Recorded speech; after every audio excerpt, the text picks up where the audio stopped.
race car goes, I mean, under 40K to get involved in one of these things. Yeah.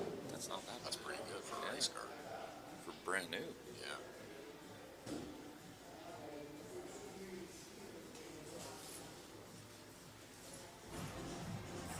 So it's pretty amazing racing series too. With manufacturer backing and everything else. So I wonder what kind of test you have to do. Since I you got 40 grand, that's great. Yeah, I've never driven a car. we don't need a wrecking ball on that. Yeah. Coming in from the back of the field, waiting on the first lap. As goodness knows we've seen that. Oh yeah.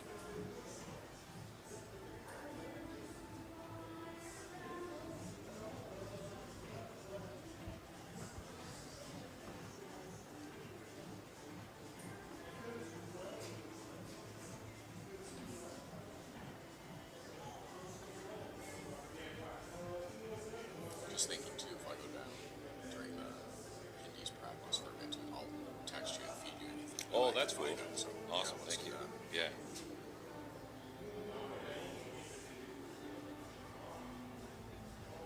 So, did you read in this, the link between Kamloops spices and mixes and stuff like that? Production of sauces and ready-to-eat meats. In fact, we supply the bagged sauces that go into Pinty's products. There you go. There's the link. Which Anthony was like, or Tony's material was like, why don't you come race this series? We do work together. Right. Race cars. We have a series.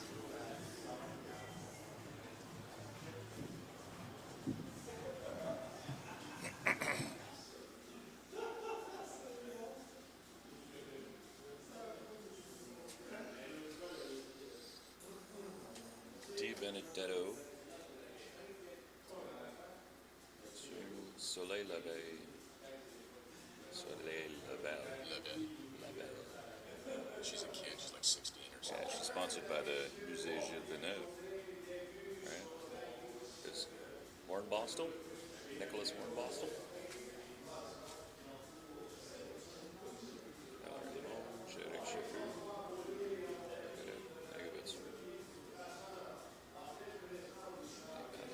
Ricardo Roddy. Kai Dion? Kai Dial. Dion, okay. He was the one who pancaked the wall yesterday in practice. So, I don't know how many repairs they were able to execute yesterday.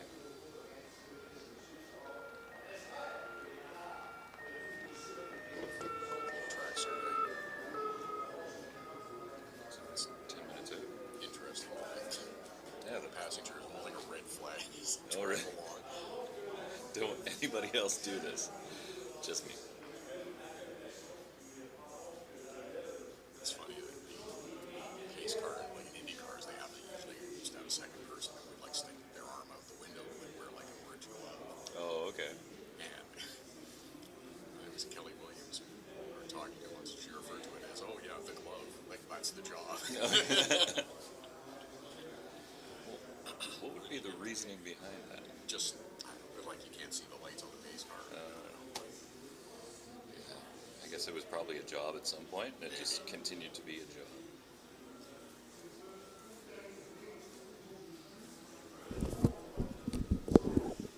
Is it 9:25 we're starting? I think it might be, actually. That's what it says here. Okay, I thought it was 9:45. Alright, 30 seconds. What's it called?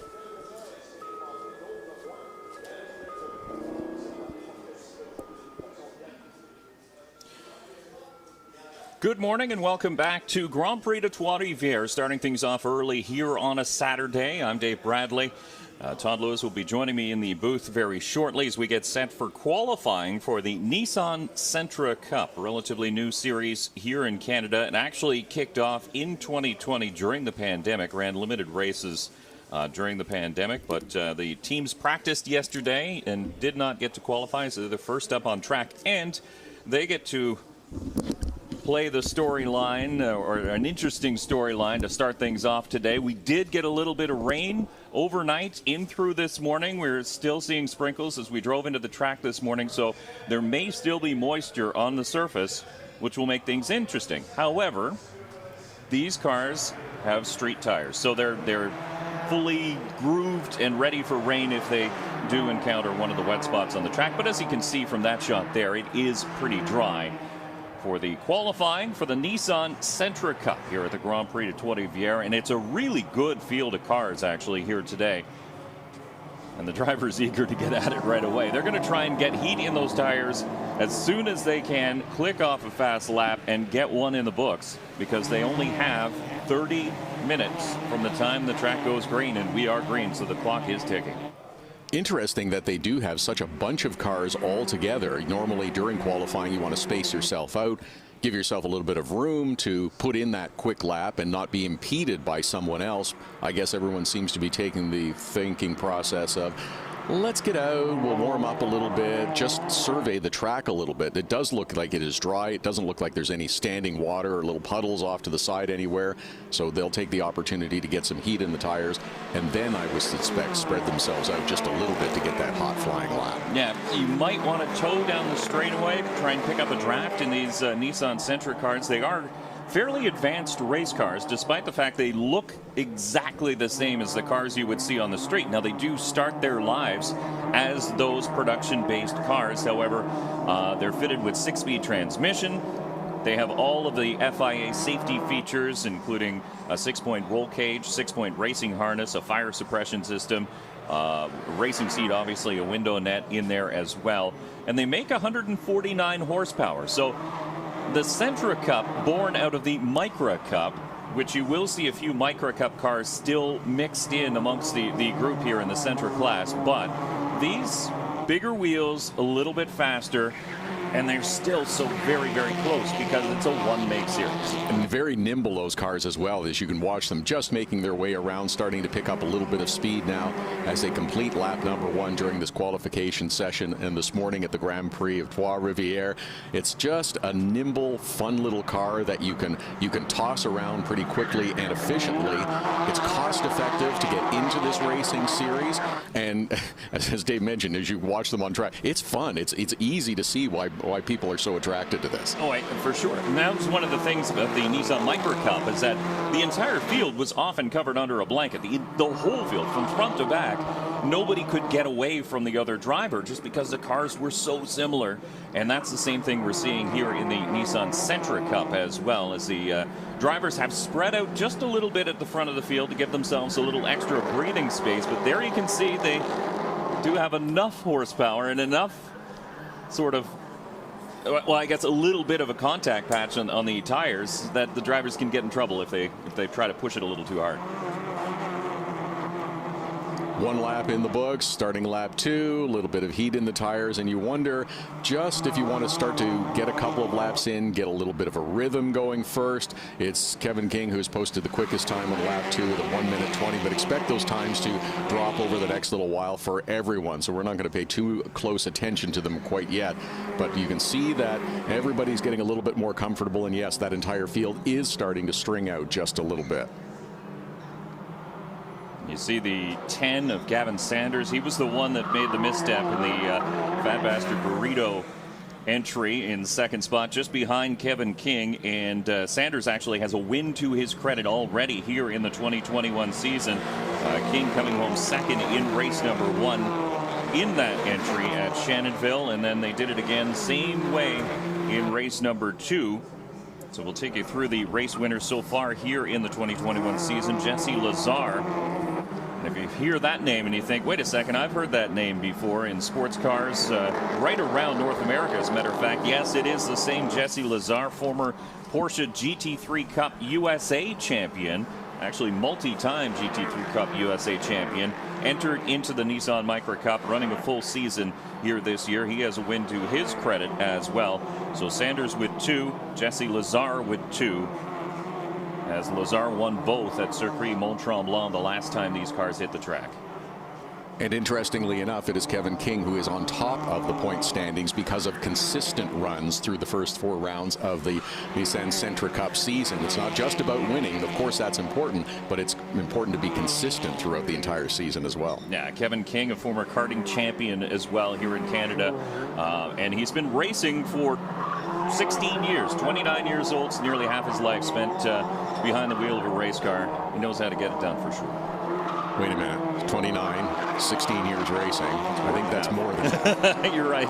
It's early yet. I'm no math expert, I'm just checking.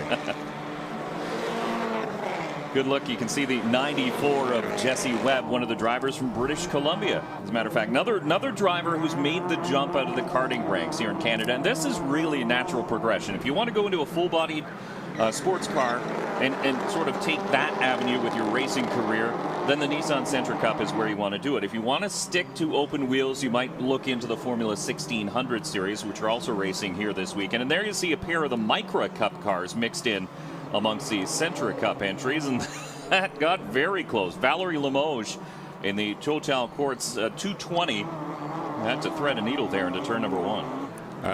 Valerie raced in the Micra Cup in previous seasons. She's made the leap up to the Sentra Cup. It's a great example of using the ladder, going from Micra Cup to Sentra, and it's great that they've kept these Micra Cup cars in for the next little while as well to help the drivers transition and move up into the Sentra Cup. As a matter of fact, Valerie Limoges won in 2019, the last time the Grand Prix of Trois-Rivieres was run here on the streets in Trois-Rivieres, Quebec, so very familiar with this 11-turn circuit. She's currently 3rd on the time charts in this 30-minute qualifying session for the Nissan Sentra Cup. Gavin Sanders has gone quickest at this point. Kevin King running 2nd. Valerie Limoges in 3rd in the 220. And man, business picks up in this class very, very quickly. Look, you see Kevin King darting inside, outside. He's looking for a way around, and then he's got the 10 of Gavin Sanders just ahead of him as well. So you want to stay off the other vehicles, but you want to get through as quickly as you can. We're just about 7 minutes into this 30-minute qualifying session, and we're not paying super close attention to the times yet, but I'll mention them just to illustrate how close the competition is. The quickest time, a 1:19.0 from Gavin Sanders. Even the slowest competitors just a little over 10 seconds behind, and that's in the Nissan Micra Glass. So that's how close the competition is going to be for these cars out on track today. See the blue flag being shown to some of the drivers there, indicating to some of the slower traffic that there are faster cars coming. Just be aware of your mirrors, hold your line, because the faster group cars are coming through. Sanders is currently your provisional pole sitter, as Todd mentioned. And drivers can make pit stops to make adjustments on their cars because it is a full-time session. They have half an hour on track. Use it how you will. So you can come in, you can stop, you can save your tires for the race if you want to do that. You can make changes, go back out. It's really up to the teams and up to the drivers here in qualifying. Sanders, King, and Limoges, the 3 cars that are in a line here watching. And you expect now that we're about 8 minutes through this qualifying session, these are the top 3. They'll be watching what the rest of the competition is going. Maybe they're taking a little bit different line through one part of the circuit than the others. That's the 427 car of Nicolas Barret that was off to the side. That was in turn number 6, the runoff area there, as he manages to rejoin the tail of the field in the Micra Cup car.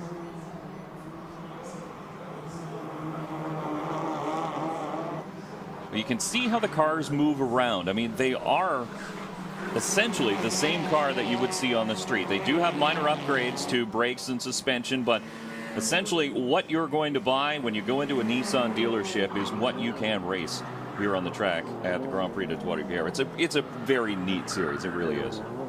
It brings you back to the old Honda Michelin, the Civic series, where they all ran Honda Civics all together, a one-mark series. I mean, the Porsche GT3 Cup on a higher-end level as well, where it really is up to the driver, and that's so important too. And that's what you want, is the cars are similar, so the driver makes the difference. It's a great way to learn for the competitors.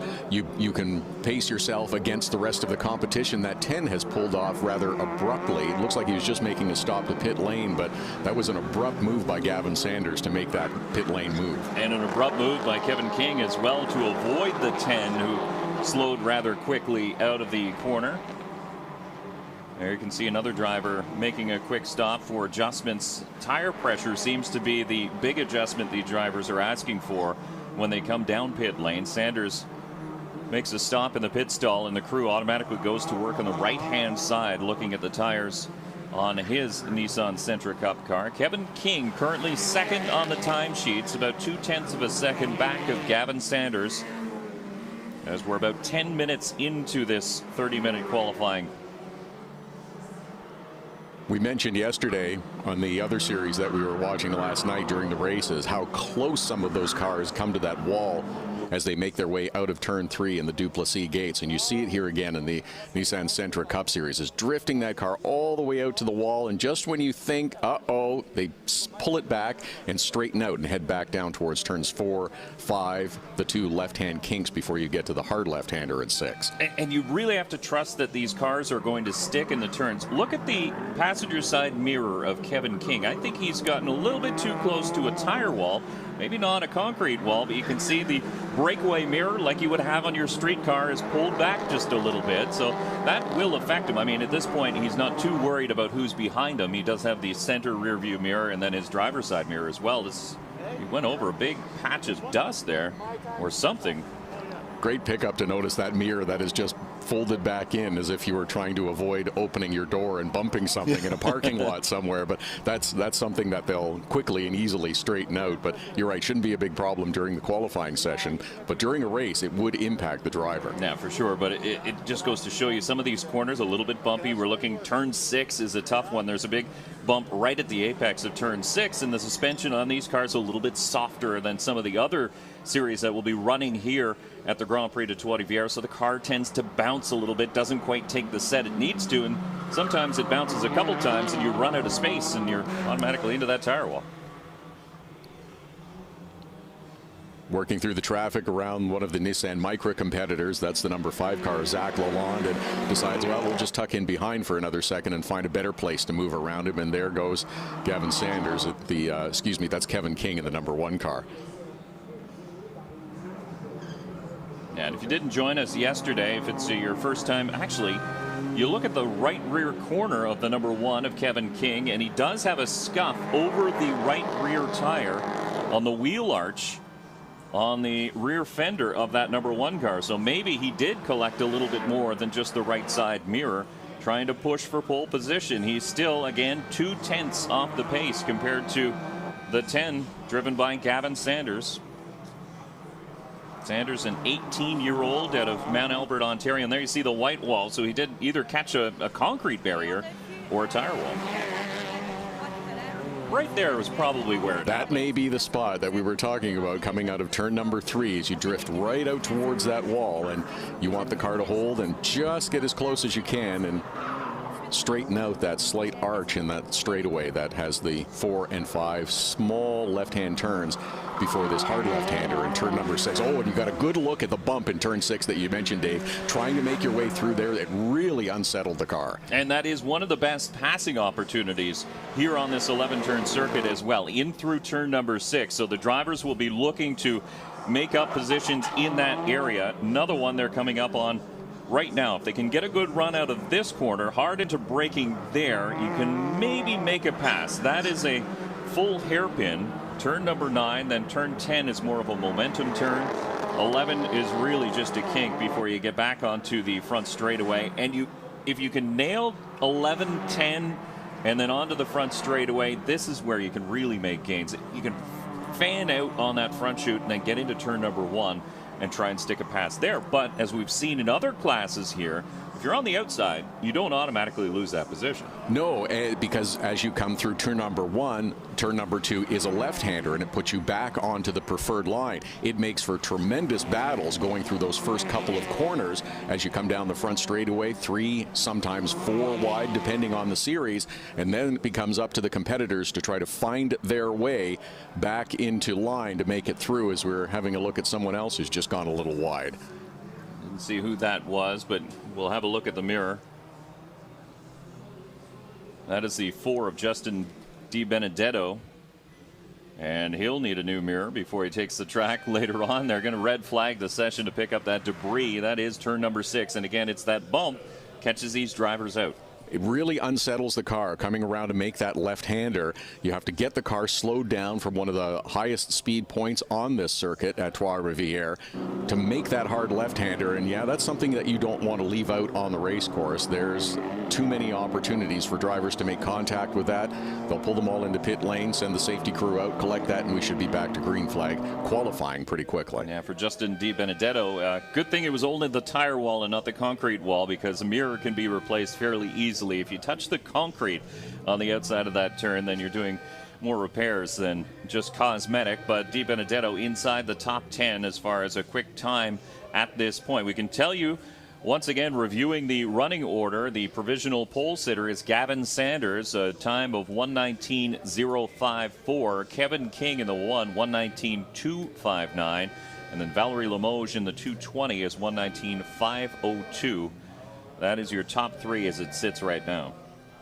Just past the halfway point of this qualifying session, a 30-minute session here for the Nissan Sentra Cup cars. There's Gavin Sanders up on the big screen right now, and it's been an active 15 minutes with a lot of drivers trying to push the envelope pretty quickly. We talked about how they started in kind of a bunch, feeling their way out, but only for a lap, maybe 2, and then it was on it to try to find that best time and get those laps in and get yourself the best starting position possible for the race later on. And we should tell you, too, that yes, this session is red flagged, but no, the clock does not stop. So the clock continues to tick. We're just over 13 and a half minutes left to go in this 30-minute time session. So there is still lots of time for these drivers to make adjustments, allow their equipment to cool off, too.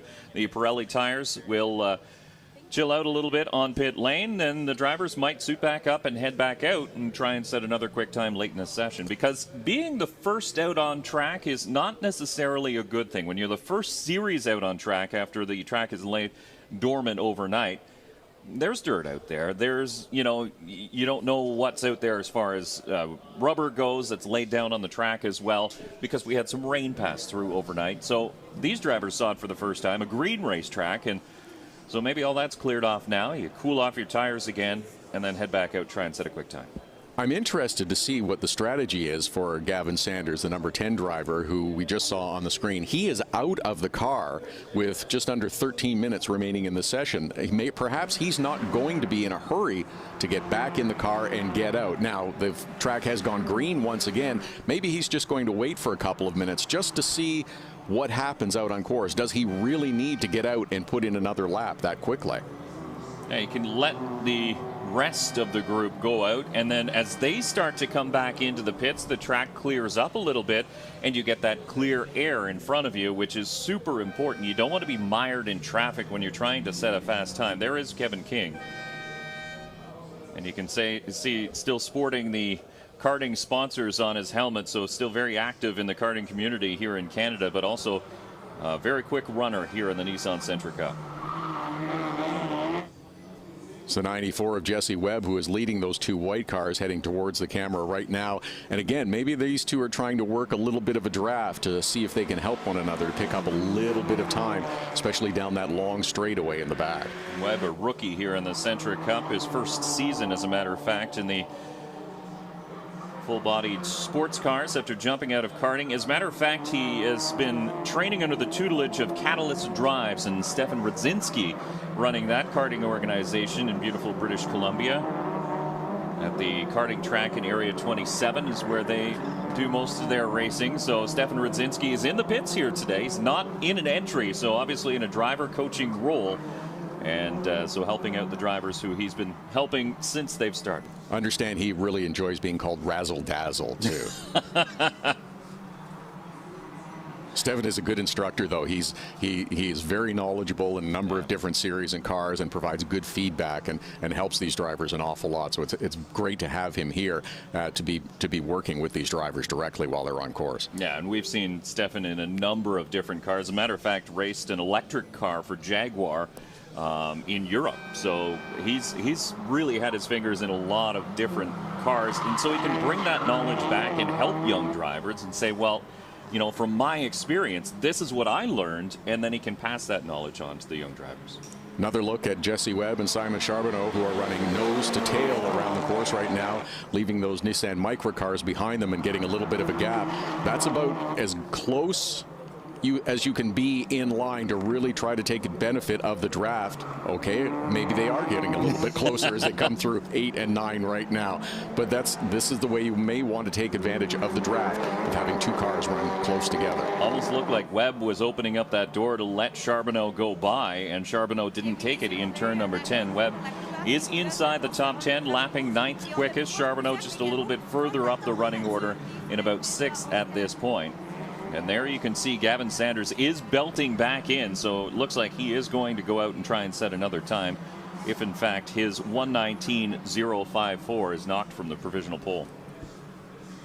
Helmet going back on, Hans device going back on, just preparing if he needs to go out. Only having run 6 laps so far. That perhaps benefits him later on in the day as well, having fewer laps during the qualifying session on those tires, and just prepared if he needs to go out and run a quicker one. Well, it's tires, it's brakes, the wear and tear on the car. I mean, the crews are not going to swap out brake pads in between sessions of qualifying and the race. So pretty much whatever you have in your car right now is what you're going to have for the race that comes up a little bit later on today. So any saving you can do during this qualifying session is going to be beneficial when we go green later today.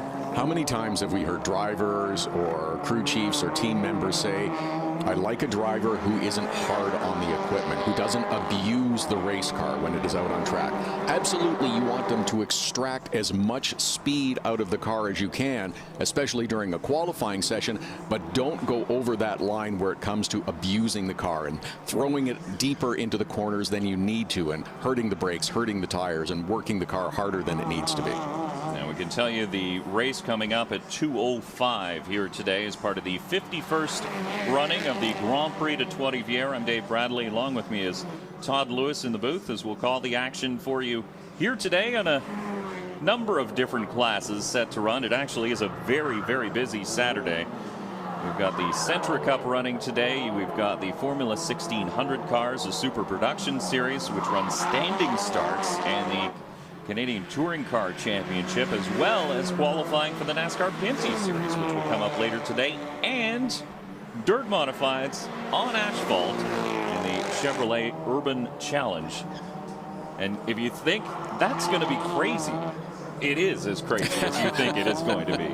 I'm looking forward to seeing that. I wasn't here in time to see them yesterday, but I'm looking forward to seeing that a little bit later on this afternoon. In that super production series as well, you mentioned the standing starts.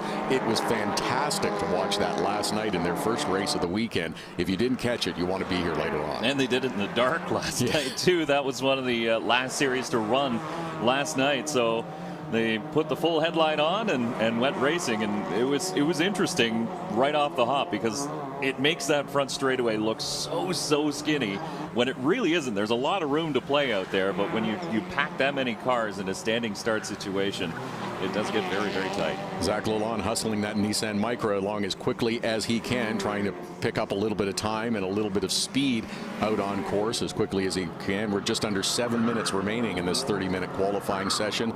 That's Kevin King that's out ahead of him, just past him in the Nissan Sentra, who is also looking to be hustling that car, trying to pick up those extra couple of tenths and take over the top spot. Matter of fact, last time through, he set his quickest time. He's still second on the time charts, but a 1:19.24 is a little bit quicker, just by a few hundredths of a second than the lap he did a little bit earlier on today. So that is his quickest time. Still not quick enough to gain pole position. A 1:19.054 belongs to Gavin Sanders in the 10.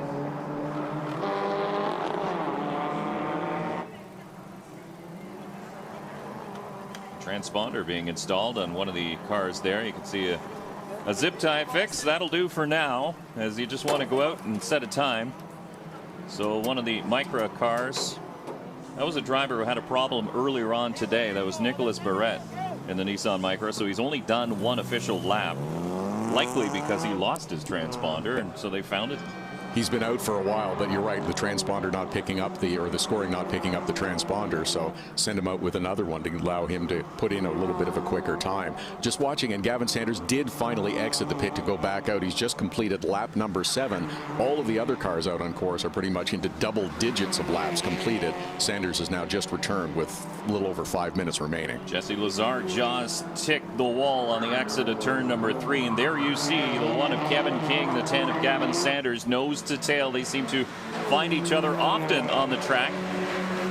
Teammates in the Nissan Sentra Cup, but we had a good look at Jesse Lazar, and I'm a little bit surprised at where he is currently in the running order, all the way down in 6th spot in the number 21. Expected to see him a little bit further up. 6th is respectable for sure, but a 2-time winner already here in 2021 is Jesse Lazar.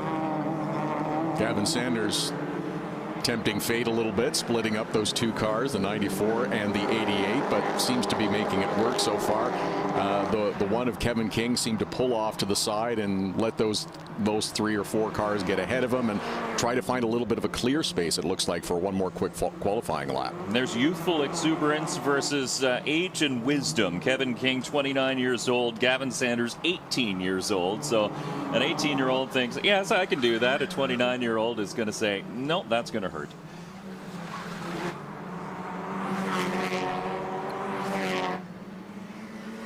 Tucked right up underneath the 94 car, and is he going to make the move to the inside to try to clear that car as they head into corner 6? Yes, and there's the Nissan Micra to the inside, clearing the way, and Gavin Sanders will find his way through. Did you see the 94 of Jesse Webb? He actually put on his turning signal. He was ahead of the 10 of Gavin Sanders, and he, as an indication, I'm going to leave the inside open to you, take that way. He put on the left-hand turning signal. And Gavin Sanders obviously picked up on the cue. He went to the inside. The door was open, and it stayed open. And Sanders was just flashing the lights at the other Nissan Micra competitor ahead of him as well, just to let him know he's coming. He's in a faster car. Please give me a little bit of room as I try to complete this hot lap. It's the forms of communication in the sports cars that is very interesting on track. Sometimes they use the high beams as intimidation as well when you're in a tight battle amongst 2 drivers. You want to try and grab their attention. Maybe they miss a braking point, and then you can see arms out windows. You can point drivers by, or in this case, you can even use the turn signals. Kevin King looks as though he might be done for this session. Just over 3 minutes left in this 30-minute time session. Gavin Sanders still on provisional pole, and yeah, Kevin King 1:19.240. So he's about 0.2 of a second back of his teammate Gavin Sanders in the 10. And it looks like he's quite content with that one. He's going to start on the outside of the front row, unless we have somebody else lay down a cracker of a lap right now. Looks like this is the way it'll go. 2.5 minutes remaining. Continue to ride with Gavin Sanders, who is circulating out on track, but a little bit slower the last time by. Still only completed 9 laps at 1:19.5. And again, focusing on the times of 1:19 flat and a 1:26.9 is the slowest lap. So that's from front to back in this 28-car field with Sentras and Nissan Micras. That is close competition. It is very close. And now that he has a transponder, we can tell you the 427 of Nicholas Barrett is now well up the running order. He's sort of mired at the back in 28th, having done just 1 lap, but they found a transponder, they put it on. Now he's able to record some time. So he's up inside the top 15, 13th quickest for the 427.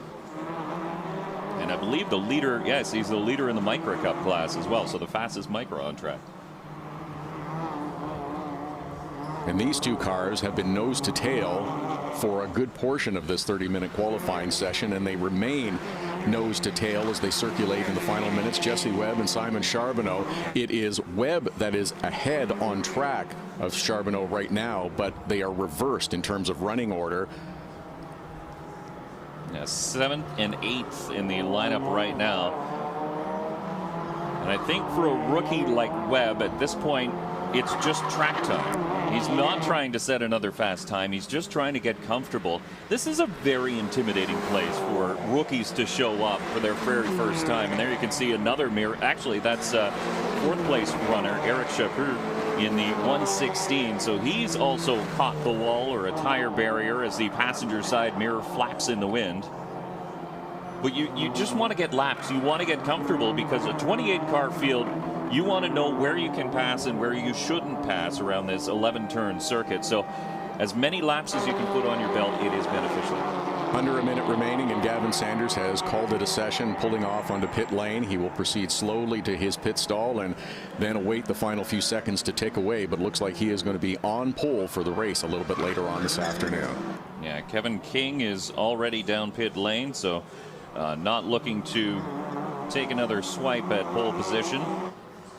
And 0.2 of a second means it's a pretty good time, a very fast time put in by Gavin Sanders. Now what he's looking for is that clean track advantage off the start. If he can continue clicking off fast laps like the 119.0, the 119.1 that he did shortly after, then you can open up a bit of a gap, and that'll benefit as the rest of the field battles back and forth. But that will do it for the 30-minute time session here in the Nissan Sentra Cup at the Grand Prix de Trois-Rivieres. So Gavin Sanders will have provisional pole in the 10. Kevin King starting alongside in the 1, and then Valerie Limoges in the 220 will roll off the inside of row number 2. Alexander Fortin will start 4th. Eric Chaput in the 116 with that mirror hanging off. He'll get that repaired, but he'll start 5th. Jesse Lazar will round out the top 6 qualifying here in the Nissan Sentra Cup. A lot of interesting laps on this qualifying session. We saw good speed out of a number of different competitors. We've got the Micras and the Nissan Sentras. We've got a number of rookies that are in this field as well. Should make for a very interesting race later on. And Valerie Limoges in the inside of row number 2 as those two teammates head towards corner number 1. Sometimes that creates an opportunity for drivers in the second row as well. Yeah, and she's done this before. She's played this game before. And sometimes that inside row number 2, you can even sneak down to the inside. If you get a really good start, you can steal away top spot in turn number 1. It can be done. We've seen it before. So keep an eye on that 220 of Valerie Limoges. She loves winning here, and as a matter of fact is the most recent winner here in 2019. A little gray outside, but nice that the rain stopped. There's no dampness out on the track. We got this session completed. 30 minutes of dry qualifying running for the Nissan Sentra Cup. Looks like the weather forecast is promising for the rest of the day too. It'll get a little brighter and a little warmer as the day moves on, but looks like we'll have very good conditions for all of the racing action here at the Grand Prix de Trois-Rivieres. Yeah, for sure. And up next will be the Formula 1600 series. They did have one race last night. They're going to do 3 races over the course of the weekend, and we can tell you that it was a great battle for second on back. That's because the 64 of Nick Gilks ran away and hid in this one, actually stretching out a 10-second gap by the end of it. Nick Gilks uncontested for the most part in that Formula 1600 race, coming on home ahead of Jean-Christophe Tréhan. Jacob Moreau in the 92 finished up in 3rd, but there was a lot of attrition in that event. Didier Schreinen, who was looking very quick, as a matter of fact, got up to 2nd spot at one point, and then the car seemingly lost drive. What it lost was the gear shift knob. That's definitely a problem when you are trying to make your way around the circuit here at the Grand Prix de Trois-Rivieres. If you are holding the shifter knob in your hand and it is not attached to anything inside the cockpit, that is a problem. But it was a good battle between Schraden and the other 2 or 3 or 4 top runners in the early going before he had those mechanical issues. And there were at points through the first half of the race where Nick Gilks was starting to get away, but 2 through 5 were nose to tail lap after lap. It was terrific action. Oh, it was a great battle for sure. So we'll be back with more. The next up will be the Formula 1600 series from the Grand Prix de Trois-Rivieres.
Welcome back to the Grand Prix de Trois-Rivieres. I'm Dave Bradley, along with me, Todd Lewis in the booth. And we mentioned that the Formula 1600s were coming up. They will be coming up a little bit later on this afternoon. Right now, we're going to have the Chevrolet Urban Challenge and the Sportsman Modifieds that normally run on dirt, running on asphalt. Normally they run on ovals only. They're going to be running on a road course as well, so it makes it exciting. Now, this is not a final. This is a B main, or a last chance consolation, to set the starting order. So all the drivers set a time originally yesterday in several different groups. Then the top 10 ran essentially a dash for cash to set the top 10 starting spot. So this will be essentially the 11th quickest down to about the 24th, I think. So we actually, no, that would be 20. Hang on, let me do doing math again? The quick math, and then I'm not very good at math. So there's 17 cars in this race, and so it's essentially the drivers who are going to settle their starting order for the first race coming up later today. And we do have a couple heavy hitters in this one. Raphael Lessard ran into some trouble in his qualifying effort and unfortunately didn't set a very quick time after going quickest in practice. So he's in this race, and he's starting last. Lessard had a bit of a motor problem during qualifying yesterday, so the team went to work, get him all set and prepared to run this qualifier this Saturday morning. So watch for him to charge from the back. Raphael has been known to be a bit aggressive occasionally.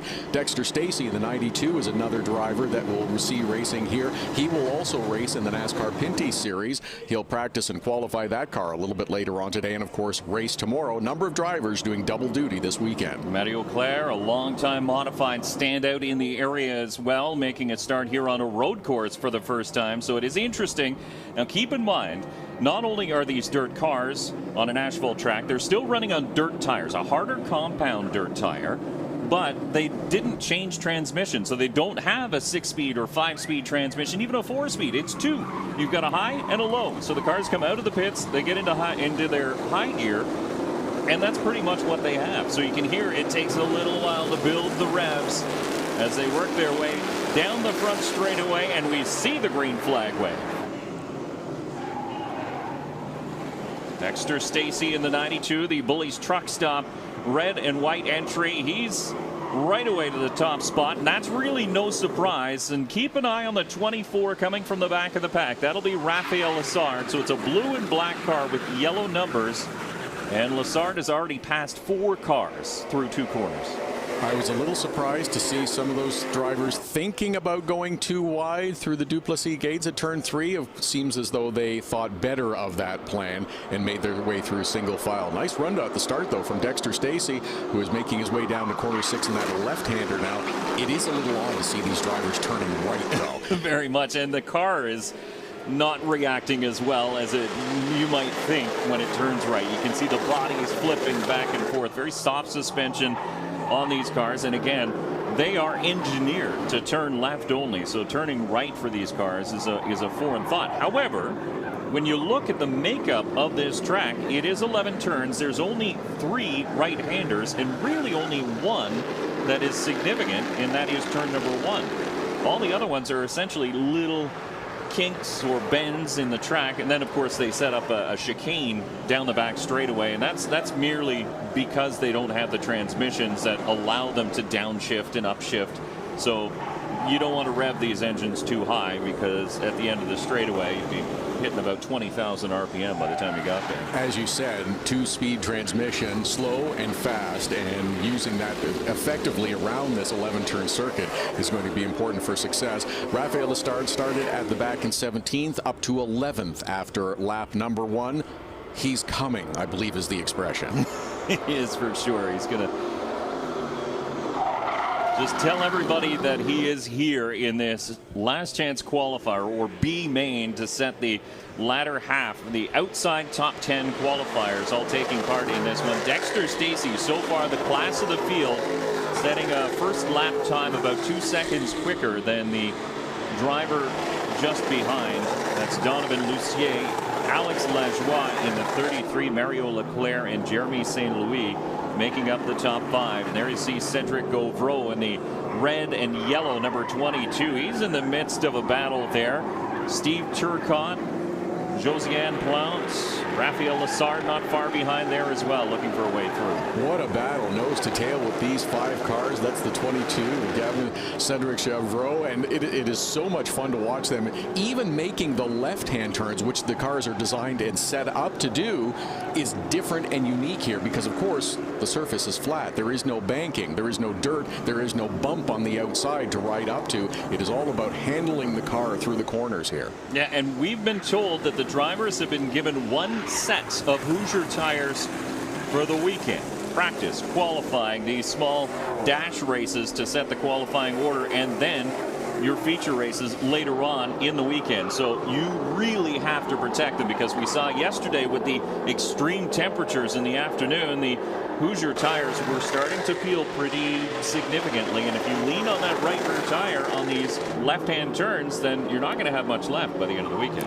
It's got to propel you through the entire weekend, not just one session, not just one race, but through the entire weekend. That's the 00 of Donovan Lucier, who is currently running in second. Alex Lajoie running in third behind him, and the 98 of Mario Claire in fourth. Now, if you didn't catch the 10-lap dash qualifying late yesterday afternoon, can be forgiven. The 1C of Marc-Antoine Cameron actually won that one, so he will qualify pole. You saw wheel lockup. That's because the 24 Raphael Lessard made contact with the rear bumper of Cedric Gauvreau as they work into turn number 1. Now Gauvreau going to move up and make a move on Jeremy St. Louis in the 1. So much action in these series, and as you see, when they touch, they do get a little light and tend to spin around just a little bit. Lessard is doing his best to try to climb through this field as quickly as he can. And you see the natural reaction of these drivers when they go into a left-hander is to kick the car sideways and send it into a slide. And on dirt, that's fine. It works really well. It actually slows you down, and you can make a pass if that's what you need to do. On asphalt, it really doesn't, because you can see the tires trying to grab, and the car starts to hop and shake, and it doesn't really work all that way. Gauvreau, though, he's going to flick it into a left-hander, and he'll pick up yet another spot. So the 22C is moving up. That was a nice move to the inside of turn number 6 there, just using the entire width of the track, slowing the car down enough to make that tight turn in corner number 6 and complete the pass. Ooh, the door closed across the bow of the 24 of Raphael Lessard. But this is the best battle on the track. We can tell you Dexter Stacey is still out in front. And look, now we're 3-1, almost 3-1. Couple cars get tangled together. Lessard's going to pick up at least 1 spot in the 24. Josiane Plant in the 97 did make contact with the 1S of Jeremy St. Louis. They both continue on, but it opened up a bit of a gap, and it really spread out that tight 5-car battle.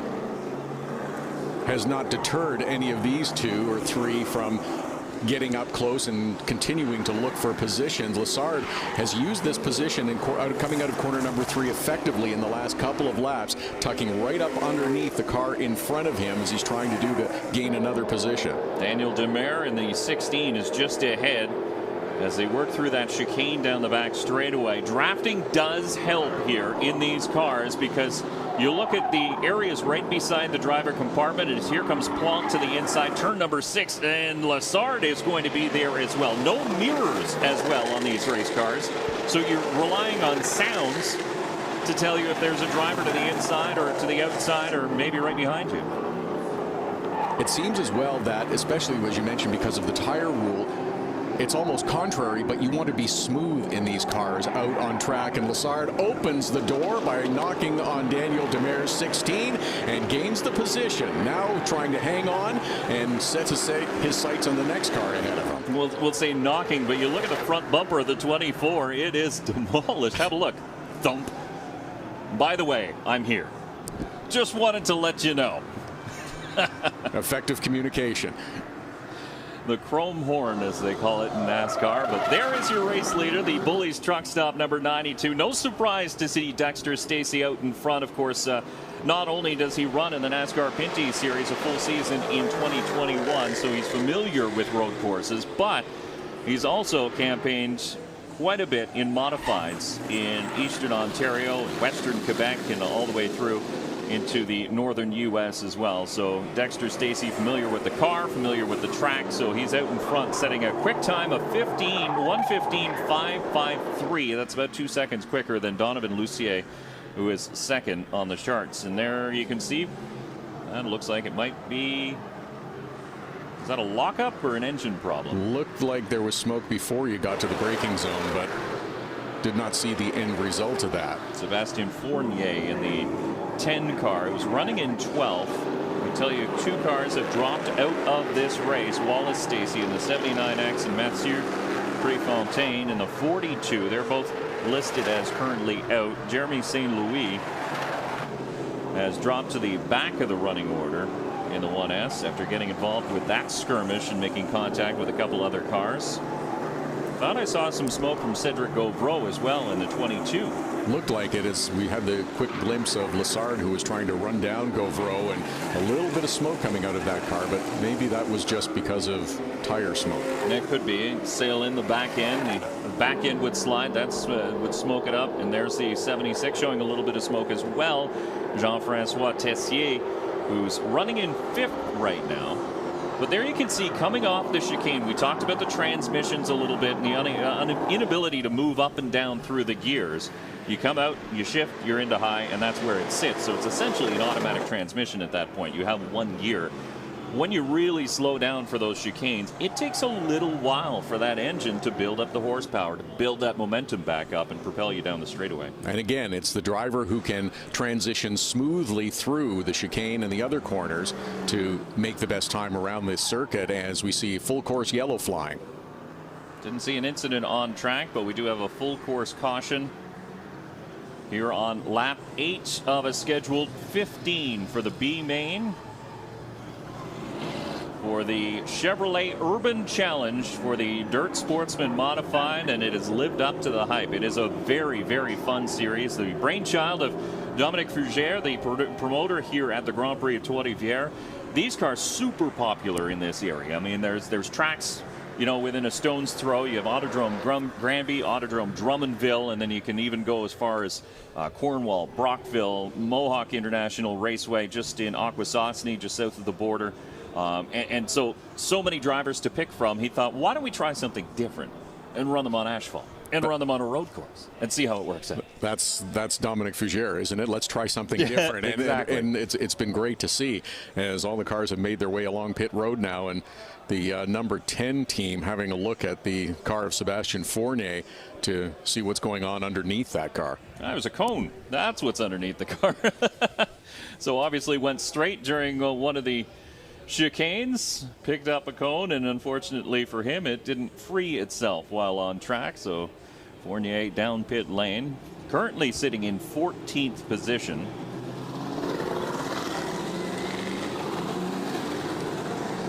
I'm not sure if caution laps count or not. I believe they still do, because we're still within a timing area to keep the program flowing over the course of the day. Here today, we do have a lot of racing yet to come.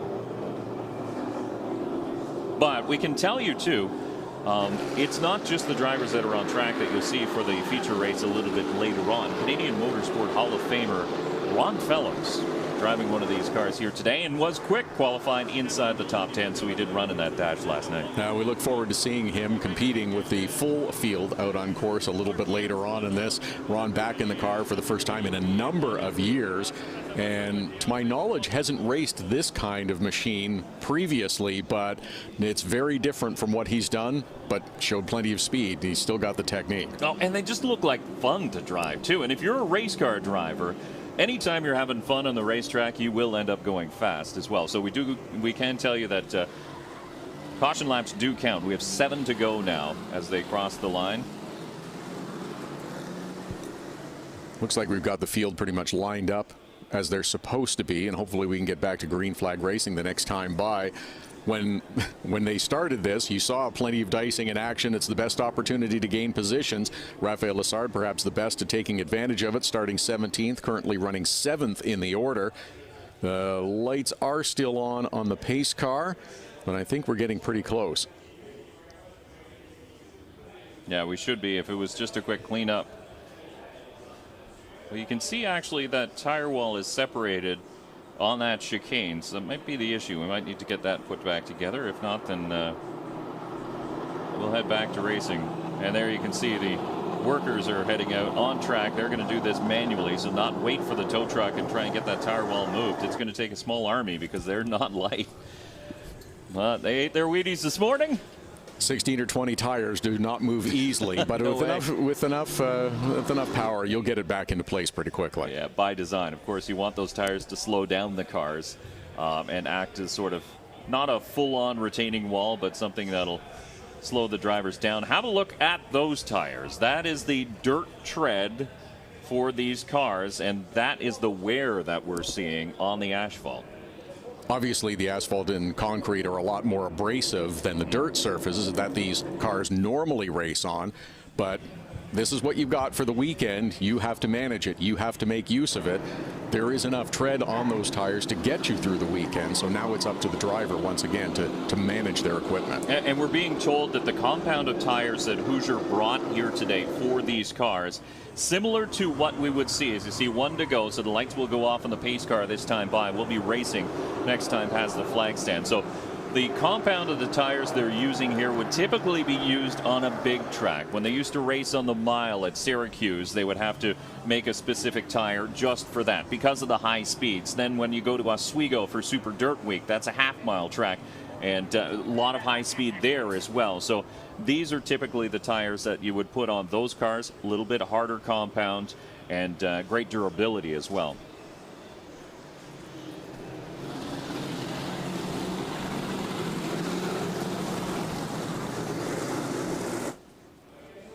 So continuing under caution, but we will go back to green the next time by.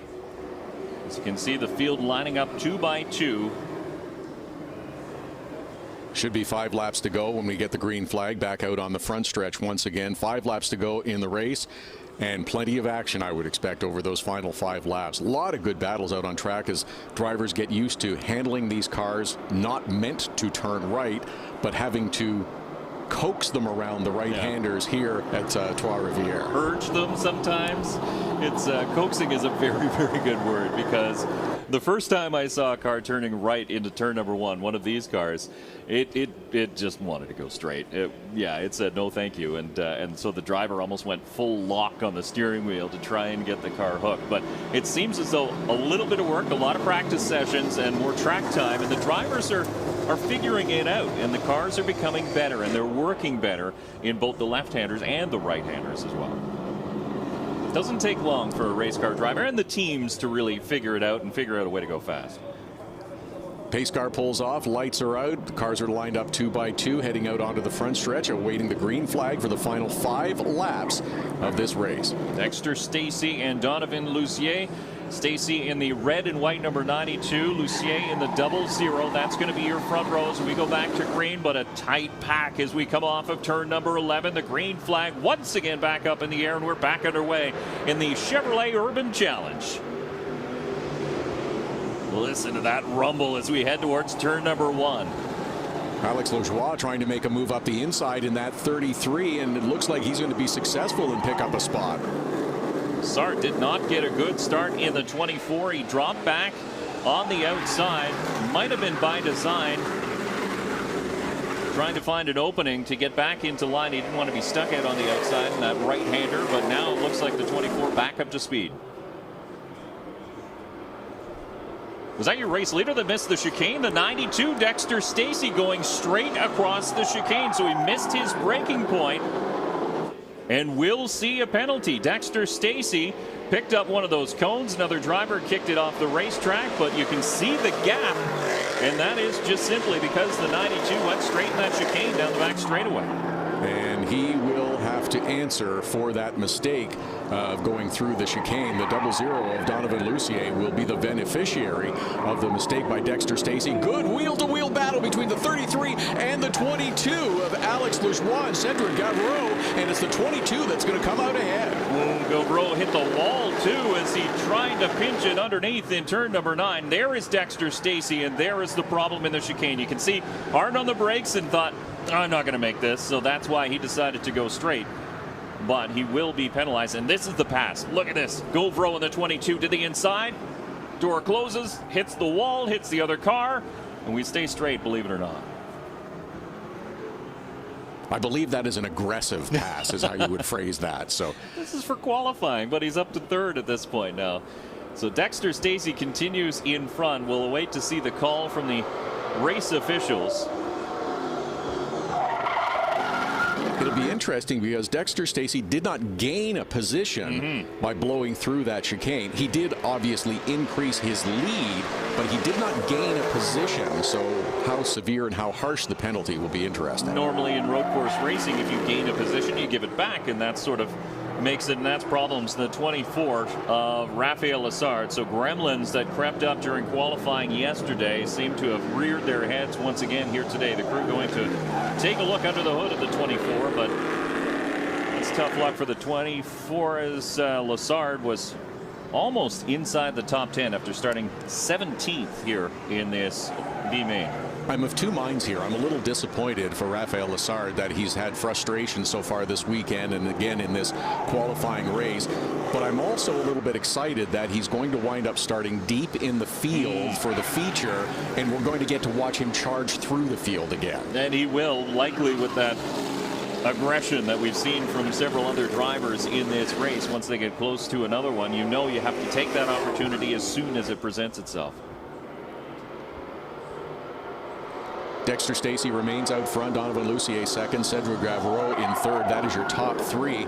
Waiting to see what the penalty will be for Dexter Stacey for missing that chicane just after the restart when we went back to green flag racing. He increased his lead. He was leading the race from start to finish, but that lead is a little bit larger now than it would have been with 3 laps to go. Good battle deeper in the field. That's Mario Claire in the number 96. You can see the back end of that car, the sheet metal behind it. We got a big problem. The 76 makes contact with the 96 of Claire. Jean-Francois Tessier ends up against the wall in the Lucier sponsored number 76, and this will call for a full course caution, I would imagine, as that was pretty heavy contact. That was a significant hit to the wall. First to contact with the competitor. Here's another look at it. Yeah, under braking, that's turn number 9 as they come around for that hairpin, and it looks like Claire was trying to protect the inside, and it looks like the penalty has been handed down to Dexter Stacey as he sits 4th in the running order. So your new race leader is Donovan Lucier under a full course caution with 2 laps to go here of 15 scheduled. It looks like we'll need a tow truck because that caught the left front corner on the wall of the number 76 of Jean-Francois Tessier. Raphael Lessard is out, taking the helmet off, so his event is done for the moment. Lessard, of course, making his debut on a road course. Actually, no, he's run here once before in the NASCAR Pinty Series, but after winning twice already in 2021, leading the points coming into this event, Raphael Lessard says, I can't miss Grand Prix Trois-Rivieres, so he is back in the number 80 here today, Napa sponsorship. And so you'll see him practice and qualify a little bit later on this afternoon. It was wonderful to hear and see that announcement just coming right after the opening weekend for the NASCAR Pinty Series at Sunset Speedway in Innisfil, Ontario. The next day they announced that yes, officially Raphael Lessard would be here competing in this Chevrolet Urban Challenge, and also in the NASCAR Pinty Series. We'll await further developments hopefully in those schedule announcements as well. Another one of those drivers we talked about, Marc-Antoine Cameron, who won the Dash for Cash, and looks like Tessier able to refire. He's got his helmet off inside the car, but maybe it's not as bad as he thought. Maybe he thought, well, I've hit concrete, it's probably broken, but he never actually looked at it. And I think the officials went, it's not that bad. You can probably drive it back to the pits. So that's what Tessier is going to do. But we talked about Marc-Antoine Cameron running this Chevrolet Urban Challenge. You also have Andrew Ranger running the Chevrolet Urban Challenge. Of course, he was in the top 10 yesterday as well, number 61. So Ranger with dirt modified racing in his blood. Of course, his father, Robert Ranger, long-time dirt modified standout in this area, long-time track champion as well, several times the track champion Robert Ranger. So Andrew Ranger getting behind the wheel of one of these cars and immediately getting up to speed, which is also no surprise. 1 lap to go and still that car stuck out on track. I'm not sure we're going to get back to green flag racing this time. We may end under yellow. right at the entry of pit lane, so he'll be able to get there fairly quickly. But you're right, I think this one will probably end under yellow at this point, rather than just sending them loose for a very quick dash. But that's got to be heartbreak for the 92 of Dexter Stacey, out in front by such a significant margin, and then missed the chicane after the last restart. And then his penalty, give up 3 positions, and that's what he's done. So that's what he sits in 4th position. Donovan Lucier in the 00 was hanging with him, though. And now he inherits the lead in the 00. As I mentioned, Cedric Gauvreau, probably one of the most active drivers in this B-Main qualifier. The 22C all the way up to 2nd. So very, very good run. Maybe a driver to keep an eye on when it comes feature time later on.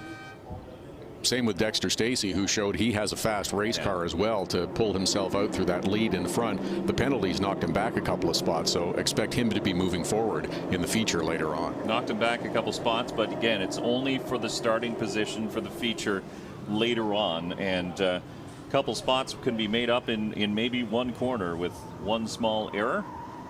It looks like we are going to go back to green, so the lights will go off on the pace car this time. We're going to send him back. And we should have about 1 lap to go when we do go back to green. Should be essentially a green and white wave together, race to the checkered for the Chevrolet Urban Challenge. Again, I have no inside knowledge on that. I'm just sort of thinking that's probably the direction we're going to go at this point. Scheduled for 15 laps, so we'll exceed that by 1, it looks like, at least. But nice that we will get to finish under green as the field begins to double up now. Yeah, we're in Chevrolet Urban Challenge overtime, as we like to call it. It's a series that's never been done before, so we can make up rules as we go. It doesn't matter. But it does matter for the drivers, and they want to see a checkered flag, and the fans want to see a checkered flag and a green flag finish as well. So that's what they'll get here in this B-Main. It's been a good show. Let's continue it and finish it strong with a green checkered finish. Why not? But keep an eye on that 22. Keep an eye on the 92 as well, as they will be hungry to make a move on the inside in turn number 1, or maybe even hang on the outside. But that's the back end. That's Mario Claire. He was the other driver involved in that skirmish. This is the one that brought out the yellow. He was the one that got submarined. And have a look at the back bumper. So that's the extent of the contact. It's a Nerf bar, which is great, and it's meant to fold like that. The bumpers are not made of really thick steel, so when you make contact, it absorbs a lot of that impact and does not transfer it onto the chassis, which, if you bend a chassis, you're in trouble. If you bend a bumper, it's not a big deal. That was not a tap to let you know I'm there. That was a hit. Yeah, that was a hit. But it looked like the 76 was trying to dive to the inside, and Mario Claire was already there, so just sort of a racing deal, nothing dirty, as these drivers try to figure things out on the asphalt. But we're going to go back to green through turn number 9. So this time it is the 00 who will pace the field. Cedric Gauvreau in the 22 alongside Donovan Lucier. Once again, it'll take a little while to get these cars up to speed. Just the one gear, the green flag waves, and it's a green and white at the same time. Next time past the flag stand will be the checkered into turn 1.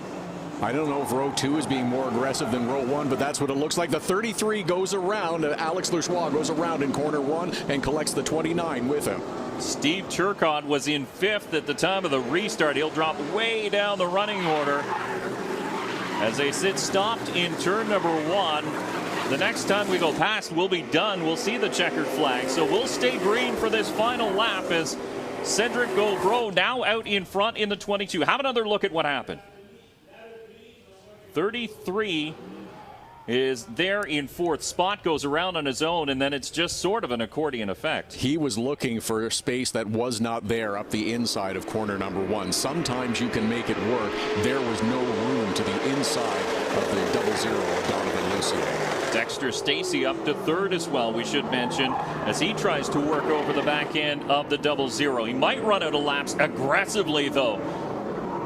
Through turn number 8, now into turn 9. He may run out of real estate to make or see an opportunity to make a pass through turn 10, 11. Gauvreau will lead him onto the front straightaway, and he'll see the checkered flag. Look at Stacey coming. And Stacy will get it at the line. Second place for the 92. Donovan Lucier will come home in third, but what a finish there for second. Kind of glad we went back to green for the end of this one. There was a lot of action starting right from the drop of the green in corner number 1 with the 33 going around and collecting the 29 of Steve Turcotte as well. And a nice move from Cedric Gavreau to take the victory. Do you think the qualifying, it's a B main qualifier essentially, and we're like, well, you know, it's just a qualifier. That doesn't really matter. Did you see the arm pump from Cedric Gavreau? He's happy to be in victory lane. It's a qualifier, but it's a race. Yeah. And when you're out front in a race, it's a big deal. For sure. Good finish by Dexter Stacy, and moving up, thumbs up between these two drivers as well, as big camaraderie amongst the dirt modified drivers here at the Grand Prix of Trois-Rivieres, and what a show they put on here in their B main. We can tell you, looking at the rest of the schedule here today, the Chevrolet Urban Challenge will run their first full race. It'll be 25 laps at the end of the day today. 6:15 will be their 25 lap feature. And if it's a sliver of the excitement and action we saw in this race, it'll be fun to watch. For Add 10 more cars into this. I think we're in for an exciting race to wrap up the Saturday here at the Grand Prix de Trois-Rivieres. Absolutely. I was skeptical. I'm not going to lie to you. I was skeptical. I'm like, wait a second, because I grew up watching dirt modifieds through Eastern Ontario, Western Quebec. I've been to all these tracks where these cars race. I love the discipline. I think it's fantastic. It's great to watch them race on dirt. I've seen them race on asphalt before, on ovals with slick tires. They raced at several tracks, including Sanair Super Speedway, when that track was still open as an oval. They did great there. It was very exciting, but of course it was a lot like the NASCAR modifieds. They took a lot of the technology from the NASCAR modifieds and bolted them on the dirt cars and made them essentially asphalt cars at that point. These are dirt cars on an asphalt track. There's no changing over, and they're on dirt tires. They're not on slicks. So I was like, they're not going to be able to get through turns. Look at this. Great example of it right from the start of the race in the 92 of Dexter Stacy. Legs it out and picks up the lead on the early going, and lots of good battles throughout this field. We had Raphael Lessard, who was on the charge early on in that 24, picking up positions and escaping some of the carnage and bumping that we saw through this race as well. But he had successfully climbed up to about 7th spot in the top 10. He did use up his front bumper quite a bit before the engine gremlins showed their face once again. He used it on the 97 of Plante and then again on the 16. But he was the focus of attention in the early going as the leaders had really stretched out. There's the other bump on the 16. Just a little tap to say, I'm here, don't close the door. Just helping to open it up, and then a nice move to the inside of the 27 car as well, picking up another spot. A very strong run for Raphael Lessard before the car gave up on him a little bit later on in the race, but he looked very strong. As I said earlier, it's going to be really interesting to watch him charge from the back. There's the mistake by Dexter Stacy on the restart. Possibly cost him this race win. Dexter Stacy was out in front when he missed that chicane down the back straightaway. And there you can see where the smoke started to show from the 24 of Raphael Lessard once again. And unfortunately, that ended his session early. Gavreau was the man on the move at that point in the 22C, working to the inside, made a little contact with the inside wall. And then this is what brought out a late race caution that sent us to a one-lap dash to the finish. A green and white shown together. And into turn one, we knew it was going to be exciting. And it was. 33 and the 29 collected each other, but then it was the 22 who managed to find his way out in front, and in that single lap claims the checkered flag for the victory. And the finish for second was super close between Lucier and Dexter Stacy. Stacy coming out just a bumper ahead in the number 92. So there's your top 10 finishers here in the B-Main qualifier. Gavreau, Stacy, Lucier, Plante, and Pepin Phaneuf in the 44P. So that is your top 5. Yannick Ledoux had some issues, spent some time along pit road actually, but came back for a 6th place finish. Daniel Demare Steve Turcotte, Jeremy St. Louis, and Alex Lajoie. That is your top 10 here today. So coming up after this race, we'll get into the Canadian Touring Car Series. So this will be their second race of the weekend, as a matter of fact, and that's coming up very shortly.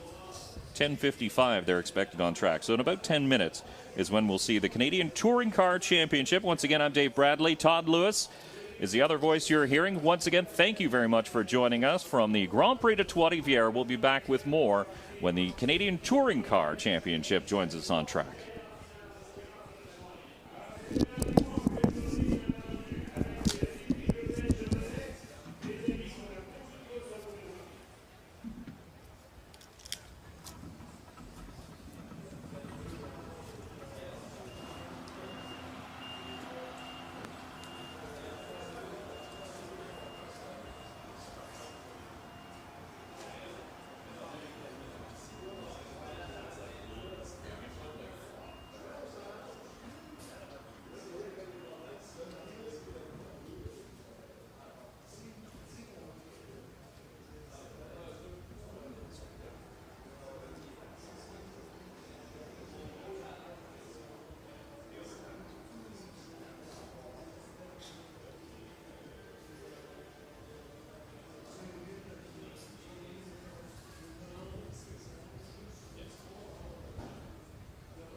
Welcome back to the 51st running of the Grand Prix de Trois-Rivieres. I'm Dave Bradley. Along with me is Todd Lewis, and we're getting set for the Canadian Touring Car Championship in their second race of the weekend. The first race won by the Ferrari 458 of Benoit Bergeron last night. So the race started just after 6 o'clock. It was a timed distance race, but there was a significant amount of attrition in that one as well. One driver making contact with the turn 10 wall, and that was Jocelyn Hebert in the TCR class, the number 89 Honda Civic, with damage to the right front suspension. Brakes also, as we saw a piece of the rotor fall out of the right front. So they had some work to do overnight, and Hebert is listed as one of the starters here for this race. He'll be starting in the 7th position, so to the back of the TCR class. There'll be 3 different classes racing at the same time on this track as part of the Canadian Touring Car Championship. Benoit Bergeron, Martin Harvey in the 08, and Mario Guerin in the 72. So a pair of Ferraris and a Porsche will make the GTS class. They are the quickest on the track, and you'll notice significantly quicker than anybody else. And then you have Gary Kwok, Tom Kwok, Louis-Philippe Montour, and Jocelyn Hebert. Those are TCR classes, and that is an FIA-recognized class. Front-wheel drive cars, good horsepower.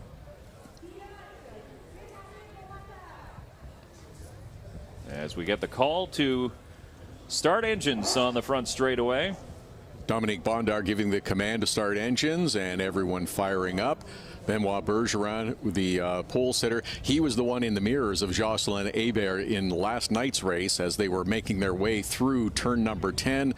It was Hebert that clipped the right front a little bit close to turn number 10, sent him sliding off towards 11 and out of the race. Louis-Philippe Montour also had an eventful first race here. He was involved in a couple of, we'll say, moments during the race, and eventually he was forced to retire as well. But good to see that 45 back out on course and ready to race again this morning. Yeah, repairs made to everybody who failed to finish in race number 1 last night, and it's a pretty quick turnaround if you think about it. I mean, they were on track, so they ran a 40-minute distance last night, starting at after 6 o'clock. So about 6:15 is when we went green, and then you turn around and you're back on track right now at almost 11 o'clock. So it didn't take long for the crews to make those repairs on all 3 cars. So Louis-Philippe Montour failed to finish. Also, Jocelyn Hebert, as we talked about his problems that he had. The 72 of Mario Guerin in the second Ferrari 458 had some issues. We think it was issues with the paddle shifter with the transmission, so they seem to have those sorted, and he will start in 3rd in class behind the 08 of Martin Harvey. All competitors are rolling along the backstretch, getting a little bit of heat in those tires, getting set for a 40-minute race and a green flag to get this one started as they make their way past towards the start-finish line. You can see some of the production cars at the back, just a pair of them here.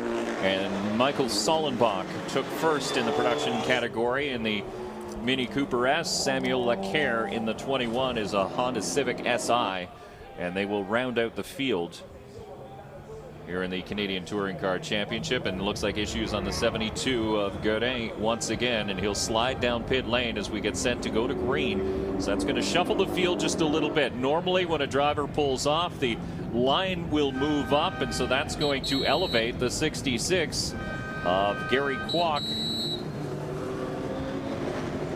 actually in front of Tom Kwok in the 55 as they go to green. So onto the front straightaway. We'll see green this time past the flag stand. The 27 of Benoit Bergeron gets them underway here at the Grand Prix de Trois-Rivieres in the Canadian Touring Car Championship. Look at Montour to the inside. Trying to find a little room up to the inside. It gets closed off and settles back in behind the 55 of Tom Kwok. The 55 of Tom and the 66 of Gary Kwok both had good battles yesterday with each other. Yeah, especially late in the race. We had a late race caution, and after that restart, that's when that battle really picked up between the two Kwoks. And looks like we're going to see something similar here today. Montour, actually, his first misstep happened right off the initial start. He got in a little bit too hot into turn number 1 and back and hit the back of one of the Kwok cars, I believe the 55 of Tom Kwok, and sort of after there, it all unraveled for the driver of the 44. So a little bit more patience this time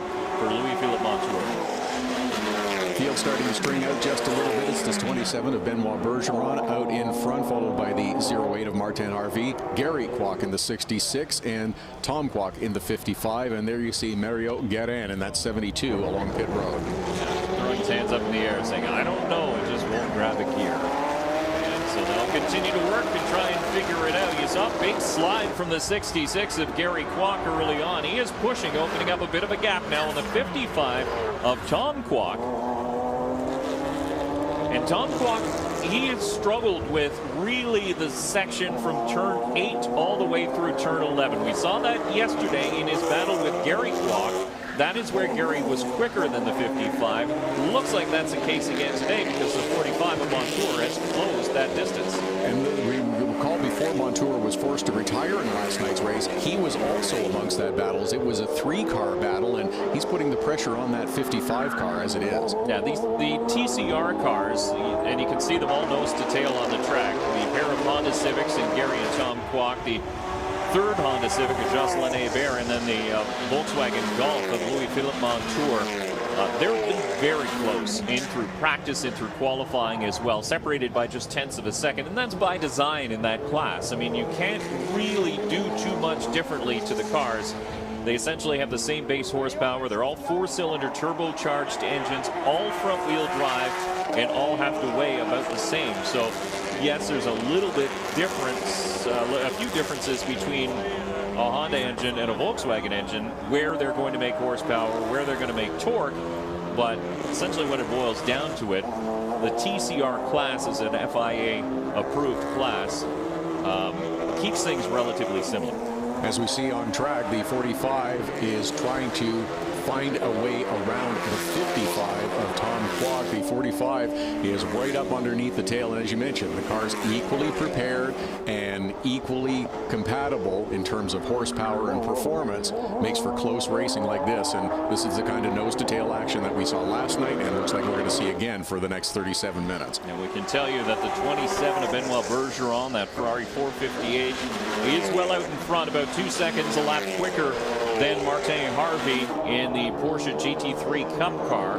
McDonald's backed entry, who's sitting in second. So those two picking up where they left off last night. That's exactly how they finished last night. That's exactly how they're running again today. But a 107.2 for the driver of the Ferrari 458, Benoit Bergeron. That is a very, very stout lap. I believe that's quicker than last night as well in terms of performance for the 27 car. And there's the 08 of Martin Harvey, who also had himself a pretty solid run last night. Didn't have anything, obviously, for the quicker car of Benoit Bergeron, but had himself a very good race last night. Yeah, and last night, the conditions were very, very difficult. Not necessarily rain or anything like that. It was just the extreme heat and humidity here at the Grand Prix de Trois-Rivieres. It's so muggy for these drivers, and you could tell when they got out of the car, you could see it on their faces, just how physically draining it was to try and get around here for 40 minutes. This is the part of the track that the 66 of Gary Kwok was a little better in last night. Seemed to gain a little bit of ground on the 55 that was ahead of him last night. Obviously, they are running in reverse order, but that was the key part of the track for Gary Kwok. Look at Martin Harvey again running second in the GTS class here as part of the Canadian Touring Car Championship. A former campaigner in the Porsche GT3 Cup Challenge in Canada as well, but that class has since gone elsewhere. So Martin Harvey found a home in the Canadian Touring Car Championship. There is your race leader. A beautifully prepared Ferrari 458. You can see the bumps causing him a few problems as well. It's not just an easy drive for Benoit Bergeron. He still has to navigate his way around the course. And another bump, as you see, coming out of corner number 9 and heading towards 10. There are a few of them around the track that will unsettle the car. You see Martin RV coming through, and now he'll hit the next one. And just a little bit of bounce and ripple as you go down the straightaway. It's not so bad when you're pointed in a straight line and you're on the gas trying to move forward. It's incredibly difficult when you're under braking and you hit a bump, because not only does it really pound the front end of the car down, you might actually bottom out the car, and that could affect the traction on the tires. But then when it unloads, the suspension unloads, it's a spring underneath the car, right? So it's going to bounce, and it lifts the car up. You're under braking, and that will make a tendency to flat spot the tires, and you'll see smoke from the tires as well, as the drivers will stay under braking. They need to get that car stopped no matter bumps or not. And you can talk about, well, could they repave the track? Could they repave some of the streets and smooth things out? And there is a little bit of that. It does happen. There is regular maintenance. But if you ask the teams and the drivers as well, they don't want a lot of this repaved, because this is part of what brings the character. This is part of what brings the feel and the emotion to the Grand Prix de Trois-Rivieres, having to navigate these challenges that are a little bit different after each winter as you arrive here later in summer. This is part of the fun, part of the challenge for the teams. And once you figure it out too, you think you have an advantage, because you know where the bumps are, you know where your car settles, or maybe it's set up differently, softer suspension, harder suspension, to navigate some of these bumps and twists. So if you figure something out, then for sure you're going to scream against any sort of proper maintenance, maybe a concrete patch on an apex of a corner, or full repave. You're saying, no, leave that there, because I like it. Close-up look at the 45 of Louis-Philippe Montour, who just turned his fastest lap of the race on lap number 5, trying to run down that 66 of Gary Quagger, the 55 of Tom Kwok, that is directly ahead of him on the track as well. And Louis-Philippe Montour feeling and looking pretty good after a couple of challenges in last night's race. I can tell you that one of the TCR cars of Tom Kwok is down into the 109.8, so he's almost moving as quickly as the 08 of Martin Harvey in the GTS class. So Kwok has really done his homework here for day number 2. There's a good look at Jocelyn Hébert in the number 89, made contact with the right front corner. You couldn't tell today. They did a great job fixing up that car. It looks like it really did just catch the wheel, and that's it. A little bit of suspension damage, probably a brake rotor, and back at it. Definitely a brake rotor, since the car last night came out in a few pieces. It was interesting to see. I mean, the size of the brake rotor that comes out of there. They're beefy, ventilated disc rotors, so it has a big gap in the middle of it to keep them cool and obviously help them perform. These front-wheel drive cars are tricky to drive. Some talented sports car drivers who have a lot of laps under their belts have jumped in behind the wheel of a TCR car and say, I don't know how to work this because it's front-wheel drive. And how do you drive off the turn? It just wants to push through the turn, but it's got a ton of horsepower. And how do you make it work? And that's it. It's learning and understanding that the characteristics of a front-wheel drive car are different than rear-wheel drive. You have to understand how it's best to get the power down while also still being able to maneuver the car through the corners as well. It's a challenge for drivers to adapt. Maybe not on a street circuit like this, but I've spoken to one driver who says you almost have to drive it like you're driving a rally car. So you give it a little flick into the corner and you keep the RPMs up on the engine, and you just get right back into the gas and you control that slide, and eventually it will hook up. You just have to trust that it does hook up. So that is unnerving for drivers to do for the first time, because the cars aren't cheap, and especially at a place like this where you've got walls on both sides, you really don't want to mess up. The 27 car, Benoit Bergeron, definitely hooked up out in front of the field as we're getting a look back at Samuel Leclerc and Michael Sallenbach, as the 27 now starts to maneuver his way through traffic. You see the flash of the headlights letting you know, I'm here, you can move over anytime. 8 laps before we get into lap traffic for your race leader, and there he does. Leclerc in the 21 will move to the side and allow your race leader, the 27 of Benoit Bergeron, to move through in the Ferrari 458. And we can see, as we saw late yesterday afternoon, the front rotors glowing red hot in that Ferrari. So Bergeron once again pushing that car to its very limits as he now moves around the 46 of Michael Sallenbach. A little flash of the headlights as well, saying thank you very much. A little bit slower lap as he navigated through the lap traffic. 109 flat for Benoit Bergeron. His best time, a 107 flat on lap number 6. Yeah, if you look at some of the times being put in, the two quacks are covered by about 0.3 of a second, 1:10.5 and a 1:10.2, 1:10.4 for Louis-Philippe Montour and Jocelyn Hébert. So those four drivers are not only separated by only a handful of car lengths on the track, they're putting in equally quick times. So really only chipping at each other's leads by a couple tenths of a second a lap, and usually giving it back the very next lap. And Gary Kwok just posted his best lap of a 1:10 flat, 1:10.000, and it's those tiny little increments of improvement where the drivers have to show patience as well. Yes, you might be gaining. You're going to try to make the pass for the position ahead of you, but you're not going to get it all at once. Even if it's only a couple of tenths between your next competitor, it's going to take a few laps to chip away and get that margin down so you can get right up underneath that rear wing and create the opportunity for a pass. Still a lot of racing left in this Canadian Touring Car Championship race at the Grand Prix de Trois-Rivieres. And now look at the two Honda Civics coming out of the Kwok garage. Gary Kwok in the 66 leading Tom Kwok in the 55, and that gap between those two drivers has really started to disappear. So the 66 of Gary Kwok is out in front. Tom Kwok was the one who won this class just last evening. As they work their way through turn number 3 and head beneath the Duplessis gates, now onto the straightaway. Todd, as you mentioned, that's a turn that you really want to try and get way out to the wall and straighten it up as much as you can to maintain that momentum down this back straightaway. As we've seen last night and again today already, the drivers will come through the Duplessis gate in turn 3 and let the car drift right out wide. Some get a little closer than you would like.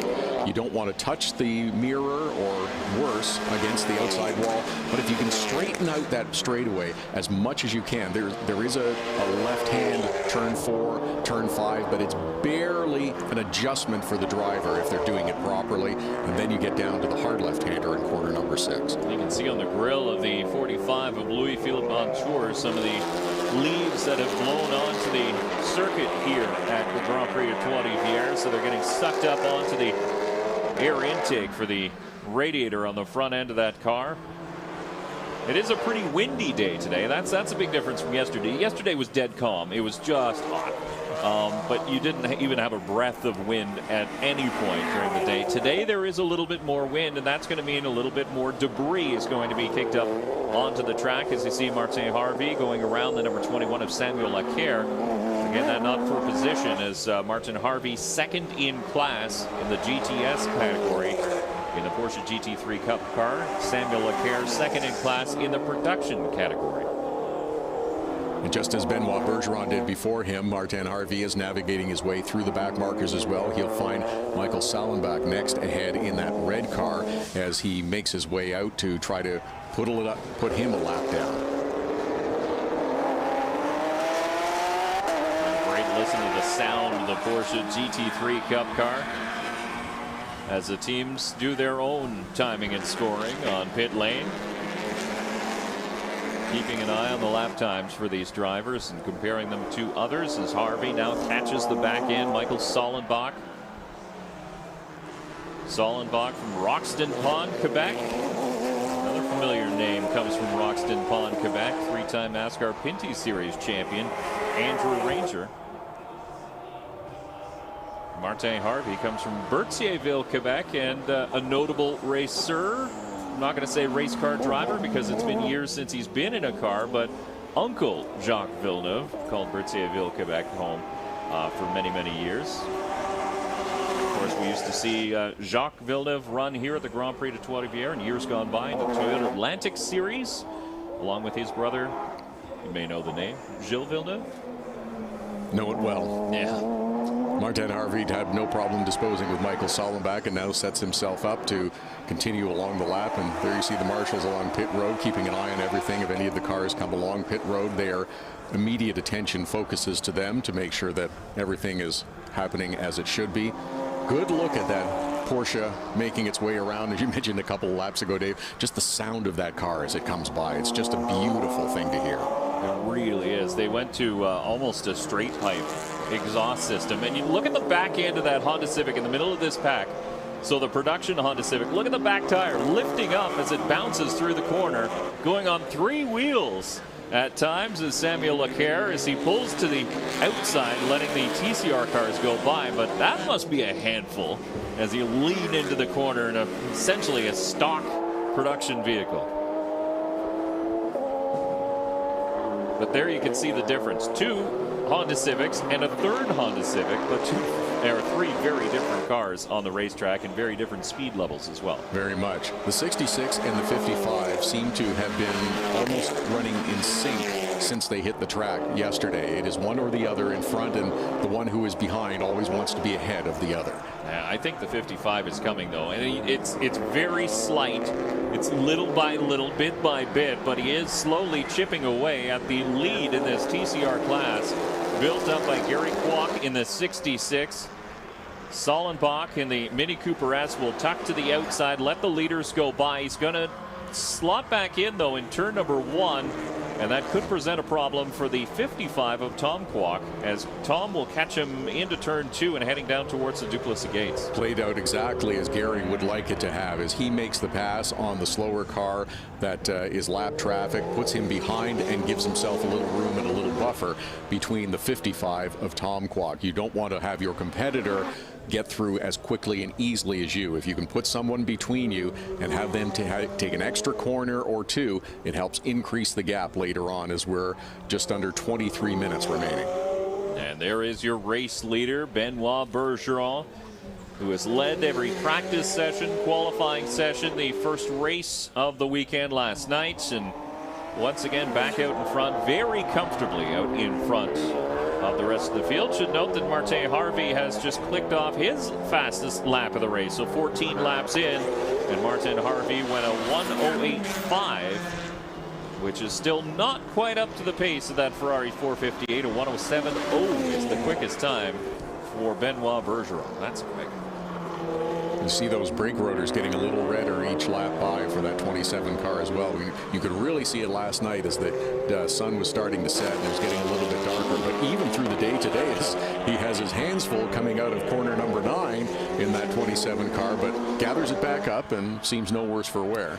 And you know what? The 27 has been super dominant in this class all weekend long, but he hasn't been without his mistakes. In practice and in qualifying, he had a couple incidents. At one point, he did catch a mirror on the wall on the passenger side, so clipped the wall. Another time in turn number 6, completely missed his braking point and had to use the runoff area too. So if you end up doing that, of course, during practice and qualifying, it's no harm, no foul. When you do that in a race, you have to go find reverse in a runoff area, do a 3-point turn. It's going to cost you a lot of time on track. It absolutely will. And even though that he is running with a substantial lead over the 08 of Martin Harvey in the overall race, he is still pushing that car. He is not on cruise control by any stretch of the imagination. And he's coming up to the 6th place car in the 89 of Jocelyn Hébert. So one of the TCR cars was running in 4th in class in that division, and the leader is knocking on his back bumper at this point. But Gary Kwok still out in front in the 66. Tom Kwok in the 55 is closing, and this is getting closer. 0.3 of a second, that last lap difference between the 55 and the 66. You mentioned it a couple of laps ago. It looked like Tom was getting a little bit closer. Now you really see it as they come down the straightaway towards turn number 6.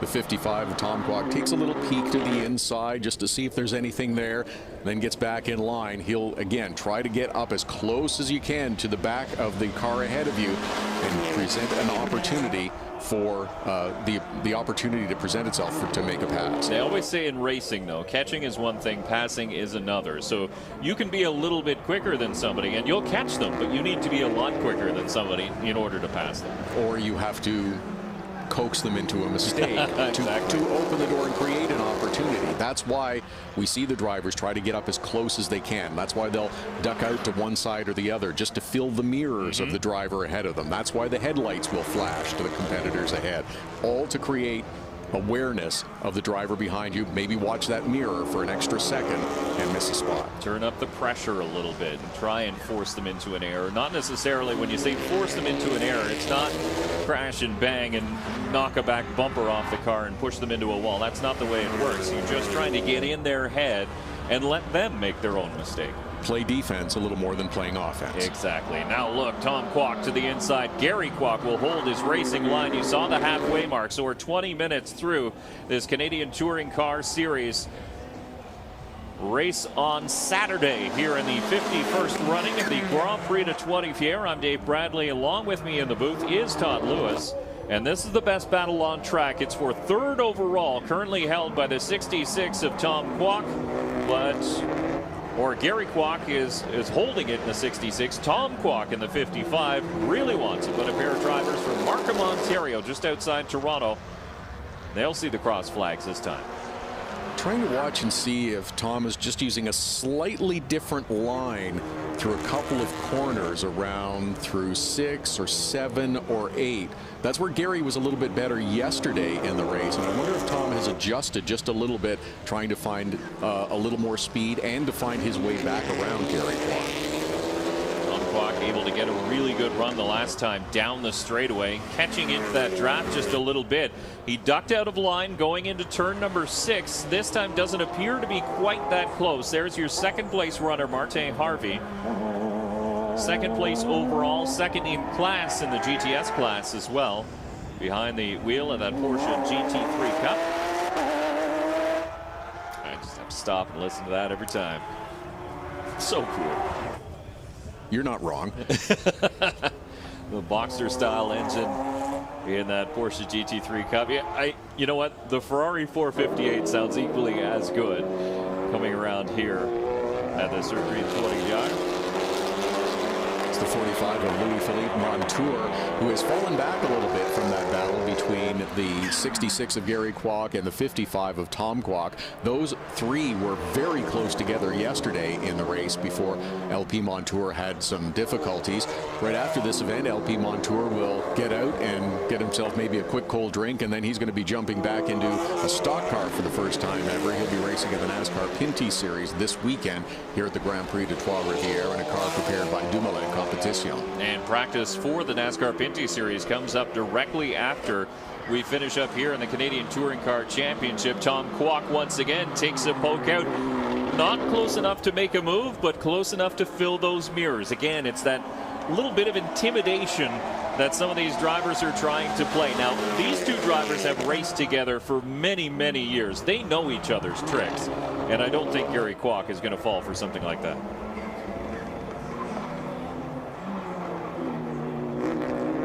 It still looks like that 55 is taking a slightly different line. And again, as you mentioned, to try to stay in the mirrors of the 66 of Gary Kwok, but also try to look for an opportunity. Maybe there's a little something that he can find going through one of the corners to create an opening. There you see a different entrance into turn number 1. A little bit more on the outside was the 55 of Tom Kwok, able to carry a little bit more speed through turn number 2. Hopefully, you can carry that through 3 as well, and then onto the straightaway, because that will set up a potential passing opportunity. That's how much you really have to link your turns together in order to create a passing opportunity at the other end of the track. So Tom Kwok takes a look on the inside again, not quite there. If he pushed it, it would have been a Hail Mary pass for sure, and there would have been problems. So Tom's going to follow again in the slipstream of the 66 of Gary Kwok, as you see your race leader is now caught the back end of LP Montour at the top of your screen. So the Volkswagen will have the Ferrari filling his mirrors in just a second. But LP Montour, I think, is just happy to get out of this race problem-free after all of the issues he had in race number 1 on Friday night. No contact with anything at this point, no incidents where he missed a braking point up until now. Of course, touch wood, that doesn't happen, but LP Montour just quietly having a good solid run in third. Clean, uneventful race would be helpful for LP Montour as he allows the 27 through. The quicker car puts him a lap down as well, and now we'll set sights on the 55 of Tom Kwok. That is ahead. And how will that play into the battle between the 55 and the 66 as one of the cars comes through to try to put them a lap down? It's a faster car, and now we see the 55 who is a little bit leaning towards the outside of the 66 as they head into corner number 6. Again, just trying to remain aware that here I am looking to get around you, and you have to play a little bit of defense as well. If you focus a little bit too much on the mirror, that's going to create an opening. Again, the difference in lap times between those two cars, the 55 and the 66, about 1/10 of a second every lap. So 1/10 of a second in favor of the 66, and then back to the 55. So that's the back and forth that they've been playing really for the last 10 minutes on track. And we do have 14 minutes left to be completed in this 40-minute session for the Canadian Touring Car Championship. As you watch these two closely, and we point out the slightly different line that the 55 will use on one lap, a little bit inside, and then a lap or two later be a little bit wider on the outside. That's the driver trying things. It's not just follow the leader one lap after another in the tire tracks. You're looking to try to create an opening and see if you can find one. And this 27 car fast approaching may have an impact on this. Now the 27 can afford to be patient. He can wait until he gets a proper opening. He doesn't have to force anything through. It looks like this is going to be the opportunity that he's going to take. And look at the 55. That's a big-time gentleman move there from Tom Kwok as he gave him the preferred racing line. So that'll cost him some track position. And in that fight with the 66, that's all-important track position. So now it will be the question of how quickly can the 27 move around the 66 of Gary Kwok. And there's the blue flag letting him know that there is a quicker car behind him. And this will put the two cars of Tom and Gary Kwok back together again, and they will resume that battle. But the fight is not as tight as it was prior to the 27's arrival. I think Gary Kwok actually braked a little bit early into turn number 1. He wanted the Ferrari to go ahead first, and then he could get back on the gas a little bit sooner. But you're right, it's not a lot, but it's about 3 car lengths now back to the 55. So Tom Kwok's like, man, I got to do this again. Hang on, let me get out my fishing rod and I'll reel you back in for another time. Lap after lap, it was a 10th here, a 10th there, and pretty soon you're going to run out of laps with just over 12 minutes remaining in this 40-minute event. Great shot as the drivers come down that straightaway. You can see the glare on the windshield of these race cars, and you can see the differences between the 66 and the 55. So Tom Kwok has really been following closely the 66 for the majority of this race. And once you see the glare of the windshield, I'll point it out when we get a chance to see it again, but you can see a lot of speckle marks on it. So there's some debris and some fluid that's coming out. It's not a lot, but race cars tend to spit stuff out of the exhaust on a frequent basis, and that's what the 66 is doing. So it might start to affect the vision of the driver in the 55, especially when you get a glare from the sunshine. Think about it when you're in your car on the highway and the window's dirty. You're like, man, I really can't see. You just put on your windshield wipers and fix the problem. These drivers don't have that same luxury. One more time through the Duplessis gates, the 55 with sights set on the 66, and it looks like he has closed that gap down just a little bit now as they head down towards corner number 6. The 55 of Tom Kwok peeks to the inside. Just a reminder, yes, I'm still here. But that battle has resumed. Those two are tightly packed together again. Matter of fact, Tom Kwok cut into the lead built up by the 66 by 0.4 of a second. That last lap by, I think that's the biggest swing that any one of these drivers have been able to do to each other in this entire race distance. They've been back and forth a tenth or so, but 0.4, that's almost a mistake on track by the 66 of Gary Kwok. 08 of Martin RV continues to run second overall, second in class. He is behind the 27 of Benoit Bergeron. Don't see him in the sights as of yet, so there's still a bit of a gap back to that 27 car. Yeah, Bergeron has lapped up to second place. So everybody else on track is running a lap down to your overall race leader, Martin Harvey, I should say, in that car, the McCafe backed entry. He is still on the lead lap. He'll come through to complete his race distance, or his lap, I should say, and this will click off. So now he's on the same lap as your race leader. So that's how far back he actually is. Just under 10 minutes remaining in this event. Benoit Bergeron, Martin Harvey, Gary Kwok are the top three overall. Gary Kwok and Tom Kwok have been engaged in a very solid battle pretty much from the drop of the green flag in this race, much as we saw in the second half of race number 1 last night here at the Grand Prix de Trois-Rivieres. And there's the 27 making his way through past the 21 of Samuel Leclerc and has sights set on Michael Sallenbach once again. Those two drivers in the production class have actually closed in amongst each other, and they're having themselves a great little dice towards the tail of the overall field. The 46 of Sallenbach and that Mini Cooper S, the orange and silver Mini Cooper S, Samuel Leclerc, and the number 21, that's the blue and yellow Honda Civic. You can see they're not separated by all that much on the racetrack, so they're quietly having themselves a great little dice back there. Nice to see that. Again, it's the proof that the touring car formula works. Having similar cars with balanced performance, you get great racing throughout the field. Yeah, you do. So no matter where you're looking, you'll find somebody racing around each other. Difference between Gary and Tom Kwok still less than a second on track. That's the battle for third place as we take another look at your overall race leader. The 27 of Benoit Bergeron has been comfortably out in front since the drop of the green for a second straight race here at the Grand Prix of Trois-Rivieres.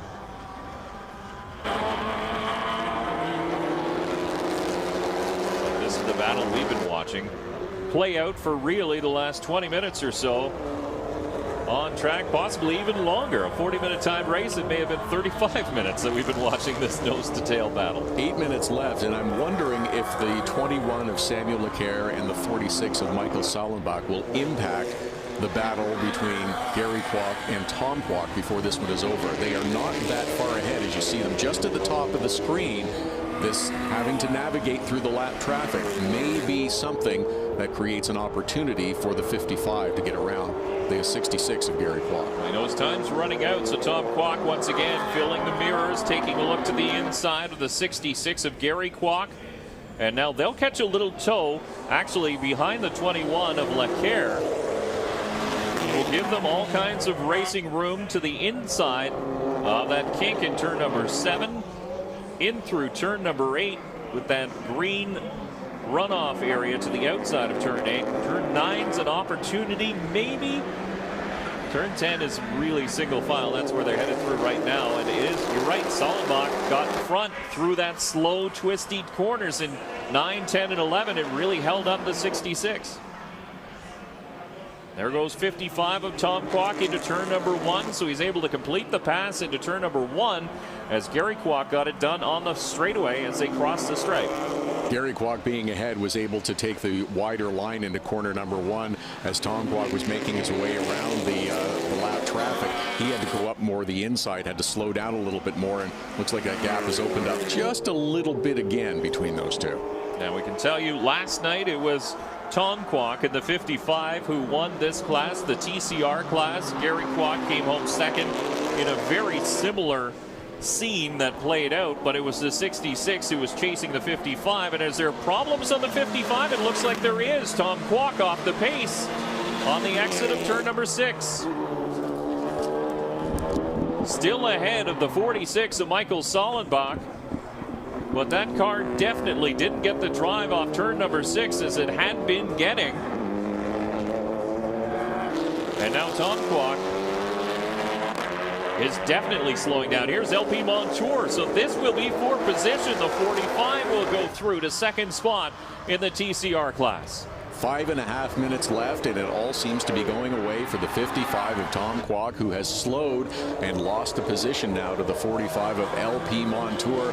It just looks like that car has lost a little bit of speed, and I'm not sure why. Still running. Doesn't seem to be revving as much as it once was, but he also couldn't get into the pit area when he wanted to because there was so much traffic around him. And so if he did want to dive down pit lane to try and analyze the problem early, he wasn't able to. So with 5 minutes left to go in this timed race, it looks like Tom Kwok will just try and limp back around and take what he can get, but the crew in conversation with the driver to try and figure out what's going on. It could potentially be a computer problem in that car. It could be something else. We don't know at this point.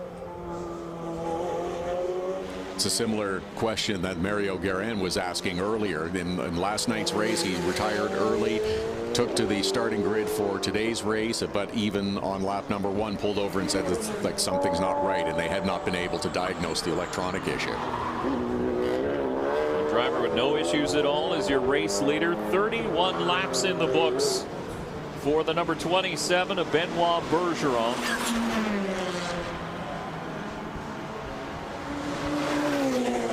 Hear him up to speed, full tune coming from the exhaust of that Ferrari 458 as he works his way through turn number 9. And there is Martin Harvey crossing the start-finish line. So Harvey is just about 3/4 ahead of the race leader, Benoit Bergeron. Martin Harvey is the only other driver still on the lead lap. I don't think he's close enough, but if Benoit Bergeron gets a good vision of Martin Harvey ahead of him, you know he will be charging in these final 3.5 minutes. Now Harvey coming up on the stricken number 55 of Tom Kwok, who is just limping it back. And yeah, you can hear it's still running, but just not running right. No, it is definitely down on horsepower and down on performance. It's just we're all unsure as to what the actual problem is. TCR car is very advanced, as you can imagine, as your street car generally is as well. All kinds of onboard computers controlling ignition timing, fuel injection systems as well. So sometimes the computer just decides to go into safe mode, and until you get a laptop hooked up to it to do a proper diagnosis, you really don't know what is wrong with it. It's not like a driver can make the fix in the car at the time.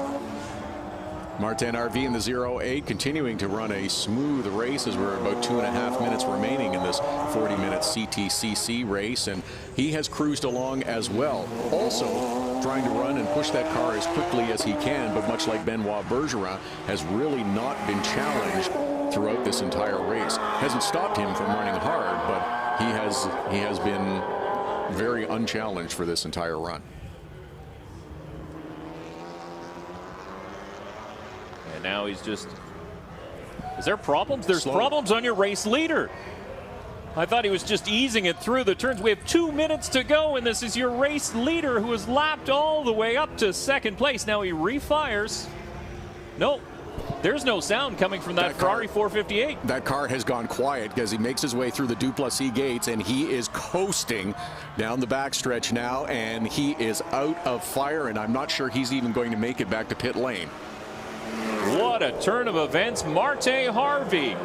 He was the only other driver on the same lap as your race leader, and now he is through to the top spot. So the Mick Cafe backed 08 of Martin Harvey moves to the race lead, and you can see the hazard lights on the Ferrari 458.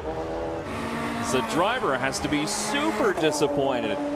38 minutes in the lead of a 40-minute timed race, and he's coasting. So there goes Harvey in with the production class cars. Michael Sollenbach is leading that division over Samuel Leclerc, and there is the 27 of Benoit Bergeron. So he's able to limp it around. There's still fire. It looks like he pulled off into one of the runoff areas, but now it's perplexing as to he can get the car into reverse, but there just does not seem to be much speed out of that car at all. It appeared as if he was coasting when he came through corner number 3. And you didn't hear the telltale exhaust notes of a Ferrari 458, but it just seemed to go quiet. But Harvey now continues to work through lap traffic, and he is your race leader.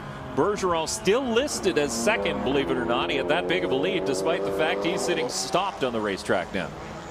What an unbelievable turn of events. Benoit Bergeron, who was cruising through this race, really unchallenged by anyone. As you mentioned, Dave, had lapped all the way up to second place, and then all of a sudden it quickly goes away with problems underneath the hood, and he is now stopped out on course. Martin Harvey inherits the lead. Incredible turn of events. We can tell you, too, that Jocelyn Hébert has moved up around the 55 of Tom Kwok. So the 89 of Jocelyn Hébert now third in class in the TCR category, with still Gary Kwok in the 66. So Gary Kwok now second overall, as Bergeron will now tumble down the racing order, as we'll get set to see the checkered flag here very, very shortly.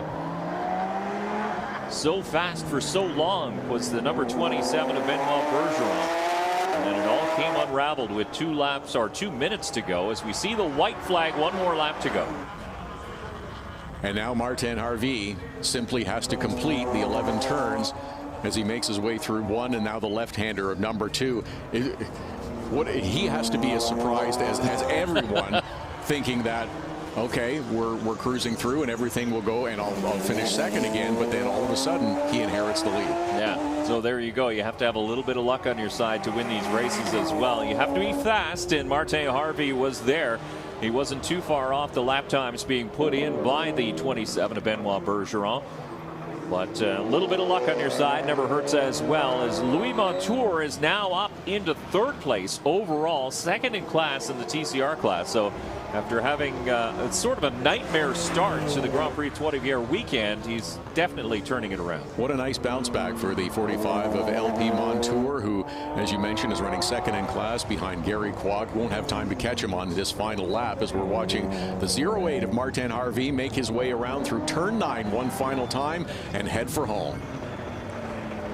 He'll join the front straightaway, and he'll see the checkered flag first across it. The winner in the Canadian Touring Car Championship, the 08 of Martin Harvey. What a run for the man from Berthierville, Quebec, in the Porsche GT3 Cup car, as the production class cars come through to finish up their time. Michael Sollenbach will win in that division, and Samuel Leclerc coming home second. Here is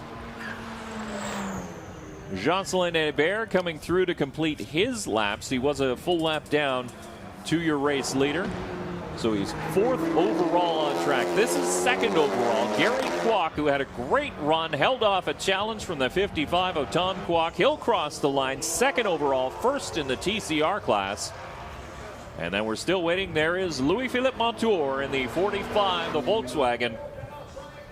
And he will round out the top 3 overall, 2nd in class in the TCR class. And look, there is Benoit Bergeron. He's got a smile on his face, but it's sort of a dejected smile.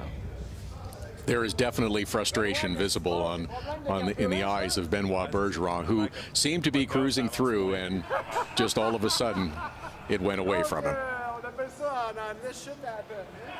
He's has used an interesting term. We apologize for any language that you may have heard, but interesting term of stuff happens. Stuff happens, yeah, exactly. But, you know, see a smile on his face. They'll try to make their repairs in that beautiful Ferrari here in the Canadian Touring Car Championship. Benoit Bergeron, he had a huge grin on his face yesterday, but unfortunately just a smirk today because of things not going his way. It all went the way, though, of that man, Martin Harvey, in the 08.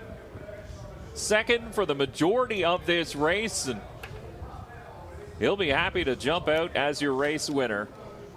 He's got the cool shirt hooked up underneath his race suit. That's those hoses that he was disconnecting at his midsection. So there's a cool box sitting beside him. You see the cooler. It circulates cold air through a shirt and cools down the body temperature. But how about a hug for your race winner, Martin Harvey? What a remarkable race. Cruising along, doing his part, running in 2nd, understanding where he was on the track, and then he would have received the word and then seen the 27 off to the side. And a congratulations. Nice work there. Yeah, absolutely. First person to congratulate him, Benoit Bergeron, who driver of the 27, unable to finish this one, but Just goes to show you the camaraderie here in the Canadian Touring Car Championship, as Harvey will get a much-deserved drink of water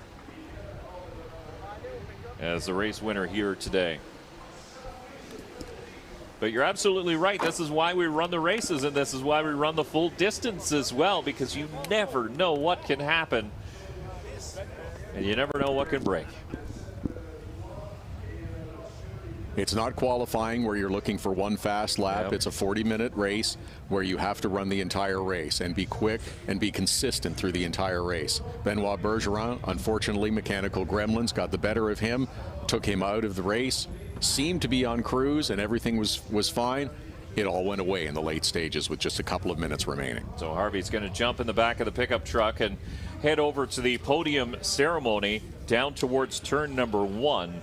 That's where they have the podium set up in full view of the grandstands and the fans in attendance here today. And you saw a quick glimpse of the fans. The grandstands filling up quite nicely here today.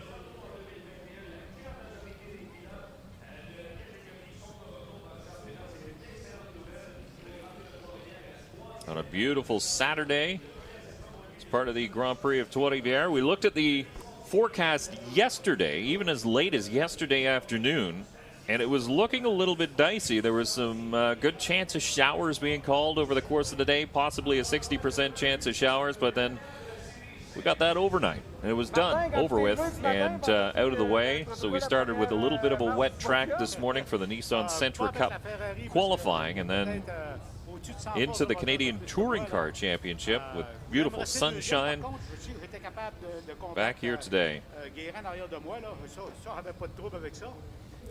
Once again, a great battle in this race from Tom and Gary Kwok as well.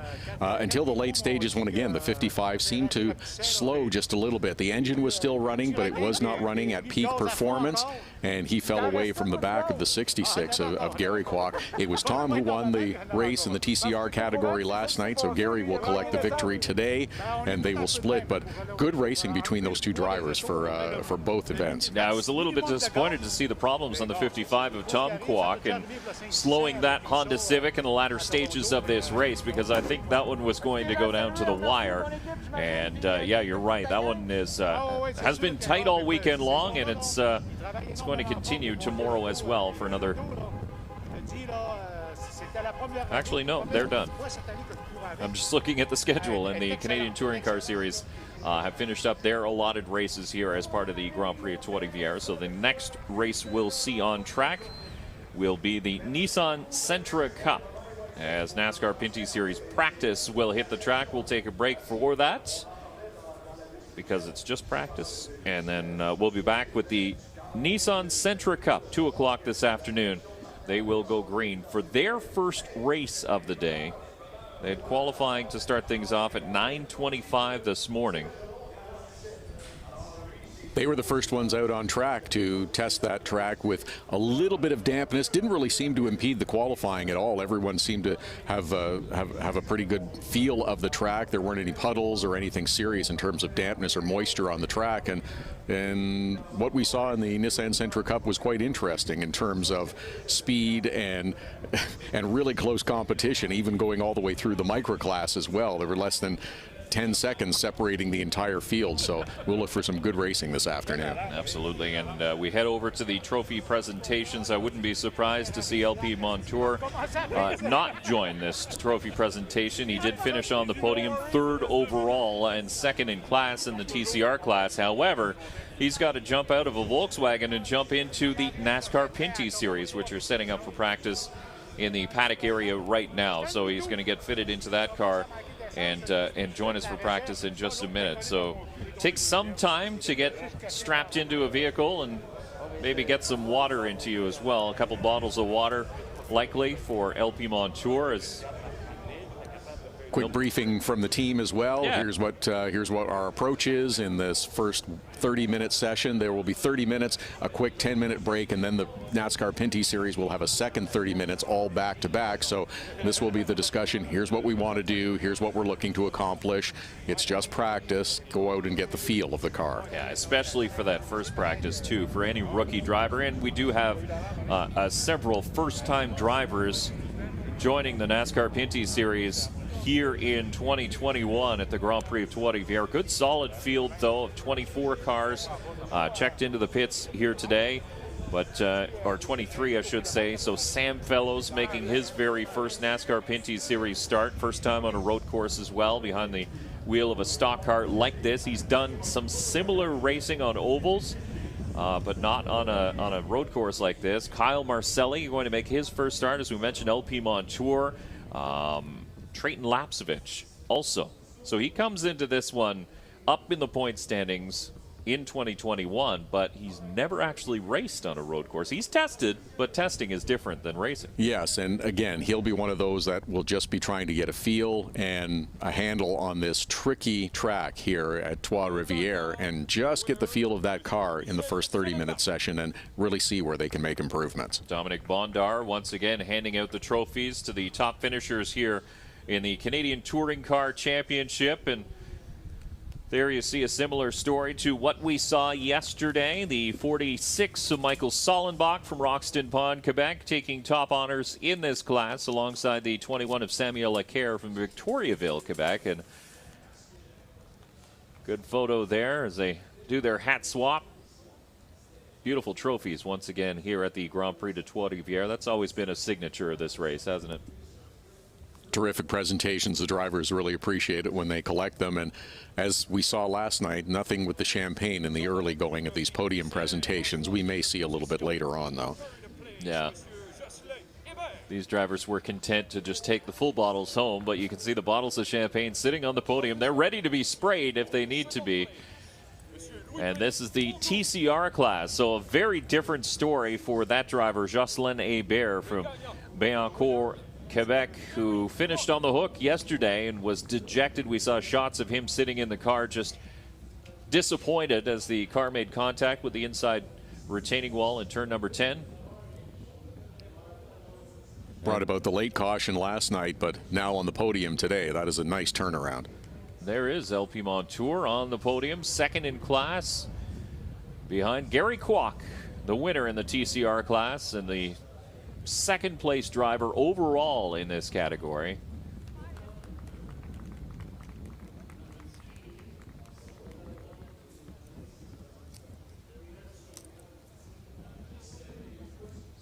Good run by Gary Kwok, as we had been highlighting several times, beating out Tom Kwok for most of that race, and problems on the 55. If you just tune back in, if you're watching a little bit earlier, and say, wait, what happened to Tom Kwok? Well, something went wrong behind the wheel of that Honda Civic and lost a lot of power. He did finish, just finished well down the order. Second place in the GTS category is Benoit Bergeron after leading so many laps and for so long in this class, but you got to lead it when it counts, and that's at the checkered flag, and that's exactly what Martin Harvey did. Stands on the top step of the podium. Reverse of how they finished last night. It was Benoit Bergeron on the top step, but great congratulations from Benoit Bergeron to Martin Harvey as soon as he climbed out of the car, and they reverse positions and hold the trophies high for pictures.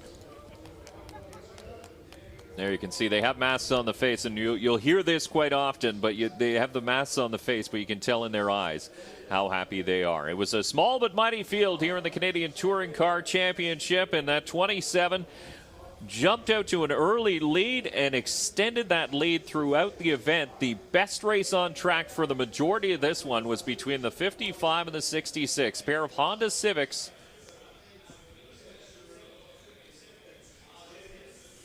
The 72 had problems early on. Mario Guerin, who fought some mechanical difficulty last night, and they crept up again here today, so failed to finish in the other Ferrari 458.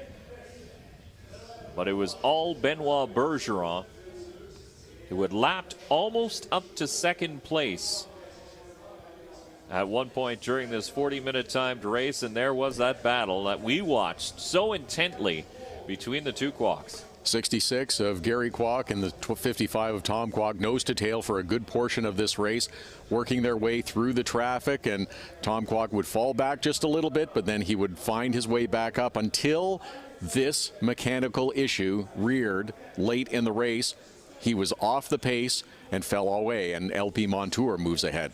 Yeah, it was something went wrong. It just lost drive off the corner, and then this was a shocking moment with 2 minutes left to go in this 40-minute time race. As a matter of fact, this is well after the car actually lost drive. It lost drive coming off at turn number 2. That's heading into turn number 6. It rolled that far, and Benoit Bergeron still hadn't been passed up until that point.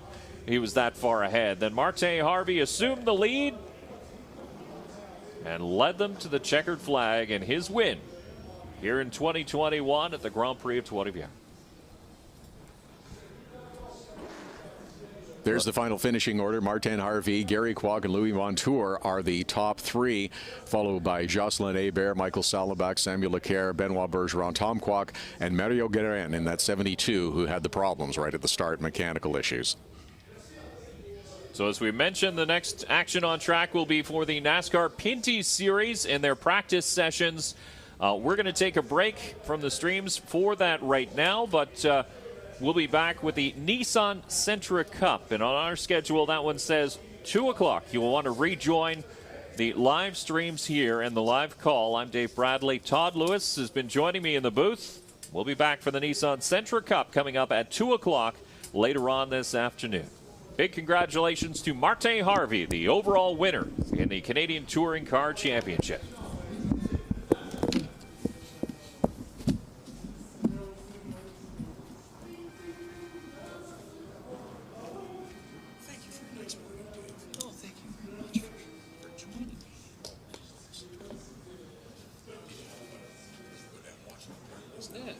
We talk about practice.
that heater up better after? Right? Oh, heater on the oil? Might be all right now. Okay, well, we'll fix that after.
En arrière. En arrière. En arrière.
problème des carburateurs nœuds, les flottes étaient mal ajustées, fait que ça le faisait boquer, il a complètement arrêté. Fait que là, on a rajouté ça, on devrait être correct. On dirait que ça a mal parti, j'espère que ça va bien finir.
Présentement en piste et c'est la séance pour pouvoir justement faire des ajustements adéquats, aller chercher le meilleur temps un peu plus tard dans la journée.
avec la température du tout. Le terrain est capable de s'adapter avec ça.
job, man. Good job. Last I me too. Good one. That was the last I saw anyhow. How is with no clutch, eh?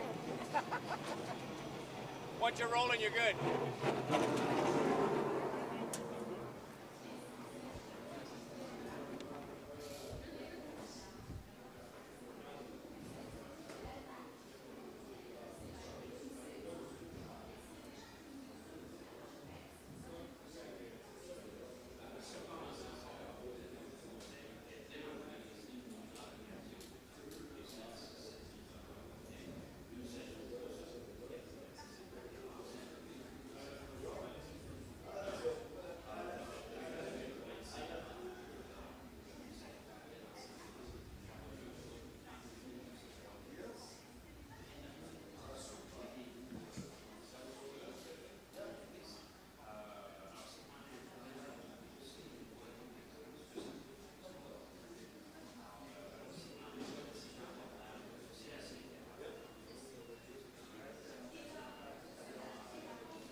I think so. I suspect. Okay. Yeah. I'm going to run down and score it. Yeah, okay.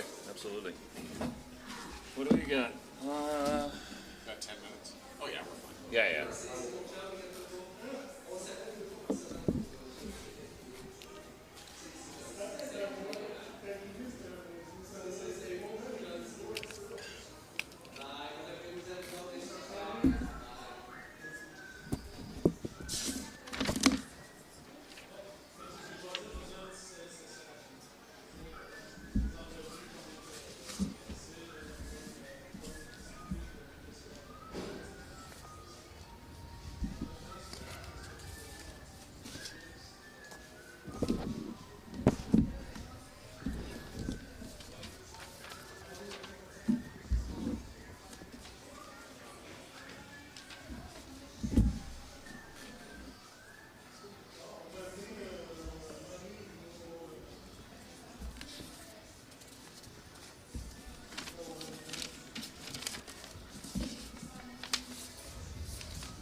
Oh, that's who he ran for. Luc Lesage ran for Steckley a few times with the 24 car. Ah, there you go.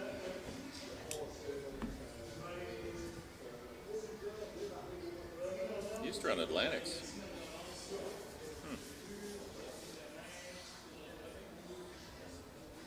Almost forget about that now. Like, this was so long ago. Yeah, I know. That was a cool series. I really like that series, yeah.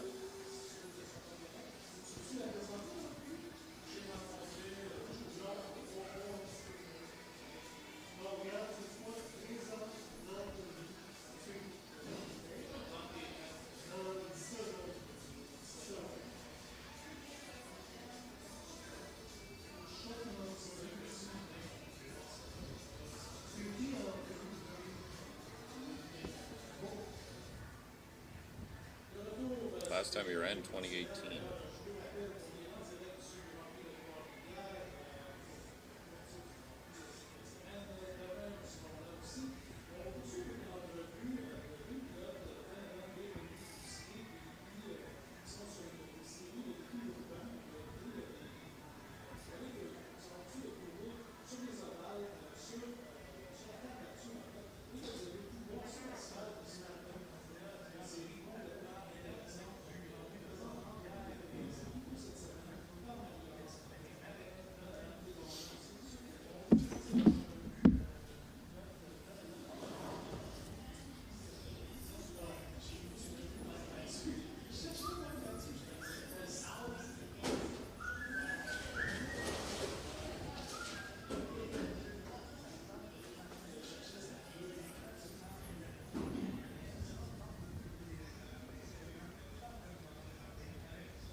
Centra Cup. Here we go.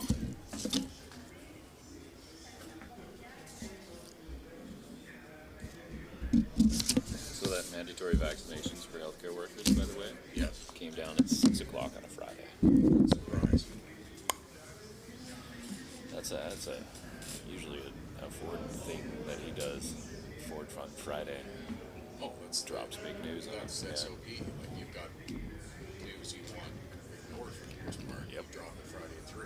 Because everybody's checked out, and the weekend's not going to pick it up. And by the time Monday rolls around, it's not news anymore. It's old. Since forgot.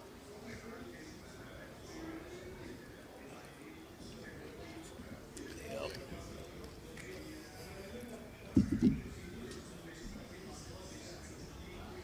What was the lady's name who works for the Centra Cup? Eliane. Okay. She's very nice. Yeah, she seems to be. So, does she do work with IMSA as well? She works for a team that competes in mission pilot, which was in action, I believe. She doesn't actually doesn't work on her position. Oh, okay. She, like many of us, freelance.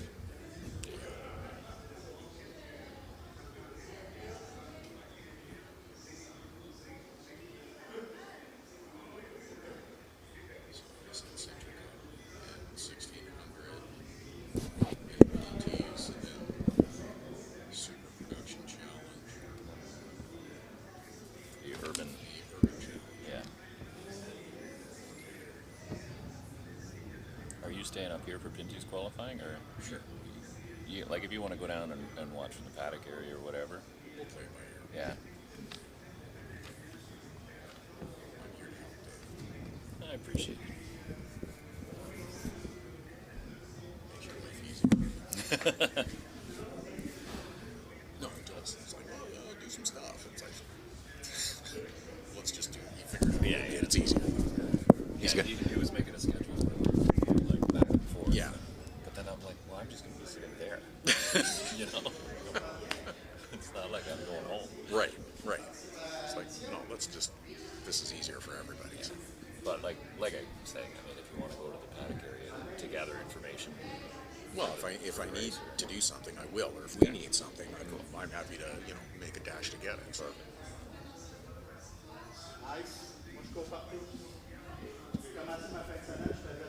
I'm going to move this if that's okay. Yep. Just because I keep wanting to reach for it as a water bottle. Guys, I think Joel gave that to the Karen guy. Okay. The truck. perfect. I will give it back to him. You'd like us to give it back? Yeah, give it back to Joel. Sure. Thank you. Have you guys eaten something? Yes, yeah, we just went down to the media tent. Got a bite. Yeah, thank thank you you. very much.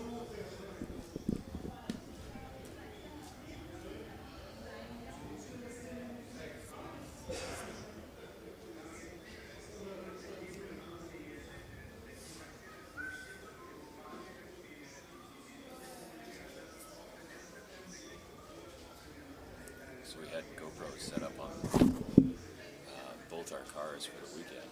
So we have one that fell off at Peterborough and got run over about a half a dozen times. Oops. So there's tire marks on the actual GoPro, like it busted the case. Yeah. And there's a tire mark on the side of the GoPro itself. Anyway, it still works. Oh, wow. There's a chip in the lens, but you can't even notice it when you're watching Yeah. playback. So that's cool. Survived. Yeah, so I botched together a new case for it. So I was using that one. We got a new one, put that on one of my brother's, and then because I strap in, and you don't want to start it too early. Yeah. So I strap in, and I'm like, "Here's the GoPro," and it's like my 75-year-old mother is like, "What do I have to do?" Anyway, so at some point, someone switched it over to take photos. So all we got was pictures of hands starting and stopping. They would just take a picture. I was like, I was really looking forward to the video because, Best lap of my life. well, there was a big crash right in front of me. I passed my brother, Yeah. and I'm like, this is gonna be great. And I'm watching, I'm like, anyway. Yeah. Oh well, what are you gonna do? So what I've since learned is that they sell GoPros now, so you have to get like the 5 and up, GoPro 5 and up, and they sell a little remote. Oh, yeah. So I can put it in my pocket of my suit, or put a piece of Velcro on in the car. There you go. Yeah, then I'll take care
Hello and welcome back to the Grand Prix de Trois-Rivieres. I'm Dave Bradley. Along with me is Todd Lewis as we get set to bring you the Nissan Sentra Cup in their first race of the weekend. They'll have another one a little bit later on, separated by a pace car in the middle. So Sentras in the front and Nissan Micras in the back. But this is a very interesting class, very tightly matched class.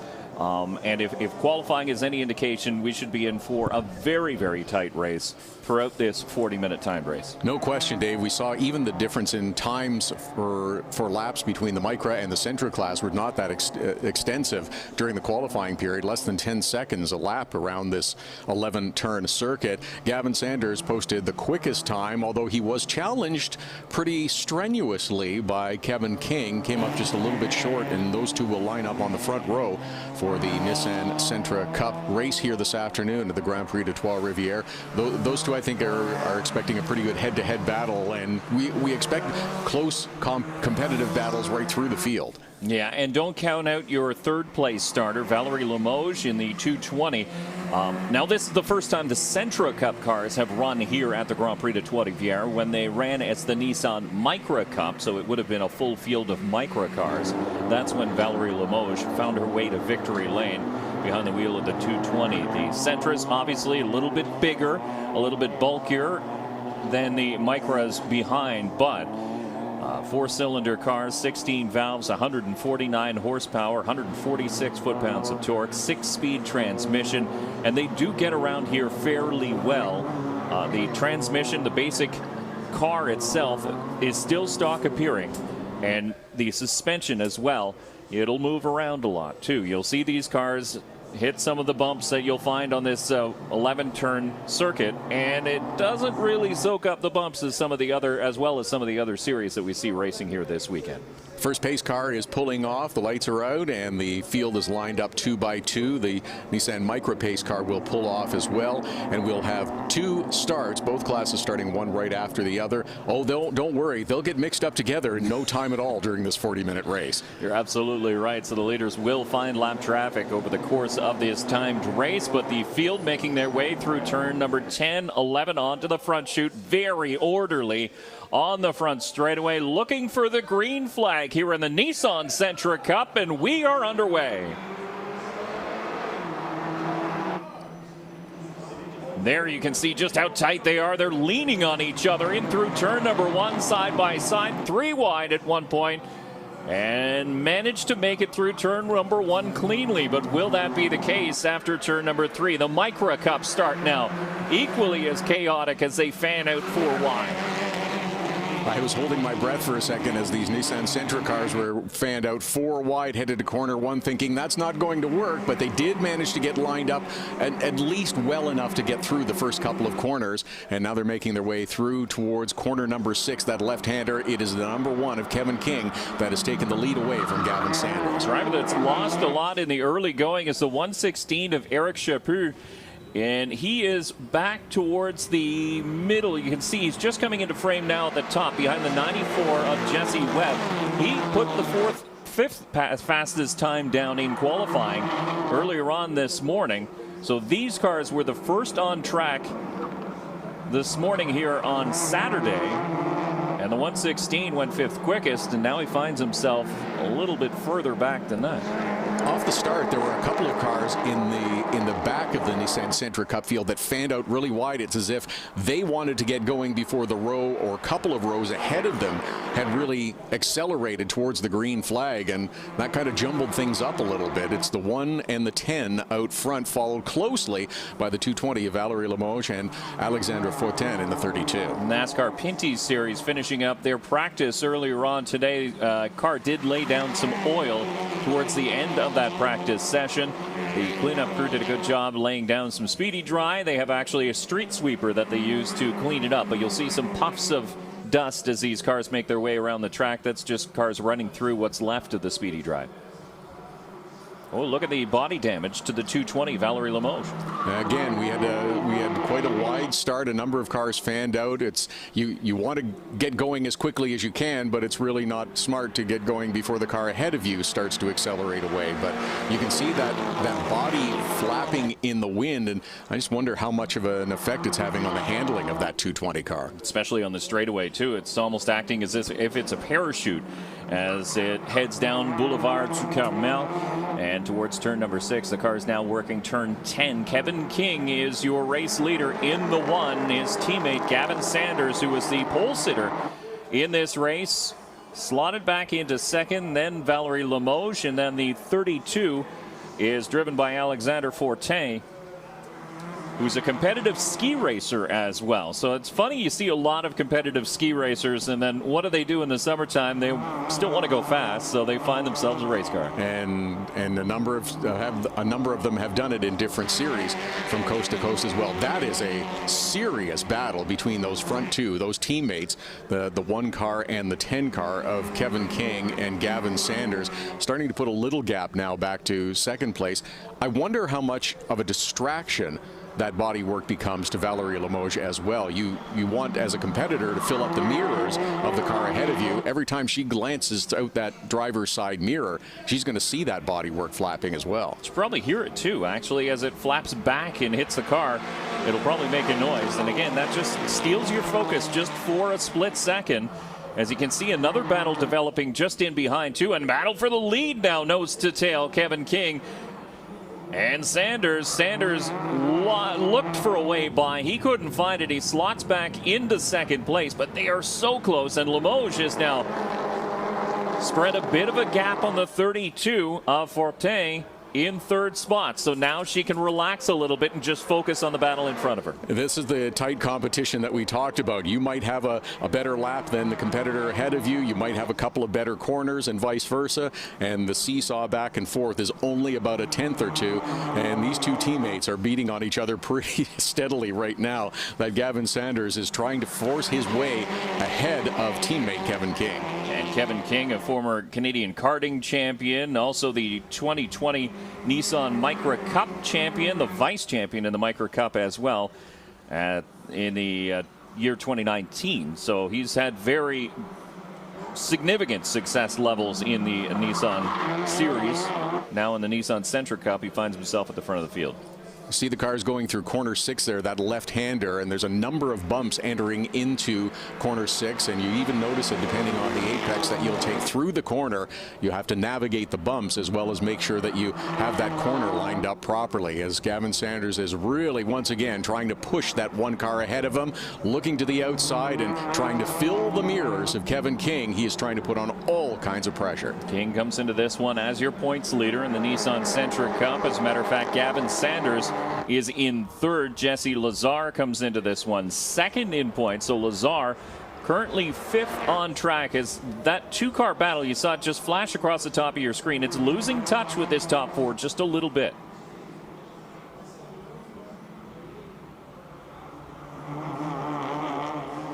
Gavin Sanders just looking for a way by, waiting for a mistake at this point. You're hoping that Kevin King right in front of you makes just a minimal mistake, and that opens the door and allows you to get to the inside, but that's not happening yet. Kevin King is doing everything he can to stay out in front and doing a great job, as we've got damage on one of the Micra cars. That is the 427 of Nicholas Barrett, who actually qualified 2nd in the Micra field. And I wasn't sure if the body work he was carrying was from the 47 car as well, because it looked like it was not all his own body work. Could very well be. It doesn't take much to tear off a bumper cover on one of these cars, as Sanders goes well wide on the runoff area in turn number 8.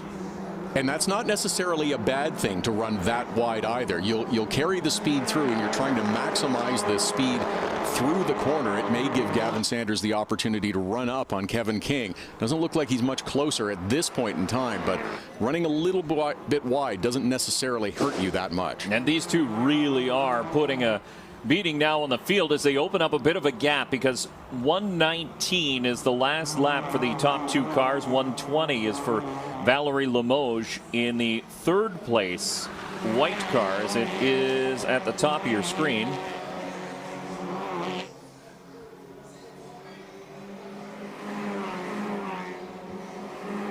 There's Fortin, and then it's Jesse Lazar and Simon Charbonneau. And that is your top 6 on track right now. 32 minutes left of this 40-minute timed race. If you're Gavin Sanders now, what are you thinking? I have put as much pressure as I can just about muster on Kevin King. I've tried to the inside, I've looked to the outside, I've tried to fill the mirrors up, but hasn't caused him any sort of distraction yet, at least enough to muscle your way through. Do you get in line? Do you kind of follow for a little while and just kind of peek out for a little bit? Kevin King, though, just clicked off the quickest lap of the race as a 1:19.7. And remember, if you go back to qualifying, I don't think that bumper cover is his at all. It's definitely all somebody else's on the front of the 427, but it's hanging on, and he's taking it for a ride at this point during this race. So this is the Micra Cup, and they're having a battle amongst themselves as well. I think it's Sylvain Ouellette at the front, the 43. Followed by the 98. Actually, Sylvain Ouellette. And we have problems. That is second place in the running order. Gavin Sanders is off track. And there's a little bit of smoke. Is it tire smoke? No, he's unbuckling the belt. So whatever has gone wrong appears to be terminal for Gavin Sanders. He hit the wall. Look at the right front. On that replay, you just picked it up a little bit late, but watch the right front as he heads towards the gate. Boom, there it is, touch on the outside, and that sent the wheel. You can see the right front tire is all askew. Didn't take much, and it knocks the toe out of the wheel, and no steering. Suspension damage, and that will be the end of the race for Gavin Sanders. We'll have a full course caution as he pulled off in the runoff area in turn number 3. I thought that car would have been pulled off far enough that we would avoid at least a full course caution, possibly just a local caution in that corner. But Gavin Sanders is going to go around and have a look. He can't believe it. The shape that right front tire is in, I can't imagine he's been able to drive it too far off track, and they may have to just pull it behind the wall to get him out of the way. But just after we'd gone to about 7 or 8 minutes, you wondered, okay, I've tried to the inside, tried to the outside. How far are you going to force the issue at this point with better than 30 minutes still remaining in this race? Gavin Sanders wasn't content to sit behind in second. He wanted to push it a little further. He pushed too far to the right. He hit the wall. And it was so just millimeters, and he touched the wall and just hit it at the wrong angle, caught the wheel, and you can see him just resting up against the tire wall. He knew this is one that he threw away. And this is the frustration that you can see coming forward now. He's like, I made the mistake. I pushed too hard. I pushed too hard early, and knows that it's cost him. Young 18-year-old driver out of Mount Albert, Ontario. He was the 2020 Micra Cup Rookie of the Year. Former Eastern Canadian karting champion is Gavin Sanders. And unfortunately will end the first Nissan Sentra Cup race here at the Grand Prix de Trois-Rivieres on the back of a flatbed. So now we'll see how the field lines up again to restart in a few minutes once they clear away that number 10 car of Gavin Sanders. It will be Kevin King who is out in front of the field once again. He's taken the lead right from the drop of the green flag, but it'll be Alexandre Fortin and Valerie Limoges in second and third following them, and Simon Charbonneau will be on the outside of row number 2.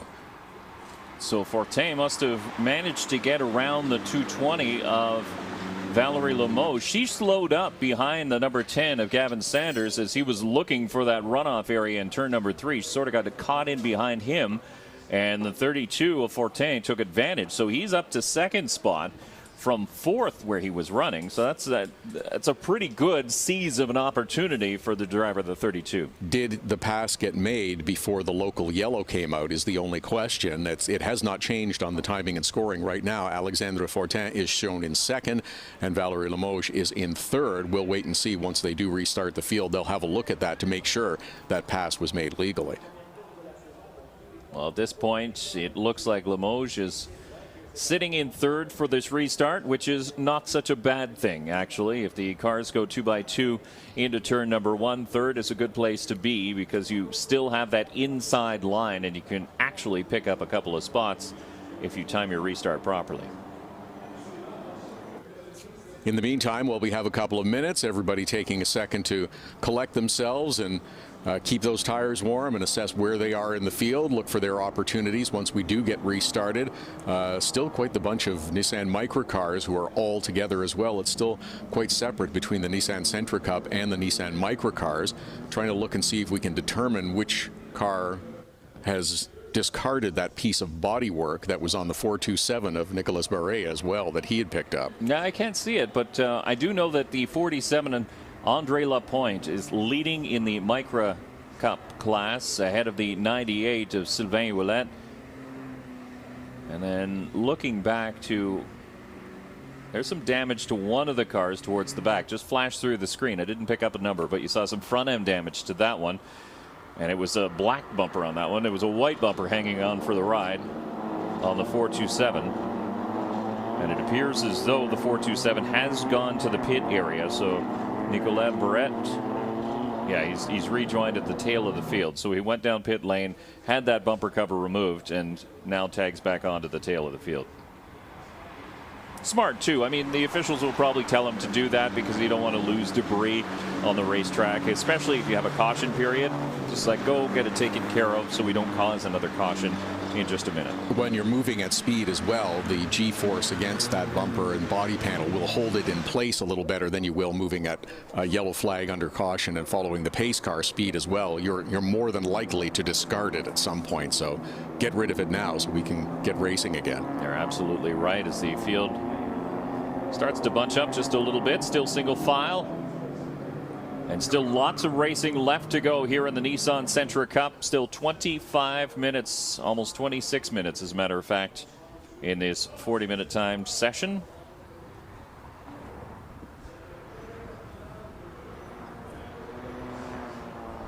So Gavin Sanders, who came into this race third in points, will take a hit in the point standings. As a matter of fact, he's got a couple wins already in the Nissan Sentra Cup to start the season here in 2021. So no doubt he'll be thinking about it when he goes back to the hotel or the RV tonight, and he'll be kicking himself just a little bit. But you get to learn, right? You find out when you should push and when you shouldn't. The mistakes of an 18-year-old, a young racer who is aggressive and knows he has a fast race car, perhaps faster than his teammate that is ahead of him. But when to use that speed, when to use that finesse, and when do you try to power by? Not with 30 minutes left in a 40-minute race. You make that bold move perhaps a little bit later. It's an opportunity for Kevin King as well to help himself in the standings as well, because as you mentioned, Gavin Sanders is going to take a hit. Jesse Lazar, who is second in the overall points championship, is currently running fifth behind the 88 of Simon Charbonneau, Valerie Limoges in third, and Alexandre Fortin in second. And we talk about some of the young drivers, but the Nissan Sentra Cup and the Micra Cup that are coming through right now is a very healthy mix of young talent, up and coming through the ranks, usually jumping out of go-karts into their first full-bodied, full-size car. But it's also a mix of old veteran talent as well. I don't want to say old, I'll use that with loose quotes, but experienced veteran talent. You have somebody like Valerie Limoges, like Jesse Lazar. I mean, these are people who have been racing down through the U.S. at times with success, and here they are in the Sentra Cup as the pace car pulls in. So we're getting set for the restart. It will be a single file restart for the Sentra Cup and the Micra Cup in behind. Kevin King will bring them down very slowly. Watch the snake start to bunch up through turn number 10. And then the revs will start to pick up through turn 11 as the field starts to speed towards the front straightaway. And back to the green flag here in the Nissan Sentra Cup, and automatically we have drivers jumping out of line as we fan out here on the front straightaway to challenge for the lead. Three wheels. Kevin King went bouncing through turn number 1. Look at Fortin up on the outside. In turn 2, he can make it stick. But can he keep it there through turn number 3? You see the Micra cars coming through. It's going to be a challenge by King into turn 3. He's got to back out. What a great move by Alexandre Fortin, who forced the issue just a little bit. King tried to slam the door in corner number 1, but that affected his entry into corner number 2. Fortin was able to keep his momentum going, take the outside line, and take the top spot away from the number 1 car of Kevin King. Ooh, with Simon Charbonneau in the 88 underneath the 116 of Eric Chaput, but that was a bold move at the last minute under braking. He didn't decide to make that move until the final few seconds. Bold is an appropriate statement for that move, to throw the car up the inside like that and have it stick. That was a bold move. Kevin King, though, is coming back, and look at Valerie Limoges in third, who is keeping those two in touch. Here's a replay of that move right up the inside. Look at that, just enough room to squeeze it through. So close. There wasn't really enough room to squeeze it through, but he managed to do it. And hats off to the driver on the outside as well, giving enough space for both those cars to fit through in a tricky turn 6. But there is your leader in the Saint-Foy Nissan, the Beauport Nissan Fix Auto number 32 of Alexandre Fortin, followed by Kevin King, who is continuing to put on the pressure. Very, very close is the driver, that number 1, to the back bumper of the 32. He'll have a draft now. Will he make a move into turn number 6? I thought he was actually pushing the 32 going through the Duplessis gates. He was that close to him, but I don't know if he's going to pop out and be bold on this lap. No, he's going to tuck back in behind. Good competition right behind, though. Valerie Limoges continues to run very close behind those two front runners with the 32 and the 1 car. And then it's the 220 of Valerie Limoges, Simon Charbonneau, and Jessie Lazar in the 21. Now, Valerie Limoges seems to be taking advantage of this battle up at the front as the two drivers occupied amongst themselves. She's been able to close that gap once again. She's now right on the back bumper of Kevin King, so no longer does he have the luxury to be able to pick and choose where he wants to go at his every whim. Now he has another driver who could potentially fill a hole if one is to open up. Close enough to call it a 3-car battle for the lead now, with Alexandre Fortin, Kevin King, and Valerie Limoges, the first 3 cars, and they are nose to tail as they continue around. Just over 20 minutes to go in this 40-minute race, and once again the 1 is trying to put a little bit of pressure on that 32 of Alexandre Fortin as they head through turn 3. We talk about the damage on the 220 of Valerie Limoges sitting in 3rd spot, but look at the back end of the 1 of Kevin King. First off, the passenger side mirror is flipped back, and he's got some bodywork dangling on the back end, but it's not affecting it as he has a run to the inside for the race lead. Fortin up on the outside, Kevin King down low. The 1 will go through to top spot in turn number 6. That was a textbook pass to set up your competition in front of you. Kevin King set up the 32 car, got in close, popped out to head into corner number 6, complete the left-hand turn, complete the pass, new leader. Yeah, he was there for most of the straightaway. It wasn't a surprise, as we saw with one of the other passes in turn number 6 a little bit earlier on, where the driver decided at the final moment that they were going to try and outbrake somebody else. But at that point, Kevin King, he made it known early that this was going to be his corner. Still a 3-car battle up front, though, with the 32 now leading Valerie Limoges in that 220 car, and the 3 of them really have not been able to get that far away from the 4th or 5th place cars. They're a little bit out of frame right now, but that is a 3-car battle for the lead, and there's just a little bit of a gap between 4 and 5 from Simon Charbonneau and Jessie Lazar. And this Micro Cup comes every bit as advertised. We knew the competition was going to be close coming into this event, and it has not disappointed. Kevin King was your race leader early on, under pressure for the most parts, and then lost the lead on a race restart, but only to get it back, as we still have almost 19 minutes left to race. So there's still lots of time for something to go wrong or something to go right for a particular driver. So I'll ask the question again now, as we've had a lot of aggressive maneuvering to try to take advantage of positions off that last restart.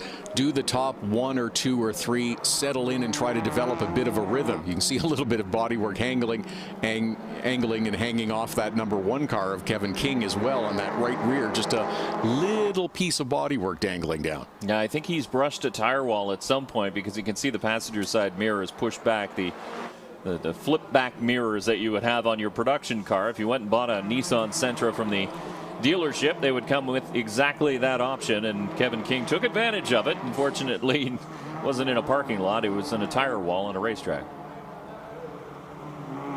And you wonder how much that'll affect him as he's watching behind him. You glance over to your right side mirror and notice that you're looking at yourself because the mirror is pointed inside the car. And again, it takes away the focus out the front windshield to the driver. Jesse Lazar in the middle of that grouping of 3 cars. Has a couple wins already to his credit here in 2021 in the Door Doctor number 21. He's chasing Simon Charbonneau in the number 88 just ahead of him. Eric Chaput in the 1:16 again logged the 5th quickest time after qualifying. Fell back a little bit off the initial start and then found his rhythm, and the 1:16 has been marching towards the front ever since. As we expected off the top, good battles throughout this field. There's the 2 front runners right now. The 1 and the 32 have gotten just a little bit of space ahead of the 220 of Valerie Limoges, but still not a great deal. It is still 3 cars up front that are in contention right now for the top spot, as Limoges has fallen back just a little, but keeping an eye on the rest of the field ahead of her. And then it's Simon Charbonneau and Jesse Lazar and Eric Chaput in the next 3 positions down through 6. Jesse Webb, Owen Clark, and Justin DiBenedetto, the 9th place car. It was a 40-minute timed race. We are over the halfway mark. There's just over 16 and a half minutes left to go in this race for Kevin King, as he now, as you mentioned, begins to open up a little bit of a gap. Still the 32 is keeping him honest, though, and lap times are very similar between the number 1 and the 32. It's not even tenths of a second making the difference between those two. Will Chaput here in the 1:16. He took a look and might have had a thought on the 21 as Lazar caught that bump, bounced way to the outside at turn number 6, and here comes the 1:16. Will he have the opportunity to complete the pass? Jesse Lazar is on the right side of the track. They're headed for the left-hander, and yes, that 1:16 will complete the pass on Jesse Lazar on the left-hander through turn number 9. Look at Lazar come back on the inside. He was able to tighten up that corner just a little bit as Chaput used every little bit of the runoff area. And here comes Lazar now, turn number 10. That would be a tight passing opportunity. If he was to push it, he decides not to, and he'll follow single file down the front straightaway. But I think he caught him at the wrong point. If that was a passing opportunity, a corner that he could have passed on, you would have seen the nose of the 21 show itself. Eric Chaput trying to hang on to that pass and complete it. Once you get past the car that you're trying to overtake, the pass is not complete. Then you have to stabilize the car, be able to get the drive off the corner, and then hold your position. That was a fight through several corners that Chaput was fortunately able to hang on to. Look at the distance at the front now. The gap is starting to get a little bit wider, about 3 car lengths now between your race leader, Kevin King, in the black and white number 1. The red and white number 32 is second place, Alexander Fortin. And you saw a car go off, and that was the 88 of Simon Charbonneau, who was inside the top 5, running 4th when he missed his braking point in turn number 6 and had to take the runoff area. And look at how much real estate you lose. Just as the 57 of Michel Debarret goes off as well, has a little bit of an off excursion. He seems to be getting pointed in the right direction. And one of the micro cup cars, as the 2 divisions having battles within their own division, and then the overall race as well. But no matter where you are on track, you're bound to see some action in this race for sure. So no caution, most importantly, with those mishaps behind us. Charbonneau managed to get righted and get back out on the track, as did the number 57 of Michel Barrette. It's the good news, bad news situation with those runoff areas. If you do miss the braking zone, you can run through and get yourself collected, back up usually, and then turn around and point it in the right direction to return to traffic. But you lose so much time on the racetrack. You will lose a bunch of positions in the time it takes you to get corrected, because the field, of course, is still at speed. But it does prevent a caution period from occurring. It does allow competitors not to damage their cars just having those runoff areas. Yeah, you talk about the time you lose. Simon Charbonneau needed that runoff area. If you compare the times to the cars that he was running around at the time he missed his braking point, a 1:20 was the times put in by the other cars. He turned a 1:34, so 14 seconds lost on track by having to do a 3-point turn. And 14 seconds in a tight field is night and day, as Simon Charbonneau went from 4th all the way down to 11th. It's a good look at Jesse Webb, the 94 from British Columbia, one of the Western drivers here in the Nissan Sentra Cup. As we have just over 12.5 minutes left to go, Webb with a podium finish in his rookie season. This is his very first season behind the wheel of a Nissan Sentra Cup car, but obviously showing speed right away, finishing on the podium at Circuit Mont-Tremblant. Good battle for position. That's the battle for 6th position with the 94 of Jesse Webb, who is holding it at the moment and keeping it from the 405 of Owen Clark. Good, as we mentioned, good racing throughout this field. That one a little deeper in the top 10. Yeah, so there you see the Nissan Micra Cups, and you can see the differences in cars as well, size of wheels, and overall size of the cars. But these cars may be small in stature, they're big on excitement for sure, and that was one of the draws to the Nissan Micra Cup for so many drivers originally. And then Nissan shifting their focus to the Sentra, and it's a very affordable race series. If you think about it, you can buy a car from the factory with factory support, get into this series for under $40,000, which when you're talking about a professional level racing series, that is unheard of.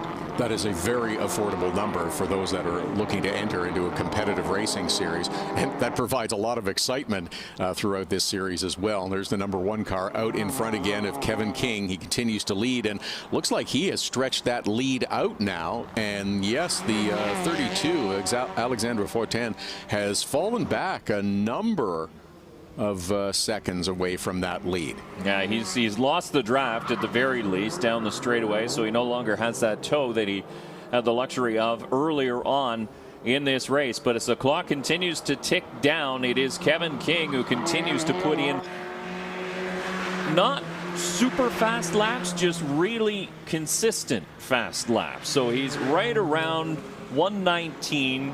So a minute 19. Last time by was a minute 19.9, but he's been in that 1 minute 19.7, 1 minute 19.9 area realistically lap after lap after lap. And just the distance has increased, and you wonder if maybe it was just a bit of a mistake by Alexandre Fortin that has cost him a little bit of a time and allowed that gap to open up a little bit.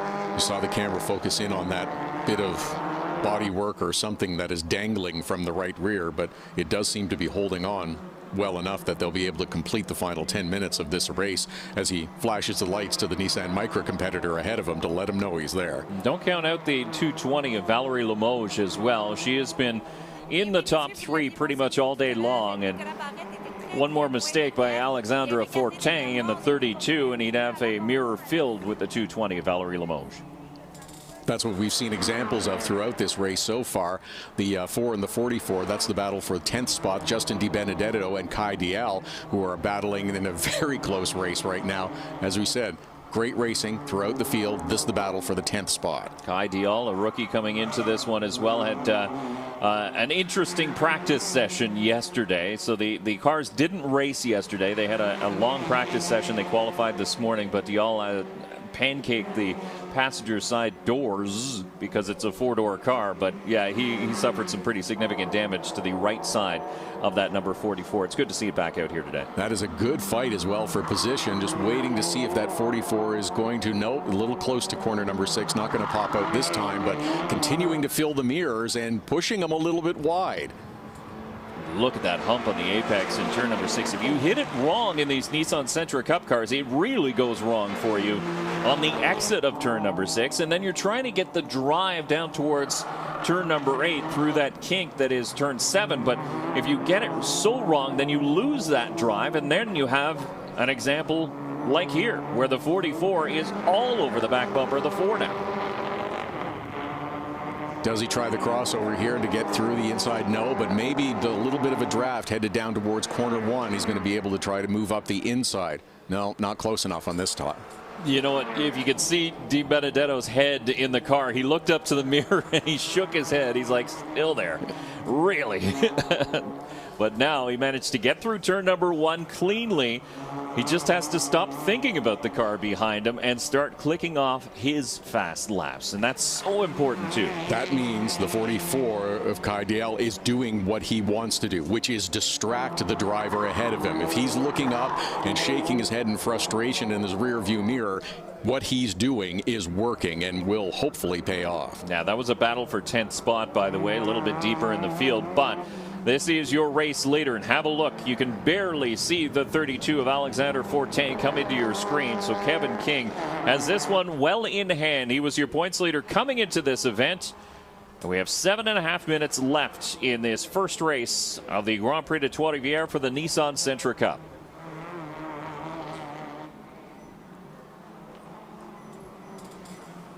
King just methodically doing what he needs to do. He has slowed down just a little bit, not enough to lose that gap back to the 32, but doesn't need to push it as hard as he was anymore. He doesn't need to test those tire walls and the barriers and see how close he can get to the walls. He can afford to take it easy just a little bit. That's the opposite when you look in your mirror and see that there is a gap between you and the car that is pursuing. You don't have to drive that car quite as deep into the corner. You still have to navigate the bumps as you saw there in corner number 6, but you can ease up just a little bit. If you give up a 10th on a lap, it's not going to be that critical if you still have that space between you and the second place runner. Valerie Limoges still hanging out there in 3rd spot. Eric Chaput in the 116. Still inside the top 5 as well, as the top 5 that had been so close for so long at the beginning of this race now stretched out with several car lengths in between each of them. Jesse Lazar is in 5th spot. Jesse Webb and Owen Clark. Simon Charbonneau, Darren Graham, and Justin Di Benedetto round out the top 5 at this point. Di Benedetto was doing his best to hang on to that 10th place position as well. As we were saying, it was a good battle between he and Kai Diel for a number of laps there, trying to get himself into that top 10. Yeah, you can see the field working their way through the Micra Cup cars. They're not quite up to the speed of the Sentra Cup cars. That's why they start in a different pack right at the back of the Sentra Cup. As a matter of fact, they get their own pace car on the initial start of the race. So it takes a little while for the Sentra Cup cars to catch up to the Micra Cup. But it does make it interesting for the leaders to have to navigate lap traffic, especially when you're dealing with cars that are just a little bit slower than the one you're in. Little over 5 minutes remaining, and it remains the number 1 car of Kevin King, who is out on front, followed by the 32 of Alexandre Fortin. Valerie Limoges and the 220 are the top 3. Eric Chaput, Jesse Lazar, and Jesse Webb are the next 3. Owen Clark, Simon Charbonneau through the 8th position. And yes, everything seems to have stretched out and stabilized just a little bit through those first half dozen or so runners up near the front of the field. Good look back to the Nissan Micra Cup, the 71, driven by Nicholas Hornbostel. You can hear those Pirelli tires just screaming as they work around turn number 3 through the Duplessis gates. This is a battle for the lead in the Micra Cup. The leader is Sylvain Ouellette in the 98, but he really just has, and you can see damage to the 875 as well. So this has gotten interesting at some point during this race. So this all happening well back of the overall race leader in Kevin King, but all these drivers are fighting for their own place on the podium. Andre Lapointe in the 47 tucked into 2nd.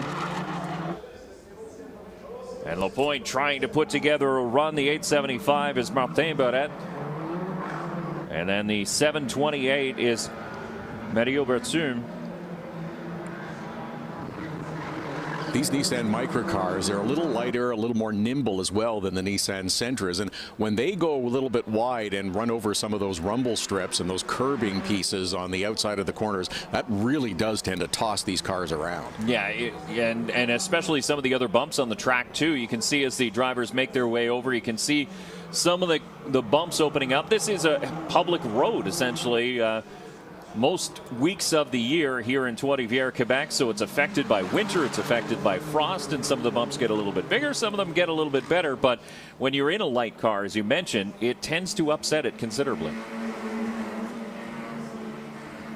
But they poke an awful big hole through the wind, too, as you head down the straightaway. So the effect of the draft, while the cars themselves don't seem like they're huge, look at the greenhouse canopy, the roof line of these Nissan Micra Cup cars. They're making a huge hole. When you don't have a ton of horsepower, you get in that little area of low pressure behind the deck lid of the other car in front of you, and you can really make up time. Looks like Sylvain Ouellette is trying to leave the Andre Lapointe car behind him just a little bit, and now the 875 is getting into the fight as well.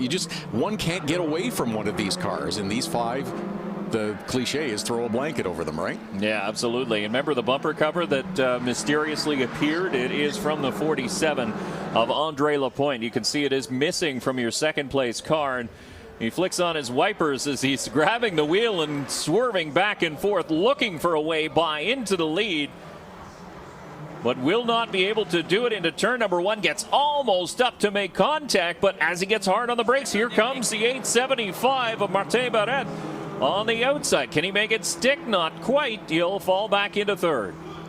Under 2 minutes to go. It is time to go for the Nissan Micra cars. The 47 doing all he can to try to find his way forward past that 98 car of Sylvain Ouellette, but Andre Lapointe unable to get there so far.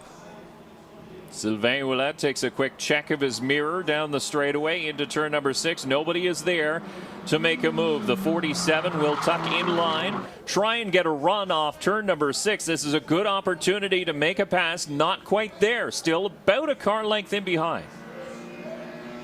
And look, your overall race leader is coming up on this battle. It's like, hey guys, what are you doing?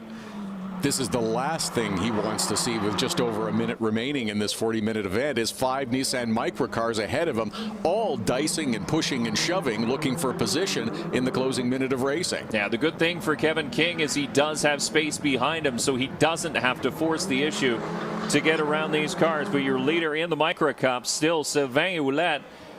And that was a great drive through turn 10 and 11 and onto the front straightaway. That's what he needed as we see the white flag. One more lap to go for Kevin King, your overall race leader, and for Sylvain Ouellette, the leader in the Micra Cup.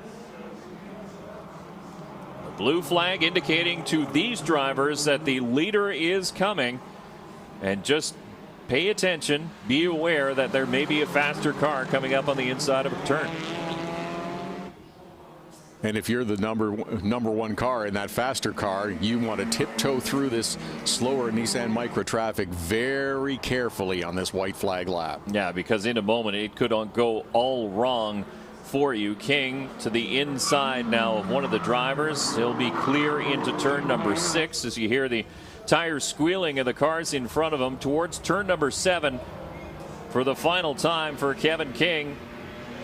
And it looks like this battle between Micra Cup drivers has settled down just a little bit. It's not as furious as it once was.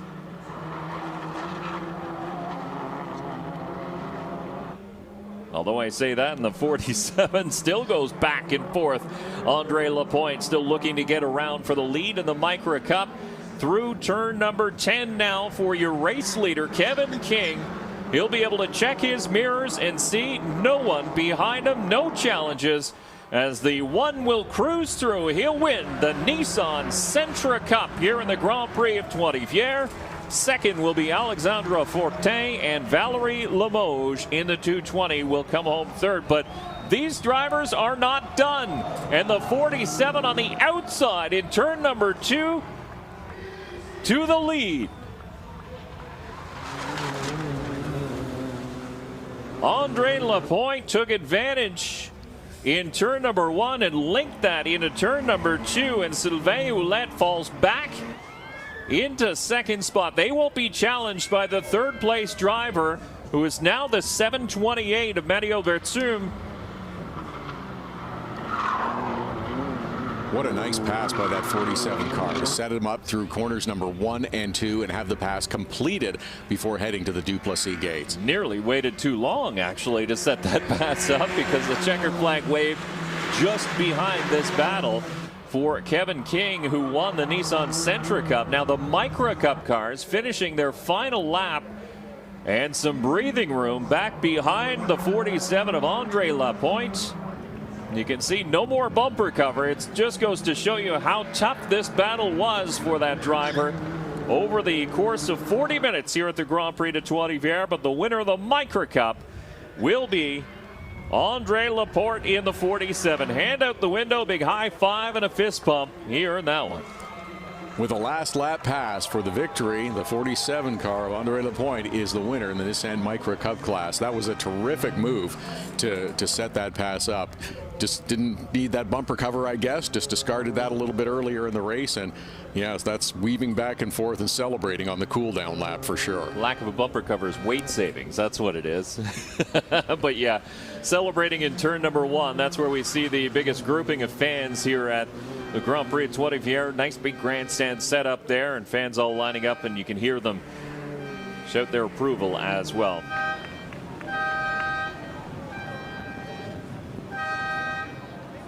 So down pit lane, still the fist pumping for the number 1 of Kevin King, your points leader, coming into this event. Had yet to taste victory lane, though. We can now say he is a race winner in 2021 in the Nissan Sentra Cup. As he comes to a stop down on pit lane. He really put on a clinic right from the start of this one. He started on the outside of the front row, but did not take long to move into the race lead. A lean on his teammates as they made their way through the first turn, and he had enough of an advantage here into turn number 2. The 10 nearly went around in turn number 2, actually, as Gavin Sanders lost the back end, and that lost him the lead. Got a little wide in corner number 2. The back end stepped out just a little bit, and by the time he had regathered it, the number 1 of Kevin King was out front. And then the pursuit began for Gavin Sanders, who pushed and pushed and pushed a little too hard and went into the outside wall coming out of corner number 2, slid through the Duplessis gate, and his day was over early. Now, heartbreak for the youngster, as you can see him holding his head inside the car. He knew he made one small error, and it essentially cost him this race. The 32 of Fortin managed to get around the 220 of Valerie Limoges before we saw the full course caution. So when we went back to green, the 32 restarted in second, and he took advantage. Really pushed the issue, and you see the number 1 up on 3 wheels going through corner number 1. 32 on the outside completes that pass through corner number 2 and is ahead at corner number 3. See a couple other drivers shuffling around. The 88 of Charbonneau got pushed back a couple of places after trying to go side by side with Valerie Limoges through the Duplessis gates in turn number 3. That didn't work, and then lost a couple positions, but battled back up through the field, including that one daring move on the inside of turn number 6. And then Kevin King would open up a gap at the front of the field and cruise to victory here in the Nissan Sentra Cup. But that wasn't it. If we catch some highlights of the Nissan Micra Cup, you'll be able to see that pass for the win. As Kevin King celebrated in turn number 1, we had a change of position for the win in the Nissan Micra Cup, which was a dandy as well. The 47, Andre Lapointe, was the winner in the Nissan Micra Cup, but what a victory for Kevin King, who had not picked up a win yet this season in 2021. He was leading the points championship based on consistent finishes in the previous 4 rounds. He'll extend that lead today. Yeah, and of course the Nissan Sentra Cup will be up again tomorrow. 11:50 will be race number 12 of the schedule here at the Grand Prix de Trois-Rivieres. So it'll be the 6th race of the season for the Nissan Sentra Cup. No qualifying. They'll be based on their finishing order from race number 1. And they'll get right to it tomorrow, just before the NASCAR Pinty's Series race comes up at 11:50 on Sunday. Écoute, c'est spécial pour moi ici parce que je demeure à Trois-Rivieres, puis tous mes partenaires sont de Trois-Rivieres, donc un gros merci à LP Apparel, stationnement expert, bien magique de Trois-Rivieres. I believe the interview being done with the 32 of Alexandra Fortin. Eh bien, Kevin, félicitations pour la victoire. Merci. No, that's Kevin King. Big win for Kevin King, the top spot in the Nissan Sentra Cup. Alexandra Fortin coming home in second. Valerie Limoges third. Chaput, Lazar, and Webb, along with Clark, Charbonneau, Dial, and Di Benedetto. So Dial managed to get around Di Benedetto and up into ninth spot as well, as they both took advantage and passed another car. They were battling for 10th for the longest time, and here they come out, 9th and 10th, two top 10s. That's right. We had the battles throughout the top 10, and those, the 4 and the 44, Dial and Di Benedetto, were going back and forth, and the 44 did manage to find his way around and a nice inside the top 10 finish. Jesse Lazar with a 5th place finish. That will impact the standings as well. He was running second in the overall championship for the Nissan Sentra Cup to Kevin King. He will still be running second, but he may have a little bit bigger gap now on Gavin Sanders, who was 3rd overall, and of course, who, as you saw, had contact with the wall, and his day ended early. Yeah, so not a great day for Jesse Lazar as far as points go. When you come home in a top 5, it's not exactly where you want it to be, but good news for him is the driver that was chasing him also had a bad day, probably an even worse day, you could say, ending up against the retaining wall and on the flatbed of a tow truck. And it will impact day 2, as you said as well, because starting position will be based on the results of race number 1. Gavin Sanders will have a lot of work ahead of himself tomorrow. Actually, it's going to be pretty exciting to watch the driver of the 10 car, as aggressive as he is, trying to work his way up through this field in the Nissan Sentra Cup. So we'll be looking forward to that. Good to mention that, Todd, because I've completely blacked out on that. And I'm thinking, wait a second, he's going to have to come from far back now. So it makes a 40-minute timed race seem that much shorter when you have all that work to do, when the leader can just sort of set sail and start stretching a gap. A challenge for him, a benefit for us to watch the race tomorrow. Oh, very much so. So getting set for the trophy celebrations here in the Nissan Micra Cup and the Nissan Sentra Cup.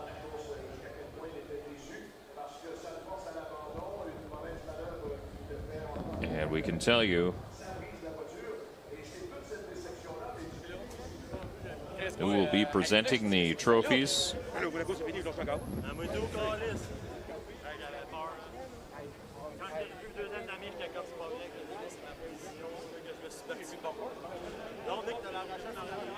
And it looks like it's Jacques Deschet who will hand out the trophies in the Nissan Micra Cup podium celebrations in turn number 1. So it's interesting, they bring the podium to the fans here at the Grand Prix of Trois-Rivieres. It's not something they'll do in the paddock area or in the pits where the fans don't necessarily have access to.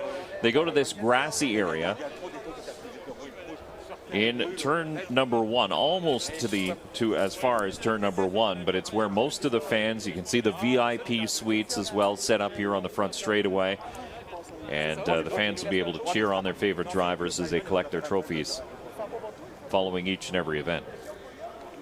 And when you're in that area of turn number 1 during the victory podium celebrations and after a race, and you can hear the response of the fans when they introduce the drivers coming up on the victory podium, it makes it all worthwhile. You can feel the energy, the love and give back from the fans to the performance that the drivers have put on. It's the right move to have it in corner number 1. Yeah, and there you can see the grandstand, the green seats in turn number 1, speckled with fans here today. And under normal circumstances, that grandstand would be 100% packed. It would be shoulder to shoulder, people all over the place. However, as we operate under a new COVID world and limited numbers of people in the stands, we still get to operate the Grand Prix de Trois-Rivieres, which is, we're thankful for that.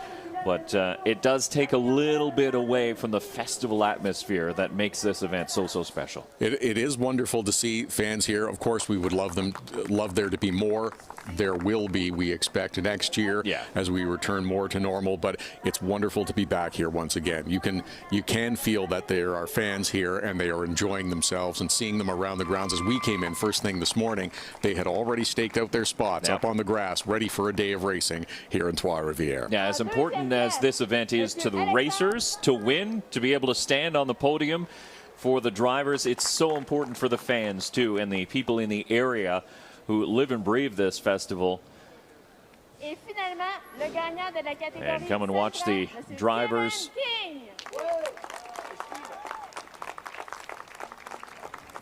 perform at their high level. Kevin King, there he is, picking up the winner's trophy.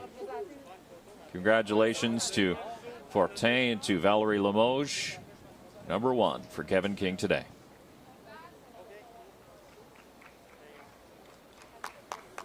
So the podium will continue. We'll be back. Next up on the schedule will be the Formula 1600. This will be their second event of the weekend. They finished their first race last night, late into the evening, just before the sun was going down. But it was a good race and promising to be another good one here today. So it'll be another timed race for the Formula 1600 Tour. And we'll be back and bring you that as soon as the cars hit the track. For Todd Lewis, I'm Dave Bradley. Once again, thank you very much for joining us here from the Grand Prix de Trois-Rivieres. We'll be back with the Formula 1600 Series.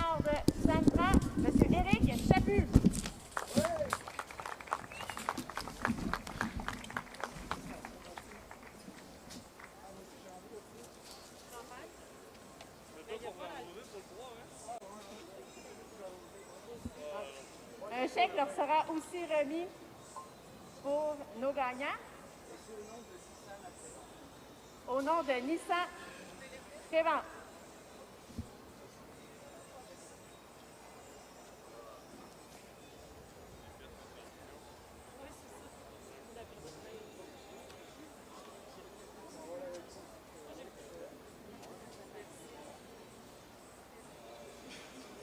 OK, c'est Alexandre.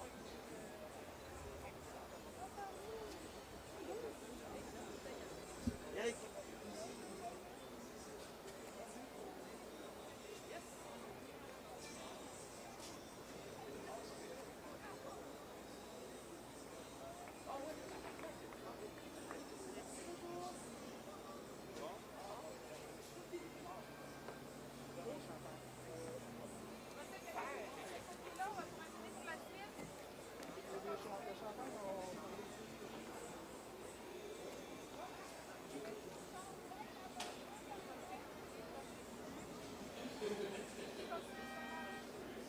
Donc, pour honorer nos pilotes, pour la catégorie Micra, nous avons toujours la chance d'avoir M. Steve Millette, président de Nissan Canada. En 3e place, nous avons M. Martin Barrette.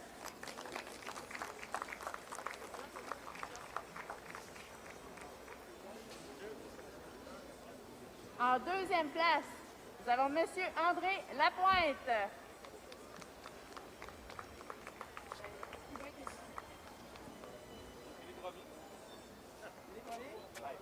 Non, mais on règle le retard. Ouais.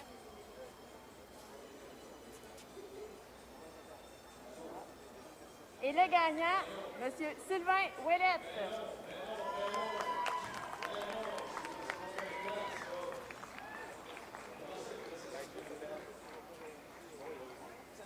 Félicitations à tous les gagnants.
Tu vas avoir la priorité, donc il faut que la voiture, la deuxième voiture, ait une demi-voiture en arrière de toi.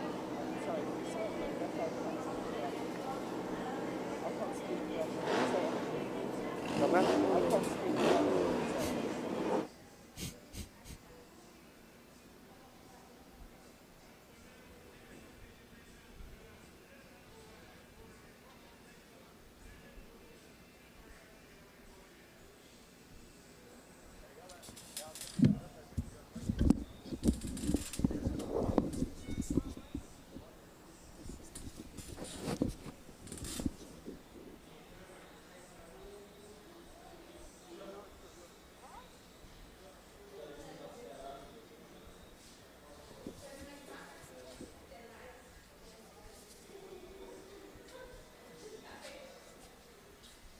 Sent you the groups that are qualifying.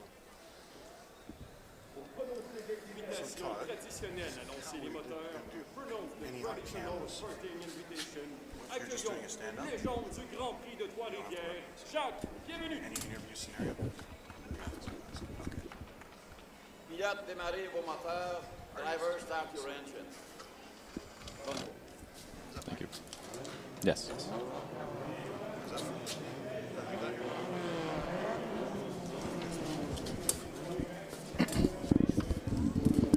Good afternoon. Welcome back to the Grand Prix Trois-Rivieres as we get set for the Formula 1600 series, as they will be running a 30-minute timed event. The second race of their weekend. They had a first race yesterday. Last night started at just after 7 o'clock, and it was won handily by Nick Gilks in the 64. He ran off and hid in front of his teammate, the 12 of Jean-Christophe Tréhan. And Jacob Moreau in the number 92 came home in third. But really, this was a race that was peppered by attrition. 8 cars failed to finish for one problem or another.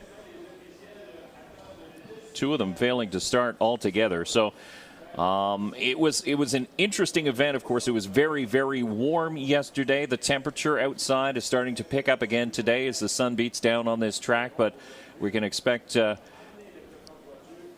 really just tight battles all over, and that's sort of marquee of the Formula 1600 series. That's what we saw a good deal of yesterday, Dave, in the early stages of the Formula 1600 race before the attrition set in the back half of the race. Didier Schreinen was starting fourth and moved up as high as second for a period of time in the early going. He had a mechanical issue that knocked him out. There were a series of other mechanical problems that knocked competitors out and strung the field out around this 1.53 mile circuit. But now everybody's back and gathered up again and rolling out on the track for their pace lap before we go green. Now the Formula 1600 series runs obviously a 1600cc engine. The Ford is what was used originally. Now Hondas and Toyotas are allowed in this series as well.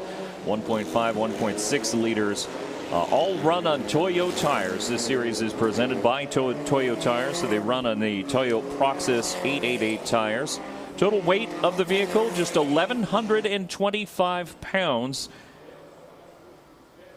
And the 1600cc motors are turning over 110 horsepower as well. So the power to weight ratio is very, very good. And the series claims that the G-force that these drivers will pull in the turns can hit upwards of 1.8 Gs. So if you compare that to a Corvette Z01, that's about double what a Corvette Z01 can pull. So small tires yet, but look at the wide wheelbase on these cars, and that means they can carry that speed through these turns here at Circuit Trois-Rivieres. The wide wheelbase offers the stability that other Formula Series provide through the large front wing or the large rear wing. No aerodynamics here on these Formula 1600 cars. Stable, though, because of the wheelbase, and this is where the driving technique comes in. This is where you learn, this is where you develop the racecraft and learn how to set up a pass. Not a lot of horsepower, though. It's not a car that you can just light up the rear tires and maybe do a smoky burnout. It's all about being smooth, linking your turns, and trying to build up the momentum lap after lap and being consistent. This series will reward a consistent driver.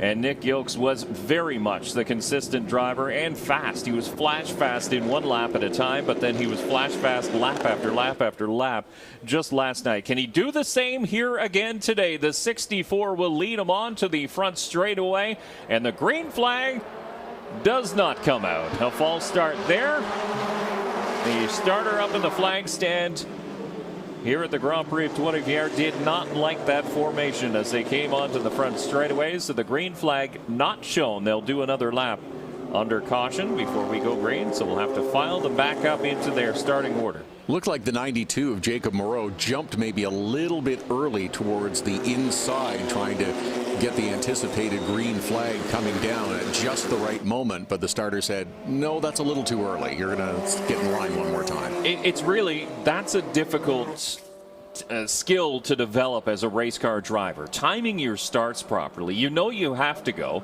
You can't go too early, but if you wait too long, then you're going to be left behind. You really have to go at the right time. When is that right time? Well, you never really know because the flagman can throw the green flag earlier, later.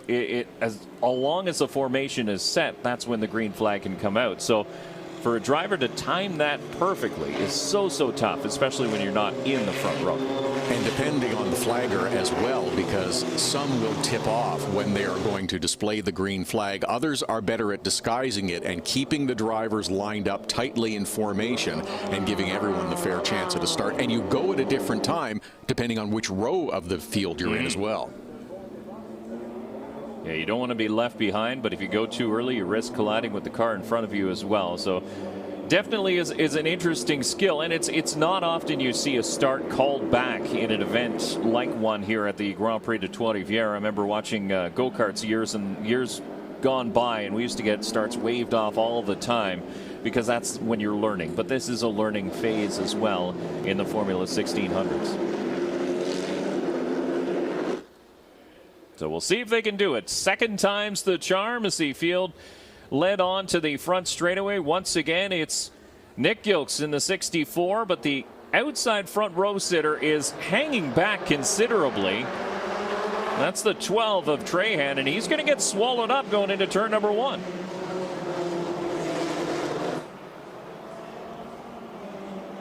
That is the definition of not getting a good start, but Trahan comes back on the inside, but that 83 of Martin Brosseau is hard into the wall after contact, it looked like. Brosseau finished in the top 5 in race number 1, and this will call for a full course caution once again. Hard into the outside wall. That's on the outside of turn number 2. So managed to get through turn number 1 cleanly. And then heading towards turn number 2, something went amiss. It looked like contact, and there's another car slowing down. Didier Schreinen. Yes, look at the left front tire on the 94 of Didier Schreinen. So there you can see Schreinen up on the outside, and there's the contact. Significant damage to both the front and rear of the 83. The rear broken before he hits the wall, and the front after contact with the wall. But he's not happy. No, you can tell that. Martin Brosseau is out, and he's waiting for the driver of the 94 to come around. He won't see them. Didier Schreinen is going to limp back into the pits for the second straight race behind the wheel of the number 94. almost want to get another look at that to see which driver initiated the contact, if you will. I'm not sure if it was Martin Brosseau who moved across a little bit to the right and then had contact with the left front of Didier Schreinen. It didn't appear as though Schreinen had come across and made the contact himself. I think you might be right. I think it was actually the 83 who didn't even realize that Didier Schreinen had poked his nose up the inside of turn number 1. He thought he had a clear track to come back across, and unfortunately he did not. The 94 was already up there, and you don't really expect another car to hang up on the outside going into turn number 2. Normally the driver will back off and slot in behind, but Schreinen was trying to make a run up on the outside, which you can do. You can pick up a position in these cars on the outside in turn 2, so it's a valid opportunity, but unfortunately for both drivers, look at the front suspension damage on the number 94. Look at how bent those A-arms are. That will not be a quick fix for the 94 team of Didier Schreinen. And again, we've seen cars run side by side through corner number 1 into corner number 2. You try to carry a little momentum in through corner number 2, and maybe you can complete the pass on the outside before you get to 3 in the Duplessis gate. But I'm not sure that they're going to be able to put enough pressure on that to get that fixed up in time to get Didier Schreinen back out. They're going to try. You can see them pushing and banging on that A-arm, and it's actually bending back down. It's use the force of 10 men. Who needs a hammer when you got a foot? It's straight enough. All good. Appears to be. I'm surprised that the toe is not knocked out of the car, that the wheels are pointed in the right direction, but it's just the suspension, and it was affecting the caster and camber on that left front. So Didier Schreinen will be back and catch up to the tail end of the field. Well, this presents a little interesting drama now too, as Schreinen proved that he was rather quick yesterday in the race before having the mechanical issue with the shifter knob. And if he's going to be putting on a charge to come through this field, that's going to be fun to watch. Yeah, for sure. But Martin Brosseau, if he was still standing there, he would have seen the number 94 come by. I didn't think that Schreinen would be able to rejoin this field, but he will as we continue under caution. The cleanup is in turn number 2, the entrance of turn number 2. And there's Brosseau, helmet off now as he jumps into the cab of the front flatbed truck. But look at the expression on his face. None too pleased. No, and again, it seems as though there were two drivers that were looking for the same bit of real estate on the racetrack. Brosseau looked to be making the left-hand turn through corner number 2, drifted a little wide, and simply ran into Didier Schreinen's left front tire. So I know he wants to blame the driver of the 94. I think maybe the blame is not necessarily earned in this particular location.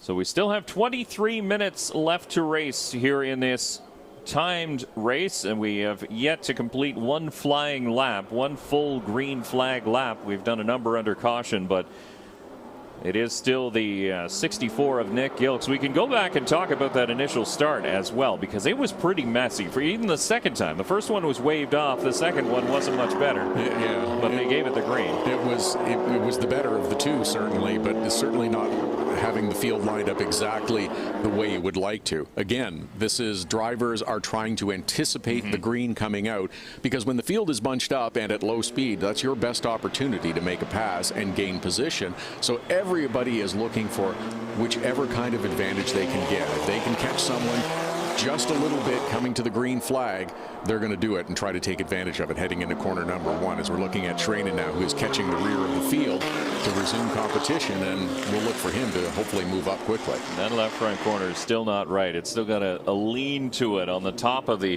wheel, but we'll see how long it can hang on for. Schreinen's definitely going to give it a good run, as he'll try to make up as many positions as he can. Currently listed in 13th position, so well down the running order after starting just outside the top 5. But yeah, the initial start, it was the 12 of Trahan who really hung back and bunched up the field, and I think the starter just sort of got tired of waiting for him to come up and catch up beside his teammate, so he threw the green. Well, and to the starters thinking as well, the leader, Nick Gilks, sets the pace. And if you're going to keep pace and have a good start, you have to keep pace with the leader. It's not up to everyone else to wait for you. Yeah. You have to keep pace with the leader because that's who sets the pace for the start. Yeah, that is really important too. You're right. You can see Schranen has now reached the back of the field. The cleanup appears to be completed here in turn number 2.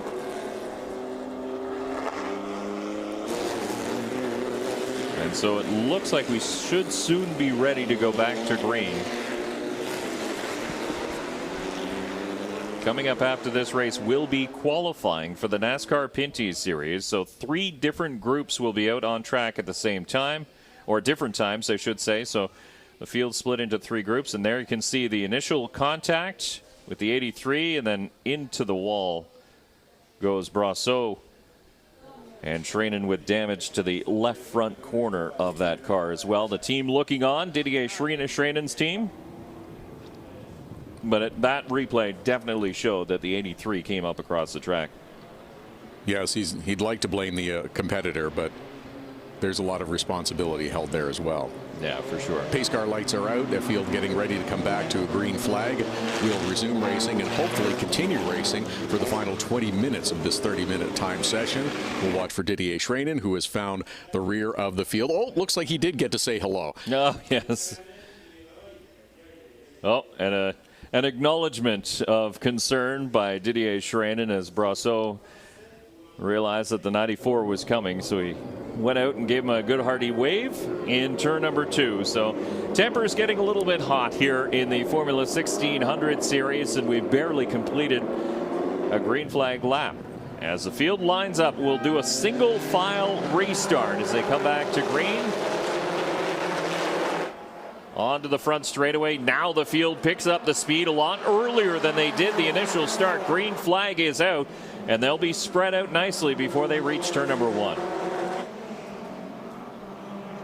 That was a nice start by Nick Gilks, who just kind of gradually picked up speed as they came through corner 10 and 11. And by the time they were at the start-finish line, he was up to full song and ready to try to stretch out that lead. However, Jacob Moreau is not letting him get too far away. Jean-Christophe Tréhan is also right in the trail. Yeah, so keep an eye on that 12 car. He finished second last night as the 3 cars at the front of the field finished 1, 2, 3, not necessarily in that order last night. Nick Gilks did win by a considerable margin, but it was Tréhan who finished in second spot and Moreau who finished in third. Here comes Tréhan to the inside, under braking, and he'll have it as Moreau left that door wide open, tried the crossover move and couldn't come back. Almost does, though. Look at that through turn number 9. The fight continues between the 12 of Jean-Christophe Tréhan and Jacob Moreau. The 92 trailing now as they head to corner 1. And getting squeezed a little bit into the outside wall, kicking up a lot of dust headed to 1. That speedy drive put down from one of the other series earlier on today. Tréhan decided that's where he was going to run. And look at Moreau coming back on the inside. All the while, Cardet in the 10 has closed the gap, and now he's joined the party.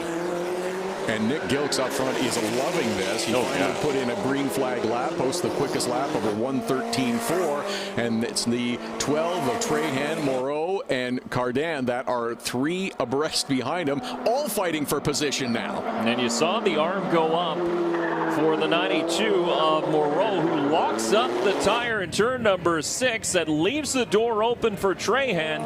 The 12 car peaks to the inside, but Moreau is going to hang on to second spot. And look who's coming. Cardet now in the 10. He'll be on the outside and unable to make the move in turn 8. Turn 9, can he make it stick down low? Tréhan's going to be on the inside line, protecting that one, and will stay in this running order. Tréhan in the 12. Holding on to second, Moreau in the 92 third, and Marc-Antoine Cardet in the 10. Took a look, thought about it going into turn number 1 in a battle for third. What a fight between these second, third, and fourth place cars, shuffling positions back and forth. That 92 feeling the heat now of the number 10 of Marc-Antoine Cardin, although he does get a little bit of a gap as they head through corner number 3, the left-hander. I think all of these drivers might be just catching their breath a little bit after a couple of laps that we've seen.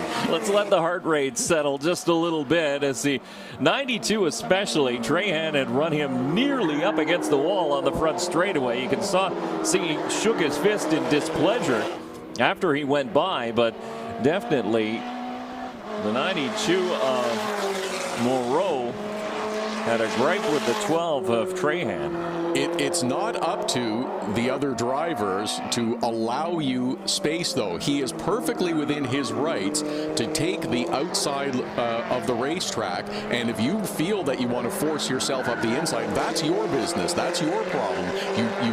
There was enough space for a car between he and the wall. He didn't have to make it easy for you, and he didn't. No, there was not much more space than one car could fit in between the car and the wall. They did not make contact, so a testament to both those drivers as well to stay off each other. Halfway down already, so nearly this entire race completed under caution, as we've just completed a few flying laps, but we're already with 15 minutes to go of the 30-minute timed session. You can see the 94 of Didier Schreinen. He's up to 7th spot, but that car is not quite where it needs to be. There is something amiss. It's not as quick as it was earlier this weekend. No, and when you've had the kind of contact that he did earlier in this race, bent suspension parts that they've, let's say, manhandled back into shape, it's not going to be the ideal setup for the rest of the race.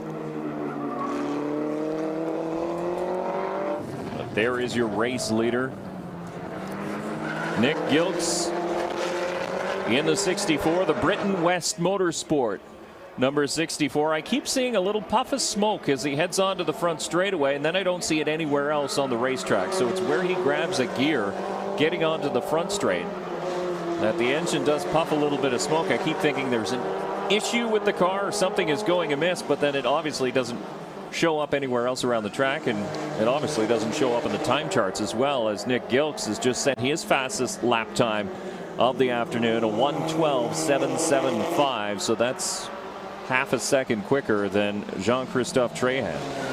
Give Didier Schreinen credit, though, for fighting back up to 7th. He has the 93 of Dominic Legrand and the 78 of Michel Legrand directly ahead of him, and now is starting to join that fight and looking to gain positions, and it looks like he's going to take Dominic Legrand and head into corner number 6. Hey, he won't even have to do it under braking. He'll complete that pass before the brake zone in turn number 6. So the 94 is actually coming along just fine, thank you very much, as Didier Schreinen tucks in behind the 78 of Michael Legrand. And looking towards turn number 9, he'll have the inside line. Is he going to try and do it under braking? Yes, he will, but the 78 of Legrand left that door wide open. So heads up to look in his mirror and know that he had the 94 coming.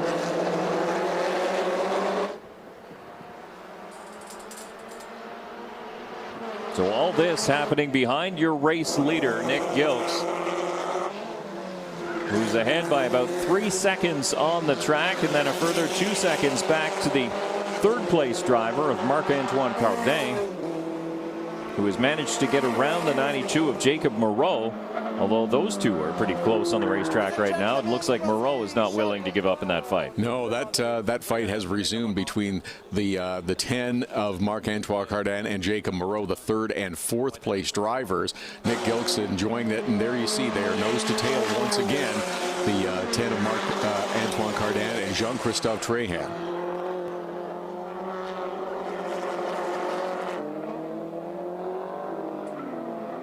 So you can see how much the cars are affected by the bumps on this racetrack. Obviously, they don't have a huge amount of suspension travel, so navigating the bumps, it's translated a lot back to the body of the driver. The driver's going to be jostled and bounced inside the cockpit of that race car, and eventually it does wear on you a little bit.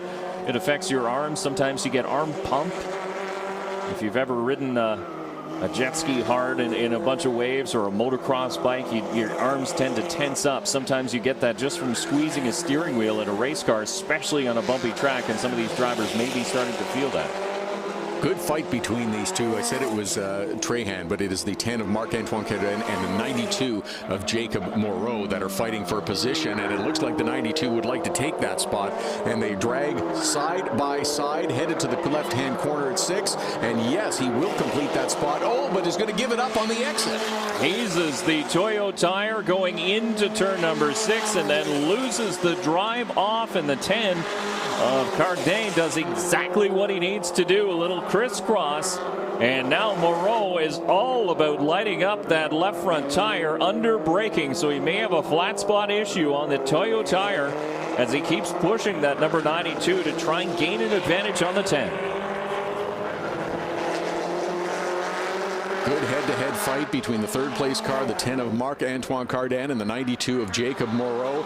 Both drivers kind of regrouping now after swapping the lead back and forth through corner number 6, and they'll set up to go again. That's the 64, the leader of Nick Gilks, who remains out in front, followed by the 12 of Jean-Christophe Trahan, and there is your fight for third and fourth. Now, this is the one we've been watching, so the difference at the front of the field is about 3 seconds, and it's another 3 seconds back to this battle. The battle for third spot. We can tell you now that Didier Schreinen in the 94, after getting involved in that altercation on the opening lap, the one that sent the 83 of Martin Brosseau into the concrete wall in turn number 2. So Schreinen, after making necessary repairs, up into 5th position. That's a nice bounce back day from contact right off the start and having your suspension bent. Quick pit stop, yellow flag, he was one of the beneficiaries. Bend it back and get out and get a top 5 finish potentially. And he's still going faster too. As a matter of fact, he just put in his quickest time the last time past the flag stand did, the driver of the 94. But we're still watching this Honda powered number 10 of Marc-Antoine Cardin. And there we have a good look at the 94 of Didier Schreinen. As we mentioned, you can still see the bent A-arm on the left front corner of the number 94. That's where he made contact with Brosseau in turn number 2. Not bent as much as it was, but it's definitely not straight. I was just going to say it's a little less bent than immediately after the contact, but good for Didier to have himself a strong run. That's the 12 of Jean-Christophe Trahan that is coming through, and there we see the 10 of Marc-Antoine Cardin and Jacob Moreau, who are in that fight for third and fourth, the final podium spot. Moreau losing touch just a little bit now after making an attempt at a pass a couple laps ago. The number 92 sliding back after finishing on the podium last night. Is the 92 sliding back, or is the 10 starting to gain a little bit on the 12 of Jean-Christophe Trahan? Marc-Antoine Cardin just ran the fastest lap of the race at a 1:12.3. Wow. And there's problems. The 55 up against the outside wall. Serge Berdeau. That is in turn number 6, and that's an interesting spot to hit, as a matter of fact, because normally on the exit of the turn you'd be past that tire wall, so something went wrong in braking for the 55, and he may have just slid up against that tire wall. We'll have another look. Away to the inside, and he just couldn't make the turn. So Bordeaux going past the Legrand and Legrand cars, and just got in there way too deep and couldn't make that turn. A very light touch with one of those two cars he was attempting to pass and sent him into that barrier. Not too hard though. No. This is a good fight between Michel and Dominic Legrand as well. These two have battled for just about this entire race and trying to fight for every position that they can. And now it's the 93 who has picked up just a little bit and is starting to take a look on the 78, looking for opportunities as they present themselves around this track. There you see a little bit further back in the field the back markers and your race leader, the 64 of Nick Gilks, but a half a front straightaway lead on the rest of the field. Gilks in the Britain West Motorsports entry, winner in race number 1. And comfortably out in front once again here in race number 2. Just under 7 minutes to go now for the Formula 1600s. Nick Gilks just posted the quickest time of the race at a 1:12.2 on lap number 15. Jean-Christophe Tréhan also just posted his best lap at a 1:12.4 as we're getting to the late stages of this race. It makes you wonder if they were told that somebody just went faster than you. You have to push. And so that's exactly what Nick Gilks did. And he did push. Marc-Antoine Cardin in a 1:12.7. So all that distance that he was able to make back up, he is lost in one lap. So he's about a half second quick or slower than the 64 of Nick Gilks. Didier Schreinen also clicked off his quickest lap of the race, a 1:12.8. So despite the damage on the 5th place car, the 94, Schreinen continues to go faster and faster. Just about a half a second off the leader in his quick time of the race. So that's quite an accomplishment for Didier Schreinen. But Nick Gilks remains out in front. Comfortable lead over Jean-Christophe Tréhan. There you can see Schreinen. Another problem. That's in turn number 6. He locked up what appears to be the back brakes on the 94. Goes for a slide, grabs a gear, and carries on fairly quickly. Did not lose a spot, but lost a lot of time. His lap time of 1:21 and change is considerably slower, about 10 seconds slower than the leaders are running at this point. Just a little over 5 minutes remaining in this 30-minute race. Nick Gilks remains out in front. Jean-Christophe Tréhan, Marc-Antoine Cardin are the top 3. Jacob Moreau, Didier Schreinen are the top 5. Schreinen, the car that just had that little loop around in corner number 6. So there is your race leader, the Trois-Rivieres Toyota's backed Britain West Motorsports entry of Nick Gilks. Gilks is not slowing down any. He seemed to be leaning on that car still pretty hard coming through corners 8, 9, and 10 headed for the front straight. You know what, though? Once you get into a rhythm, you really don't want to break that rhythm. And yes, your head can tell you that you can slow down a little bit because you can check those mirrors and see that your teammate is 4 seconds and change behind you. But if you stop pushing, if you stop playing offense, then you're essentially a good offense is your best defense. Just keep going faster every single lap and you won't have to worry about any cars behind you. So yeah, you can take it easy, but you probably shouldn't because you'll just create more problems for yourself. Just over 4 minutes remaining in the race, and not really any immediate battles for position out on course. Gilks, Tréhan, Cardin remain the top 3. Moreau and Schreinen round out the top 5, and a little bit of distance between all of those top 5 competitors. Nick Gilks comes to the Formula 1600 Tour after racing in the Formula 1200 series, so a little bit smaller cars, a little bit less displacement, not quite as fast as these more advanced Formula 1600 cars, but he jumped into one of these and went fast right off the hop in 2020. A limited schedule because of COVID-19 and prepared to run the full schedule here in 2021. Jean-Christophe Tréhan, his teammate out of the same motorsports trailer, the Britain West Motorsports trailer. The driver of the 12, still about 3 seconds up on the 10 car of Marc-Antoine Cardin, who's holding about a 2-second lead on the driver behind him. So all the top 5 have pretty much separated equally around this racetrack.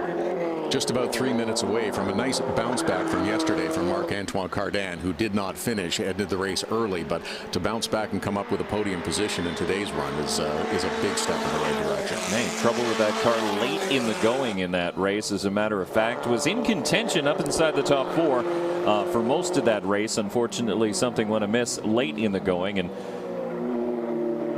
could not complete the necessary laps, but just 2.5 minutes left to go now in the timed event that is for the Formula 1600 series as part of the Grand Prix of Trois-Rivieres. You can see the leader working into lap traffic. That's Thierry Saint-Onge in the 46. Took a look in the mirror, looked to the side, and allowed the door to open for the leader to go through in turn number 1. Just watch how smooth he is, though. Nick Gilks. That's one of the keys that I've been watching for this driver is just he never really needs to muscle that car around. He's just so silky smooth. It was noticeable last night that he ran consistent lap after consistent lap, and he's carried that through into today's 30-minute race as well. In fact, has just posted his quickest lap, as you talked about. Really smooth, but really not having to push the car too hard. First driver under a 1:12. That's incredible. On lap 19, he was able to do that. So you have to think how hot those Toyo tires are underneath that chassis and how much he's pushed it so far. The hot brakes as well, but it doesn't seem to be affecting it too much. A testament to the durability of these Toyo tires underneath these light chassis, as Nick Gilks will lead him through turn number 10 one more time. But you could see the top 5 all separated as Gilks will see the white flag this time by. Just over a minute left to go in this race. So through turn number 1 for the final time, and again, all he has to do is just keep doing what he was doing. For the second day in a row, he has not put a wheel wrong as he makes his final pass through turn number 3 in the Duplessis gates, takes it out to the wall. Not quite as close as some of those drivers we have seen earlier in the race. There's no need for him to push that car out to the wall. He'll just cruise through corners 4 and 5 and slow down for the left-hander of 6 on his final tour. About 5 seconds the difference between the top 2 drivers, Nick Gilks and his teammate Jean-Christophe Tréhan. In the 12, you'll see the orange helmet of Tréhan. There he is. So that's second place. And there's the difference between the 2 drivers. Do you see the 12, how twitchy he got on the exit of turn number 6? You haven't seen the 64 do the exact same thing at all during this race. So Gilks, super smooth, and will ease it through turn number 10 for the final time, heading towards the front straightaway, and that's where he will see the checkered flag. The winner for the second race in a row in the Formula 1600 Series is Nick Gilks. Just another casual wave to his team and to the crowd as he makes his way around. It was just another day at the office. This was a very business-like 30-minute race for Nick Gilks. Had a little bit of trouble at the start as we had the initial start waved off, but once they formed up again and came around, they were granted a start the second time by. It wasn't quite as messy as the first one, but Nick Gilks decided it was time to check out shortly thereafter. Jacob Moreau coming home in 4th. Didier Schranen, that's the driver we're looking at right now in the 94, will come through and he will complete the top 5 here in the Formula 1600 Series.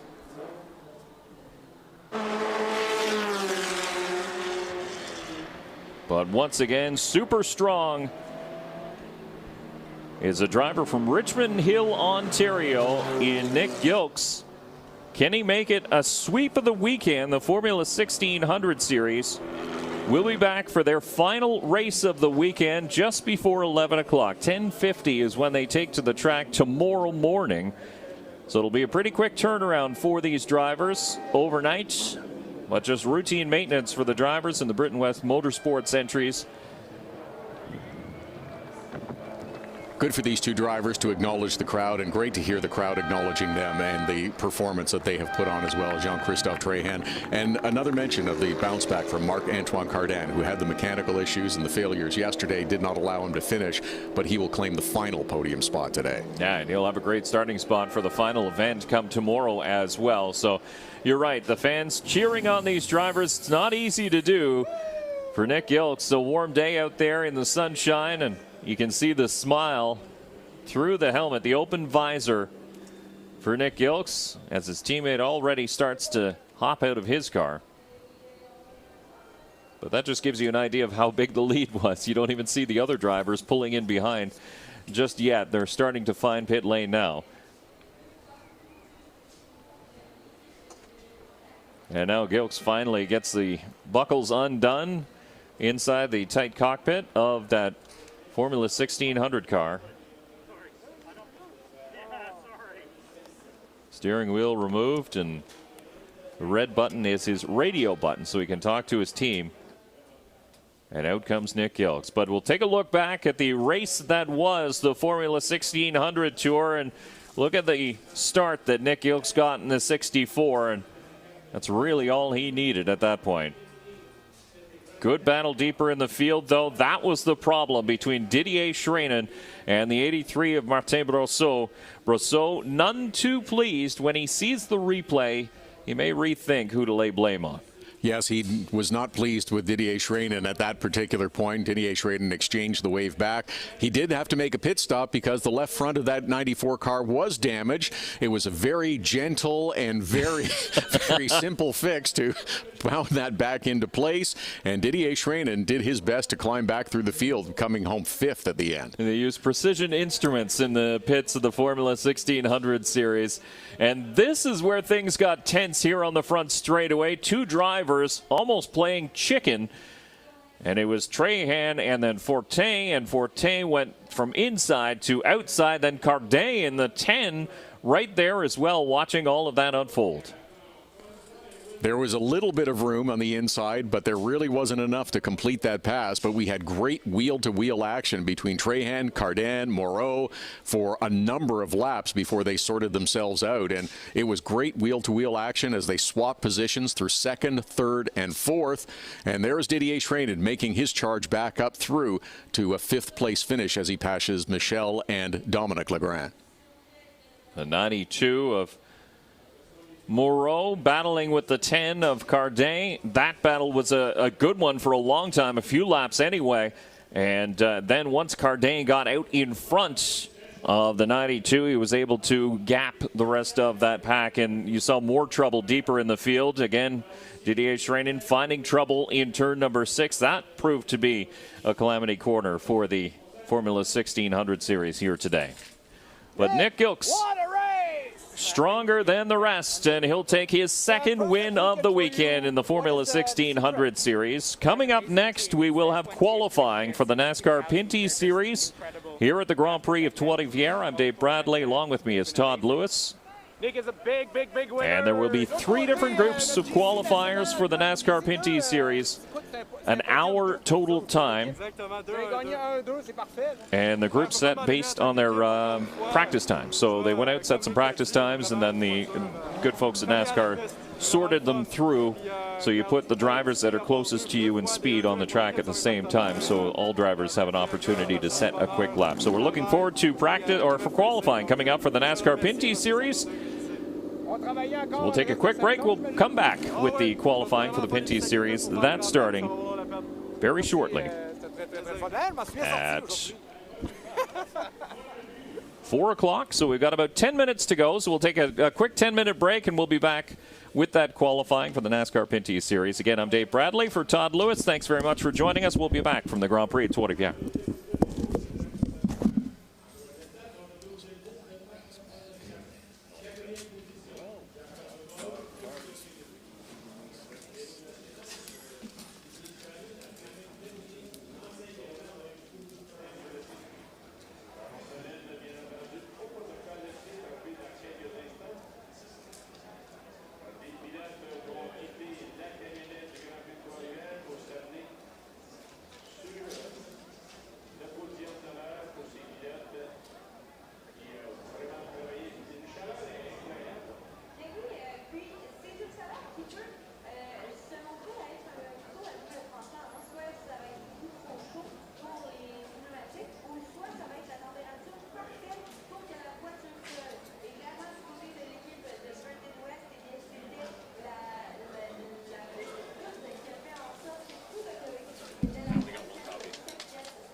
Ça a bien été?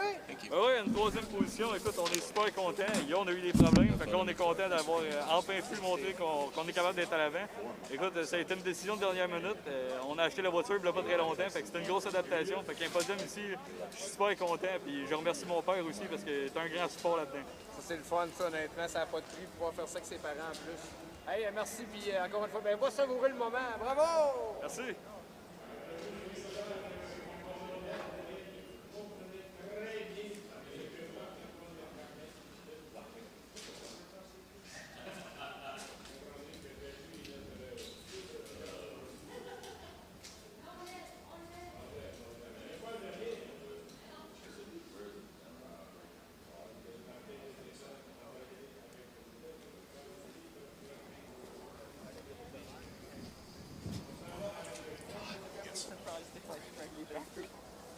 That's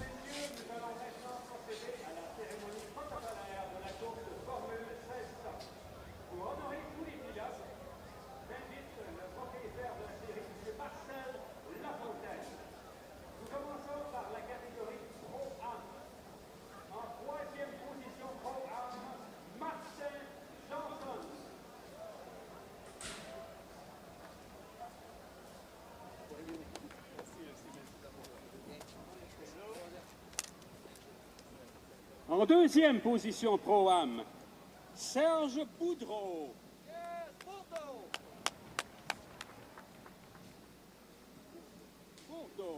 Bourdeau. Et en première position, in first place, Knox Henderson.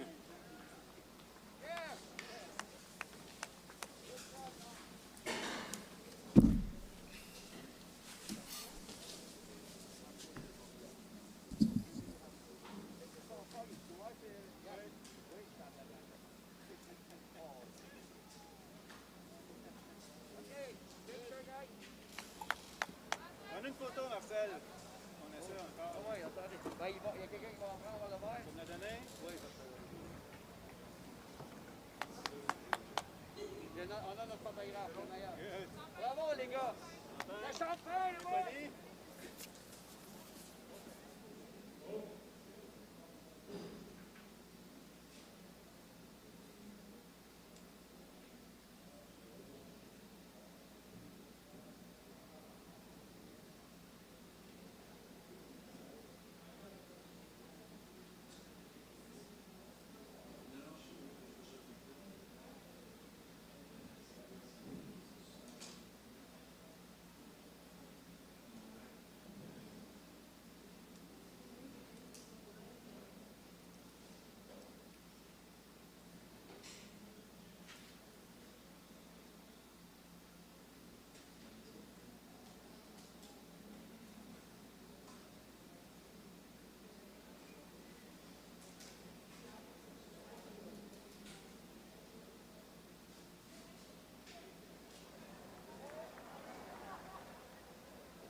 Mad.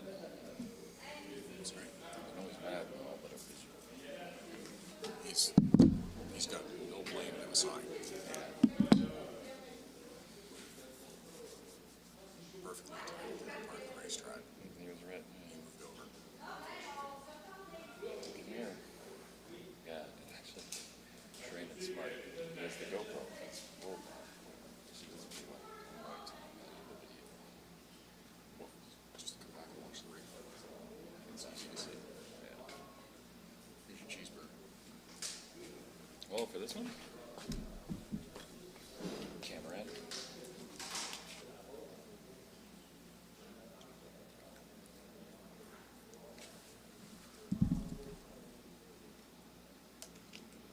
Do you think a car with the number 22 will actually find victory lane?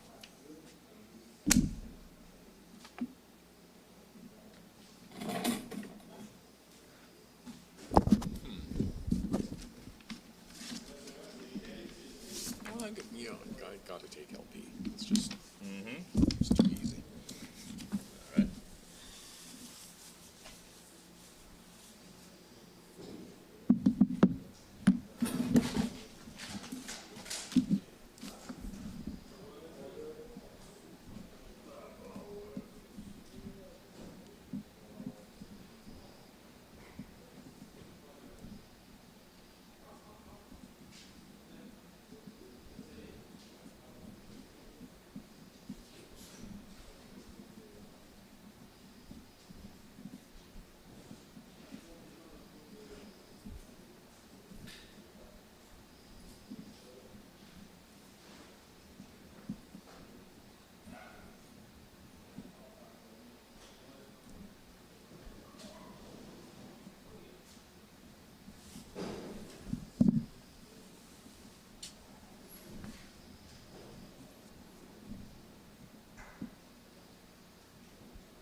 Did they not just divide, go down the list, and they broke it off? They broke it off at 8. Yeah. So the first 7 are in the first group. The second 8 are in the next group. Yeah. The fourth 8 are in the third 8. Keep the last group tight, I guess. I don't know. Yeah. Do you go 8-8-7 or 7-8-8? Yeah, I guess you want to give your fast guys the best opportunity to have a clear track, right? Yeah.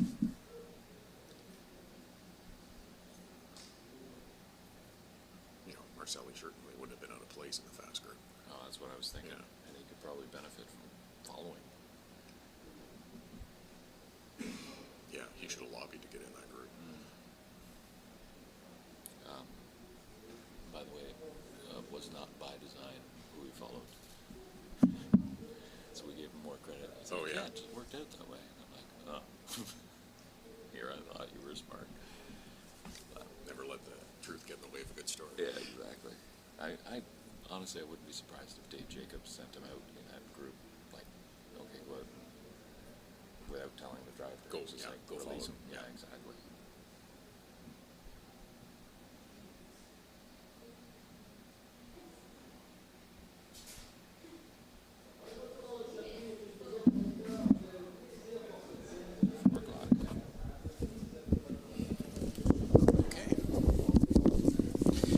Hello and welcome back to the Grand Prix of Trois-Rivieres, the 51st running of the Grand Prix of Trois-Rivieres. And I'm Dave Bradley. Along with me is Todd Lewis as we get set for qualifying for the NASCAR Pinty Series. So the drivers out and turned some practice laps. They had 1 full hour of time practice earlier on this afternoon. We can tell you the fastest driver out of that practice was a hometown name from Trois-Rivieres, Quebec, the number 47 of LP Dumoulin, who told me in the pits, he says, I really, really like this track, but it's a very busy weekend for me because he's pulled in so many different directions. Yes, and they're very busy with cars this weekend, too. Of course, JF Dumoulin, his brother, is running this weekend as well. No longer a full-time runner in the NASCAR Pinty Series, but it is wonderful to see him back this weekend. Of course, those two in 2019 both finished on the podium here at the Grand Prix de Trois-Rivieres. What a special time that was to see the LP Dumoulin come away with a victory and have his brother JF on the podium as well. Yeah, that was pretty neat too. And of course they're running another car, the 07 for LP Montour in this event. So Montour making his first ever NASCAR Pinty Series start, but he didn't look out of place. Obviously, with a driver coach, you could say. I mean, LP Dumoulin is going to be there and helping him as much as he can. So will JF Dumoulin, but LP Montour is a driver in himself. I mean, he's raced in the Trans Am Series down in the U.S., so he knows how to get around a track like this. And he didn't look out of place, turning the 11th quickest time in practice earlier on. Very different cars, but of course he's raced here as well in the CTCC series that we've seen the last couple of days, and also shown pretty well in that series. Had some mechanical problems in the race yesterday, but had a nice bounce back day today in the race earlier this morning. And of course, extra track time always benefits the driver. If you're learning a new car, if you've got the extra track time to get yourself out and learn this tricky 11-turn road course, that only benefits you. Yeah, so the way NASCAR has divided up these cars into 3 separate qualifying groups is based on their times from that qualifying session. So this first group will be the latter half or the latter third of that practice field. So it'll feature Dexter Stacy. There you see him in the number 92. You have the 64 of Mark Dilley. You have the 84 of Larry Jackson, the 8 of Ray Jr. Quartermash, along with the 98 of Sam Fellows.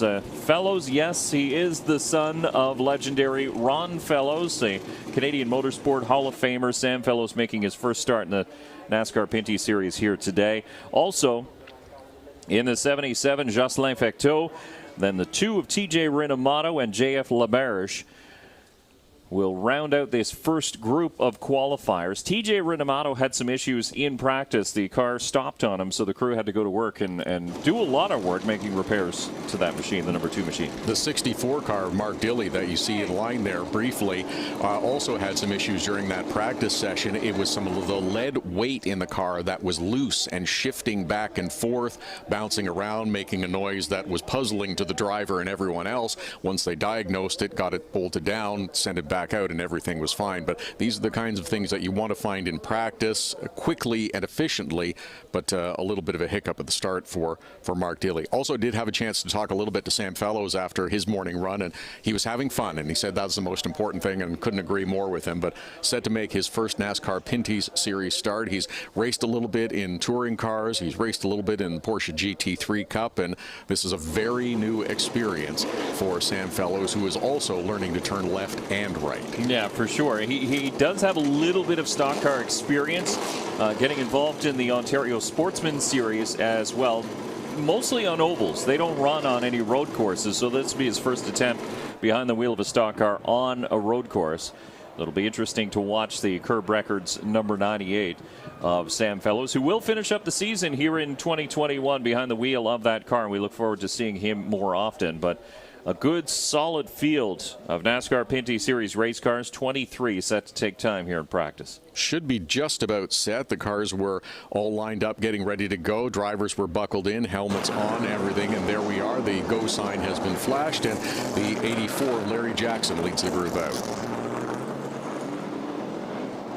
And that is the paddock area where the drivers are leading on to pit lane and now onto the racetrack. As you can see, they'll try and get some heat as quickly as they can into those General tires. Now, interesting about these General tires, very durable. They've been the same tire run in this series for several years now, but the drivers will tell you there's a certain good level in the tire. So the tires don't really fall off all that much, but the first few laps on a new set of sticker tires, you should be able to find a couple extra tenths of a second. There's the sweet spot. You want to get the heat into the tires, get them up to the optimum temperature, make sure that you have a gap between you and other competitors around this 1.53 mile circuit, and then you've got 1 or 2 laps, 1 or 2 opportunities to put in your best possible time. So you've got to line up those things in having space on the racetrack and the tires up at the optimal temperature. Yeah, some of the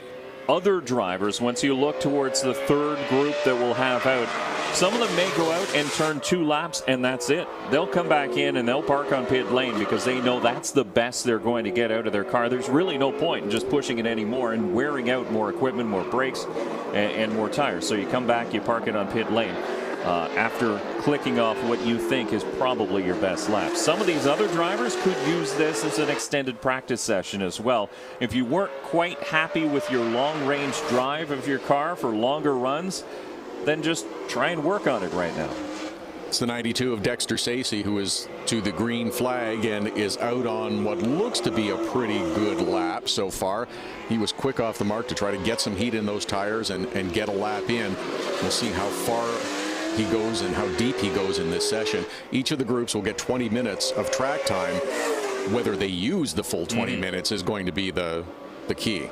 Yeah, so Dexter Stacey, the first out on track, as we mentioned. So the green flag that they saw when they passed the flag stand officially starts your hot lap time, because coming out of the pits, you're not quite up to temperature as far as tires go. So we're keeping an eye on the 92, the Bullies truck stop number 92.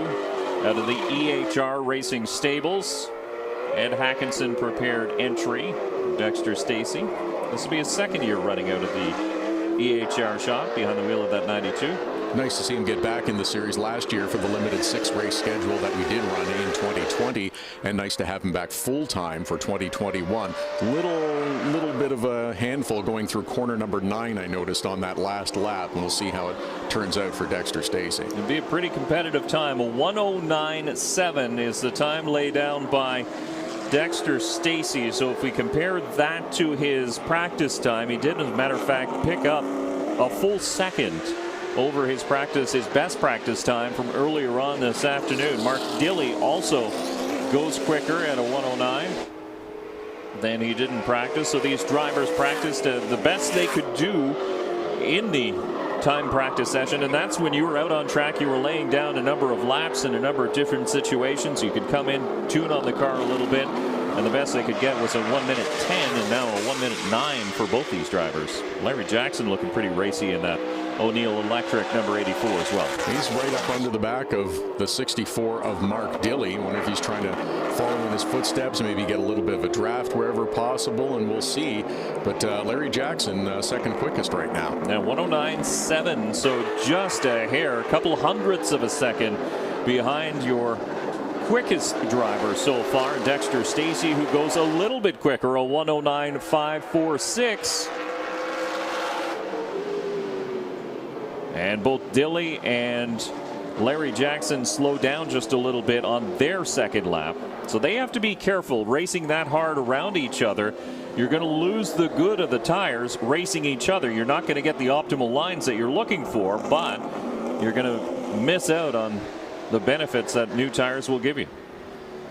It's the 8 car of Ray Jr. Courtomage, who is back in the series for the first time in about a half a dozen years. Did run some partial schedules, ran a full schedule one year, and is running a partial schedule again this year, beginning with the Grand Prix de Trois-Rivieres. Former most popular driver in the NASCAR Pinty Series back in 2012. Good to see Ray Jr. Courtomage back in it, and he's currently with the 4th fastest time of this group. The 84 and the 64 have now swapped spots. It's Larry Jackson who is out in front and leading the 64 of Mark Dilley. We'll see how they do when they come past the start-finish line and click off another time, this time by, and whether it's going to benefit Larry Jackson or whether it's going to benefit Mark Dilley a little bit this time. So we can tell you that Dexter Stacey did not go any quicker on his 3rd lap. So after 2 laps of upping himself a 109.9. That time Larry Jackson a 109.7. So he does go a little bit quicker and sets his fastest time of the session, a 109.7, but not quick enough to knock Dexter Stacey off top spot in the 92. So a 109.5 is the time that everybody's chasing at this point. And now we'll begin to watch and see how much longer these drivers are going to run, if they are going to run. Oh, and TJ Renomato has had a problem and gone back into the tires. And that's turn 1, and it's a big hit. Look at the body damage to the back end of the RGC Group number 2 of TJ Renomato, former Rookie of the Year in the NASCAR Pinty Series. Have another look. Wheel hop. Oh, yeah, it just looked like you could see that he was in trouble as soon as he started to enter corner number 1.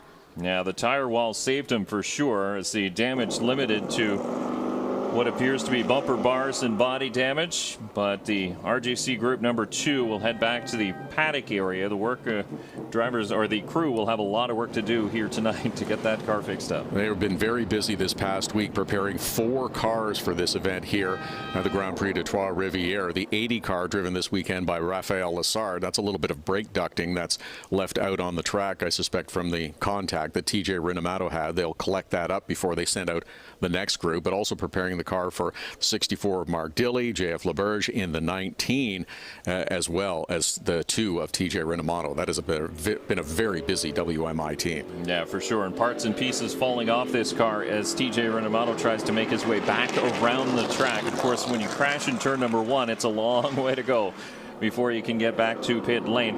And when I mentioned wheel hop going into turn number 1, if you're brand new to the series, that's a term that's been used in the NASCAR Pinty Series for many, many years, and it's something the drivers will be familiar with.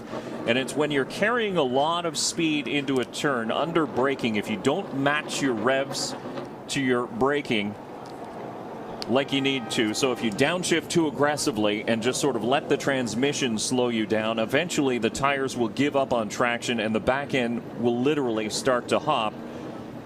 And once you do that, you might as well be pulling an emergency brake on the back end of that race car, because it's going to come around in a hurry. That was pretty much what TJ Renomato did heading into corner number 1, as the car did not settle down heading into the right-hander and quickly looped around to the left and backed into the tire wall. Former driver in this series, Billy Rose Jr., used to call it the hospital hop, because 9 times out of 10 you ended up wadding up the car in the wall.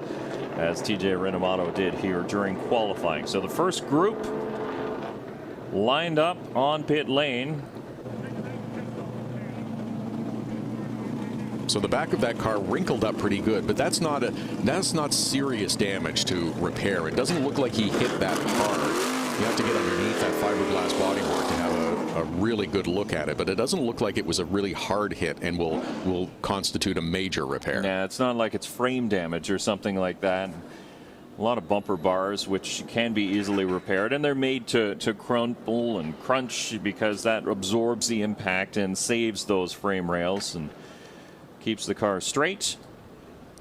So how are we for time now with about 16 minutes gone in this session, and are they going to clean the track and allow this first group to get back out there, and will anyone even choose to go back out and try to turn another lap? You might be right. These drivers might be done. I saw Dexter Stacey did hop out of his race car on pit lane. So the drivers were going to be allotted 20 minutes per session, per group in this timed qualifying, and as you mentioned, there's about 6 minutes left to go. So there really won't be too much time for these drivers to get out, get their tires back up to speed, and start setting a quick lap. And besides, their tires are now, 4 and 5 laps old. So there's really not much point in going out because the chances of you bettering the lap that you've already laid down are pretty slim. And will have gone through a heat cycle as well if you were to choose to go back out there. Again, you're going to start the race on these tires, so you don't want to abuse them. And here's your answer. The next group is coming out. Yeah, so the next group is led by rookie Kyle Marcelli in his very first start in the NASCAR Pinty Series.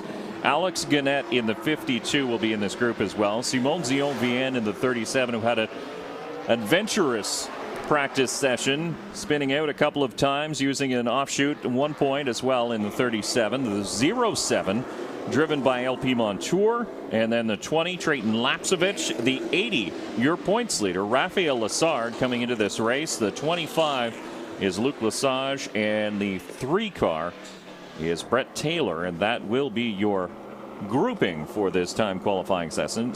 So we're going to go for another 25 minutes or so, and I say or so, it all depends on if we get another caution or if the drivers just decide to park it a little bit early. Curious to see the 80 of Lessard. They had some issues that they were dealing with during the morning practice session, had some problems with the oil temperature in the rear gear, but they seem to get that corrected, but also paying some attention to the right front as well, maybe just doing a little fine tuning on that Napa Chevrolet that Raphael is driving this weekend in the NASCAR Pinty Series, and we'll see how he looks in the early going. He looked so good in the first 2 races at Sunset Speedway, winning both of them as a substitute driver for Donald Teege as a green flag waves. That's Kyle Marcelli in the Simcoe Building Products number 7 out of the Dave Jacobs Racing stable. And Marcelli, a noted sports car driver, has always had a keen eye on the NASCAR Pinty Series. This deal came together. He's going to run all the road and street circuits in this series here this year. But talking to Kyle in the paddock area, he's having a hard time learning the language of these cars and learning what these cars need, because he comes from cars that generally run high downforce, big wings in the back, big splitters on the front. And he's like, I'm not really sure what will benefit this car. Big brakes, too, and these are very different cars in the NASCAR Pinty Series. I was surprised to learn that he had not raced here at Trois-Rivieres previous to this weekend, so that's something else that is new, is learning the new racetrack. That's a bit of a challenge as well, and he is really working that wheel, going through every corner, trying to exact everything he can out of that 7 car. He missed the apex a little bit there in turn number 9, gathers it back up. He does have a lot of experience behind a variety of different disciplines. He's jumped in behind the wheel of a Trans Am Series car, and Kyle Marcelli will go quickest on the time chart. So 1:08.3. So a new provisional pole sitter is Kyle Marcelli. And he mentioned that the Trans Am cars that he used to race before, while they are a little bit lighter and they do have a splitter and a big wing on the back, they run generally the same tires. So you get the same feel where the tires seem to float a little bit more.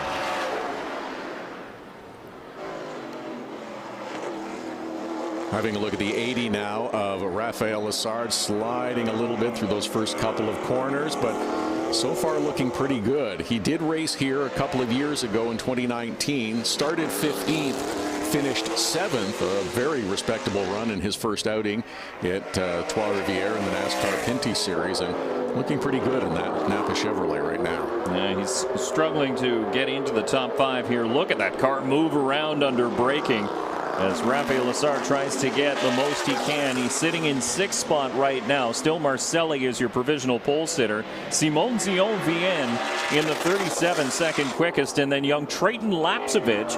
And we haven't talked about Trayton Lapsevich running a full season in 2021 out of the 22 Racing Stables.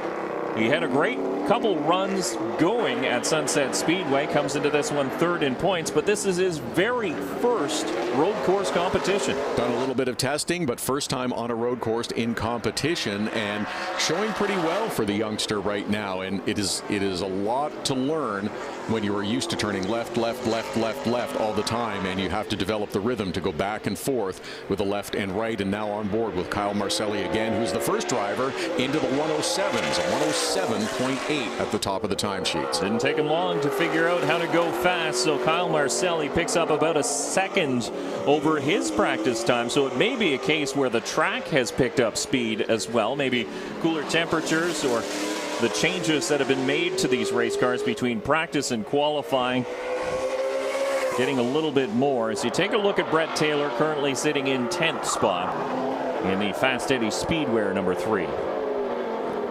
Changes numbers again this year to the number 3 versus the 33 that he ran a season ago when he was a full-time member of EHR in the abbreviated 6-race season last year. But Brett Taylor is happy to be there and is really looking forward to showing well in that number 3 that Jason Hathaway ran so well. Yeah, and it's a legendary number really in Canadian stock car racing through several different series, be it CASCAR Series or the NASCAR Canadian Tire Series, now the NASCAR Pinty Series. But Fast Eddie Racewear and Team EHR has run that 3 car for several different people. Jason Hathaway being the most recent with great success. Of course, he won the championship in that abbreviated season in 2020 in dominant fashion, I should say. It's the 52 of Alex Gannett that we're looking at right now as well. He has gone 3rd quickest with a 1:08.1 in his 4 laps that he has done so far. And we're right at the point now with 4 laps. Is this it for the tires? Is this as far as you want to push them during this qualifying session? So Gannett's going to come through and click off another lap. Can he go faster? No, not that time. A 1:08.4, so he slows down by about 0.3 of a second. So it appears as though he is going to be done. Hand out the window, and that's not necessarily to indicate to the other drivers. It's to try and get air into the car, redirect it towards his body. You can see that he is well off the pace as soon as he completed that last hot lap too, and would have gotten word from the crew immediately, yes, you're 0.3 slower, and would have backed right off the accelerator. Yeah, so 5 laps in the books for Alex Gannett. Drivers like Kyle Marcelli, Trayton Lapsevich doing 4 laps, so they parked it even a lap early compared to the Moto Limité number 52 of Alex Gannett. Teammate to the 51 of Andrew Ranger with Rick Ware Racing, the Cup Series, IndyCar Series, and other series that they participated in, joining the NASCAR Pinty Series this year with a 2-car effort and some pretty good drivers. And Alex Gannett, who comes back to the series full-time, and of course the 3-time champion Andrew Ranger, who we'll see in the final group. Yeah, and that's a pretty neat opportunity as well, because Rick Ware Racing has said on record that he wants to use the NASCAR Pinty Series as a step in his ladder system. So find drivers in Canada. We know we have great talented drivers in the NASCAR Pinty Series. We've been saying that for years. I mean, put our drivers against anybody else in North America and they will shine. So Rick Ware is now spying on that and says, if I want to get these drivers, I'm going to have to start a race team. He's done it with a 2-car team, and the possibility is there for these drivers to move up into the Truck Series or potentially Xfinity, even Cup later on. And that has been the discussion with Andrew Ranger about participating in NASCAR events in the United States again later on this season. Not next year or beyond. They're talking about it for this season. And Ranger is one of the few drivers in this Pinty Series field who does have NASCAR experience in the Xfinity Series. DJ Kennington has also run a full season in the Xfinity Series down in the U.S. and then has run a number of different races. Matter of fact, he qualified for the Daytona 500, so we should mention that as well. DJ Kennington, future Hall of Famer here in the Canadian motorsports world, no doubt about it. And you'll see him coming up in this third group. Kyle Marcelli with the quickest time, 1:07.8. A 1:08 flat is second quick for Trayton Lapsevich, the rookie in that number 20 car. So a nice run for him. And then it was Alex Gannett with the third quickest time in that second group. And so far through these two groups of qualifying, we'll get everyone lined up along pit road. The one crew member allowed over to allow a little driver comfort, take some tire temperatures, take some readings, and then we will send the final group out. The fast group, if you will. The fastest group during the morning practice session will hit the track for their qualifying runs. Again, 20 minutes, or if you choose to pull it off sooner, you may only want to do 3 or 4 or 5 laps, and it looks like 5 has been the maximum so far from LP Montour, Luc Lesage, Brett Taylor, Mark Dilley, and a few others, but that seems to be the number. And take a look at the improvement in lap times for Trayton Lapsevich, the youngster. As we mentioned, in his first competition on a road course, so he is learning every time he's on the track. A 109.6 was the best he could do during 30 laps of practice earlier on this afternoon, and now his fastest, a 108.0. So he has improved by 1.6 seconds between practice and qualifying just by becoming a little bit more comfortable. Maybe making that car a little bit more suited to his driving style as well. But Trayton Lapsevich, yes, he's young. Yes, he's a rookie, but keep an eye on the younger brother of the former NASCAR Pinty Series champion, Caden Lapsevich, because he's going to be one to watch here today. And he has a busy weekend. He's going back home to Ontario tonight to race in a late model race, and he'll be back tomorrow. They're going to do an overnight drive after a late model race, and then he'll come back and race the Pinty Series here at the Grand Prix de Trois-Rivieres. He's not doing the overnight drive, right? They're not going to make him drive, right? I think he has a helicopter waiting for him, actually, to fly him to Sunset Speedway, just outside of Toronto, Ontario. And so they're going to fly him from here to there. So that should be a fairly quick trip, about an hour and a half. And then you're right, he's going to sleep in the back, and somebody else will be doing the driving in the front seat. But that is a stacked weekend for a young driver. I love stories like that because there are so many drivers that have had similar experiences. Not necessarily the helicopter flight, but you race in one city one night, and then you drive, you get ready to race the next day or the day after that. Sometimes it's 3 or 4 in a row, and it's amazing the steps that these teams go through to get their drivers ready and prepared to run in multiple series and multiple events. It's old school too. Yeah. It's the stories you used to hear about the Don Biedermans and the Junior Hanley when they used to go down through the U.S. and barnstorm and pick and choose all these big money races, and they would drive overnight, fix their car in the parking lot of a hotel while grabbing a couple hours sleep. But yeah, it's pretty neat, and good on young Trayton Lapsevich for attempting that. As the final group to qualify out on track for the NASCAR Pinty Series. In this one will be hometown hero in the WeatherTech Dodge. That man, LP Dumoulin, in the number 47. Marc-Antoine Cameron, who's already reached victory lane driving a Dirt Sportsman Modified in the Dash for Cash just last night. He'll attempt qualifying in this group as well. Then it's the 74 of Kevin Lacroix, the 51 of Andrew Ranger, the 18 Alex Tagliani, the 04 of JF Dumoulin, and the 17 of DJ Kennington, as we will see the green flag now. So watch the time charts and watch these positions start to change hands. 107.8 from Kyle Marcelli in that second group is the quick time to beat. LP Dumoulin is on the clock, and yes, he was getting those tires warmed up, trying to get the maximum out of this first real hot flying lap. Will he do 3? Will he do 4? Can't imagine he's going to do more than 5. In fact, I'd be surprised if he actually does do a 5th lap. It's just try to exact all you can out of the car in these first couple of laps. And then, of course, this is qualifying for the Guardian Angels 60, presented by Dermaterm here at the Grand Prix de Trois-Rivieres. 60 is different. Normally a 50-lap race distance. 60 laps will mean the drivers will have to make a pit stop. And when you make that pit stop is going to be the strategy discussion for all of the drivers once the qualifying grid is settled later on tonight. It's never been done here at the Grand Prix de Trois-Rivieres. It used to be just a sprint race, 50 laps. That's pretty much the distance you can make it on one tank of fuel. And LP Dumoulin, quickest now, a 1:07.0. Marc-Antoine Cameron will go second fastest in the 22 as the positions start to shift at the front of the field as the faster drivers come through and start clicking off laps. Ranger, Lacroix, Marcelli down to 5th. Dumoulin, Tagliani. Kennington will be 9th now after his first lap, but Dumoulin with a cracker of a lap, a 1:07.0. That's 9/10 of a second quicker than his best practice time.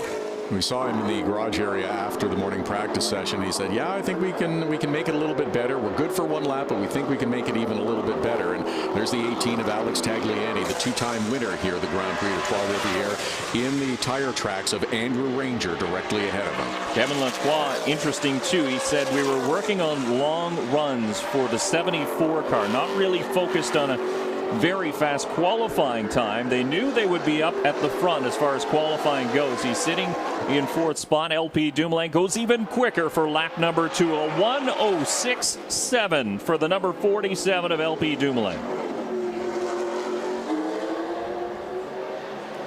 New look to the Paillet Chevrolet number 22 of Marc-Antoine Cameron, a 1:07.2. So he is still a little bit slower. Ranger, JF Dumoulin, Kevin Lacroix, Alex Tagliani picking up time. And we've got problems on the 74 of Kevin Lacroix. So possibly a flat right front tire. That is right on the front chute. So Lacroix already has the 5th quickest time in the books. DJ Kennington went up to 7th behind Alex Tagliani in 6th. But we're keeping an eye on the bumper-to-bumper Lacroix tuning number 74 of Kevin Lacroix. Full course caution out because of where Kevin Lacroix is stopped on track. And is this going to end the qualifying session? Not, of course, by time, but because of Kevin Lacroix ending. Each of the drivers has had a quick hot lap or two. Even if given the opportunity, I'm not sure any of them would return to go back on track again. You might be right. Again, that heat cycle in these general tires, you don't necessarily want to put them through that added heat cycle. And you've got a pretty good lap time. You essentially know where you're going to start. You may improve one position, but is it really worth it to go back out and do it? You see the right front corner down on the 74 of Kevin Lacroix. So that is an interesting spot where he stopped. Could it be a flat tire, or could he have made contact with the inside of turn number 10? So that's where the wall juts out. It's a right-hand turn, and the wall juts out just a little bit. And if you get a little bit too eager, we've seen it in other series that have been racing over the course of the weekend. You make contact with the right front and automatically have suspension damage. And, of course, momentum would take Lacroix back to the exit of pit lane where he finally came to a stop. This is the speculation now, not having seen the issue that Kevin Lacroix suffered, just simply finding the car out on course stopped. Did he have the flat tire? Did he feel that maybe I should not continue? Maybe did he just stop on track to try to stay out of the way? And of course, it's inevitably going to bring out the full course caution. But he probably, if he notices he has a flat tire, does not want to limp that all the way around the track as well. So maybe this is the best decision. Or is there damage that we can't see and it's more than a flat tire? That's true, because if you do try to go another 1.5 miles around this 11-turn circuit, you've already passed pit entrance. You feel your tires down because of the left-hand turn in turn number 11 getting onto the front straightaway. And you know, just based on history and what these tires do, if they run for a long time being flat, then they come apart and then they start tearing up bodywork. And it looks like your provisional pole sitter, LP Dumoulin, will be jumping out of his race car. So he's quite happy with the time that he has put in. And the entire Dumoulin Competition team, the WeatherTech Belmar number 47 backed entry of LP Dumoulin, they'll be pleased with that. A 1:06.7. Give you an idea, the best practice time put in was a 1:07.9. So a second quicker It's incredible. That's remarkable. At that level, I mean, you're already going fast enough in practice to set a 107.9, and then you can find that extra second somewhere in the goodie drawer, and you lay it out on the table. Well, it's okay. What did we learn during the hour-plus practice session that we had this morning? What do you need a little bit more of? What do you need a little bit less of? What's going to give us that extra little bit during the qualifying? This is a specific setup for qualifying. We want you to go out and run 2 or 3 really fast laps. We don't care about the rest of it. It's just getting 2 or 3 fast laps. Mission accomplished for all these drivers. Now they'll come back, go to work, and get ready to run 60 laps tomorrow. Yeah, and again, that strategy with pit stops is something that will play a factor here tomorrow. There's Marc-Antoine Cameron, helmet off. He's out of the car speaking with his crew chief, Randy Steckley. Interesting to note, Marc-Antoine Cameron has more wins of any of the other drivers here at the Grand Prix de Trois-Rivieres in a variety of different disciplines. The car that he's driving, number 22, has never visited victory lane on a road course. And that's right. Scott Steckley, the 4-time champion, drove for many years and had a lot of victories, but never won on a road course. So wanted one, too. He came close. Of course, he ended up on his roof at one point in Montreal at the Grand Prix weekend down there. And Scott Steckley just couldn't seem to find the luck needed to visit victory lane. Marc-Antoine Cameron has been close, too, at the Toronto Indy as well, but again, other issues have come up. So we do have a couple takers as the track goes green once again, at least one, and it's the Rona Viagra Chevrolet driven by Alex Tagliani. Interesting decision by Tagliani to go out and see if he can knock down one more quick one, maybe improve his position. Currently sitting 6th with a 107.6 as his best time. That's a second slower than LP Dumoulin at a 106.7. Yeah, but the best part about this, no other traffic on this course anywhere, so he won't run into any slower traffic to hold him up. He's got a clear track, all eyes on him. So Tagliani currently with the 6th quickest time, and we'll see if his gamble pays off. So right now he's just getting heat into those tires once again, trying to bring those General tires back up to temperature. He does already have 4 laps under his belt. So some of the other drivers in the field have done 5. No one has done more than 5. So I'm wondering the motivation of Alex Tagliani as well. The winner here in 17 and 18 sees where he is in the starting grid with 6. And does he want to try to maybe take the desperate attempt to get himself a better starting spot, to give himself a better opportunity as a victory? Is it going to be enough for him to get another spot or 2, and would that make the difference during the race? Tagliani muscling it through turn number 1 and now down into turn number 3.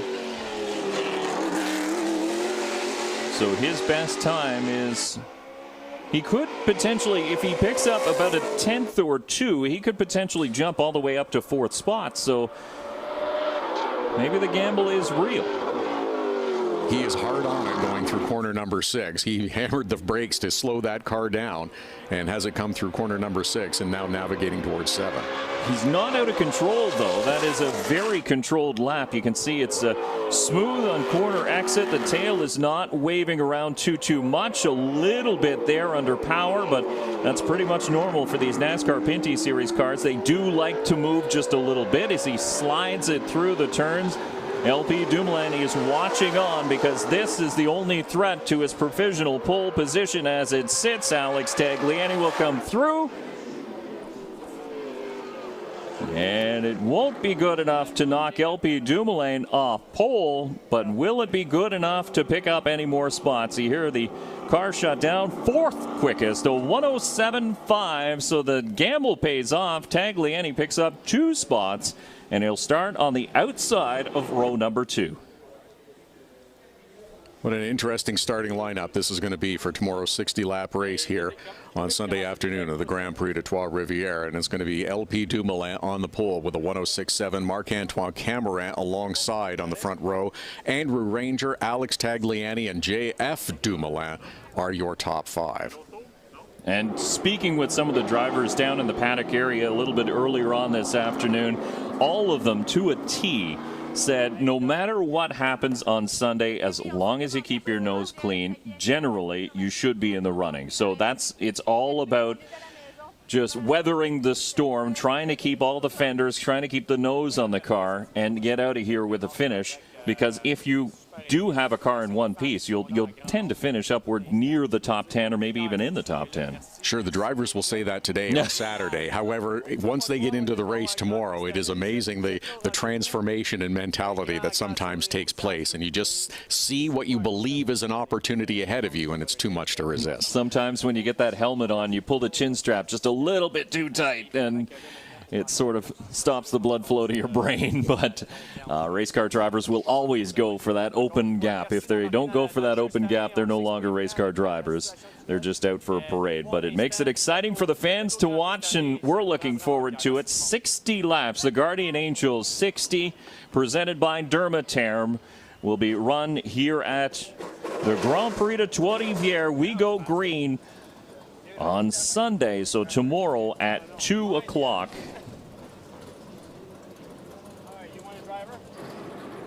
And there you see the drivers are loading back in. So it only took, they had an hour. They took about 40 minutes to complete the qualifying for the field of NASCAR Pinty Series. And there you see all the drivers chatting about their runs.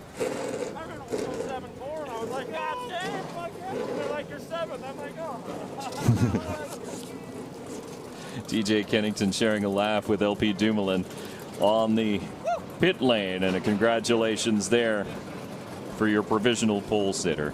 So we'll take a look at the running order as they will start for the Guardian Angels 60. LP Dumoulin, Marc-Antoine Cameron, Andrew Ranger, Alex Tagliani, JF Dumoulin.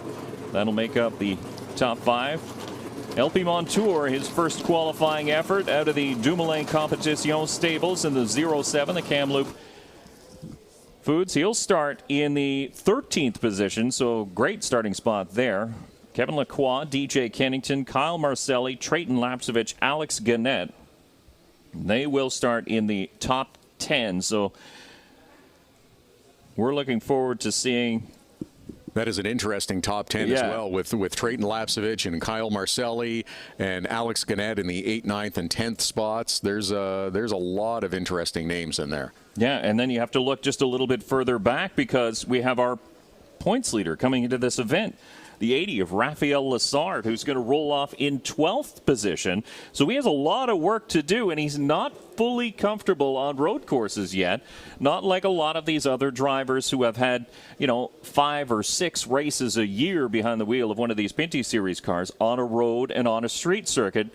I mean, Raphael Lessard was racing predominantly in the U.S. up until this year, racing in the Truck Series to start this season, and now jumping behind the wheel of the number 80 in the Pinty Series, leading the points because of 2 oval races at Sunset Speedway, but it'll be interesting to see how many gains he can make in the race come tomorrow. An eventful qualifying session. TJ Rinamato backs it into the wall in corner number 1 in group number 1. Then we have some impressive times posted up by Raphael Lessard and then of LP Dumoulin, who came out in the 47 WeatherTech Dodge and put out a couple of blistering laps. The best one being a 106.7 that earns him the pole position for the NASCAR Pinty's race, the 14th race here at the Grand Prix de Trois-Rivieres tomorrow afternoon. So we're going to take a quick break. We'll be back with the Super Production Challenge. Another race to the checkers. So qualifying is done for all classes now here at the Grand Prix de Trois-Rivieres. So we'll be back with another race, the Super Production Challenge. You don't want to miss it. Standing start for touring cars. It'll be fun to watch. I'm Dave Bradley. Todd Lewis, the other voice you've been hearing on the call here today. Thank you very much for joining us, and we'll be back at about 5 o'clock to bring in the Super Production Challenge race.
got fired. Oh, really? Oh, I didn't know that. So I had a full-time radio gig. I was doing freelance, and it was 2001. I still remember. Worked the first Molson Indy, it was Molson Indy. It's like I'm back in Sydney doing an afternoon show, like playing 40 minutes of music in a row with my feet up, and I'm like, what am I doing here? 3-4 months later, the ownership change takes place. Thanks for playing our game. Me and like 30 other people. Okay. And it's like, all right, well, if I'm going to do this, now's the time. Let's give it a shot. So negotiated a good settlement because, usual deal is if you get a full-time job, you're cut off. So I said, okay, look, I've had my business for several years, and I've worked freelance. Like anything I do freelance should not count against me. They said, okay. And I went to an employment lawyer and said, like, here's what I've asked for, and here's what they said. He said, show me that email again. That's enforceable. I still remember the phrase. Really? It's like, okay, so get as much severance as you can. Yeah. And sign off on it. So I did, and that's how I started freelance. Oh, okay. So I had basically a year. Yeah, okay. At least that gets you your foothold, right? It's Build the your safety net. contacts. Yeah, totally. When Kate got gassed. No, it was 2000. Anyhow, so. City. They gave her severance when they gave her lump sum. Right. And she got a job within 2 weeks. Oh, nice. So she's like, money. And I got a full-time job. Right. It's like, thank you. yeah. Yeah, I told all my friends, well, don't take the monthly pay, take a lump if you can. Well, that was like mine was offered as, basically we keep paying you. Yeah. And it's like, okay, fine, but again, full time, then you're on. It's like, well, that prevents people from. Exactly. Yeah. So that's why I negotiated. Like, I want the freelance excluded. Yeah. So everything I did, I'm freelance. Yeah, you put it all through your business. That's when I also started at NHL Network. Because I met with the guy and said, hey, we want you to come and interested in having you be a host for us. Okay. Yeah, okay, I want you to work full-time. You'll be one of our 2 full-time hosts. And so, I went on to a life of desperate, scraping together. Jay Ombre went on to a life of success because he was the other host. Oh, really? Yeah. So, and I said, okay, well, I'm doing this freelance stuff. I can do this. NASCAR, there's Casper. And said, oh, you got to give up that. Oh, you got to give up that. Oh, you got to give up that. And I said, I really don't want to. Yeah. I said, can I work freelance for you? Okay. Yeah. Because then they don't have to pay benefits or anything. Right. Yeah. They just pay me on a nightly basis. Yeah, beautiful. Yeah, so there are benefits. And that's when I was negotiating this job. I'm like, by the way, I still work for TSN. Yeah. And is that going to be a problem? And they're like, no. And I was like, That's. because we would have a problem if it was a problem. Well, yeah, it's not. In the sense too, it's not like you do the 6 o'clock Sports Center and the morning show on 6:40. So it's like totally. Yeah. And to be honest with you, my boss who hired me, so the executive producer of news, and his boss was the program director of talk, regional talk. They both said, we don't mind because it raises Good for your them. profile Yeah. in everything. You know what I mean? So many are short-sighted not seeing that. Exactly. Yeah. Well, it's one of them. So, it's us or nothing. Yeah. So when I first started News Talk, I needed that job pretty bad. But Yeah. we had our recordings in the evening, and I was working evenings. And Joel's like, I'm locked in, and I can't move. And I went to work, and I'm like, they're like, well, actually, when I was signing the contract, he came back and forth a couple times of like, no, you got to stop. And I'm like, no, we've got to. So yeah, that was a tough little negotiation deal. And then I just ended up I missed a few races. I think Adam worked with Billy at the point. Yeah. And then I just took vacation days to record. I didn't go on any trips or anything.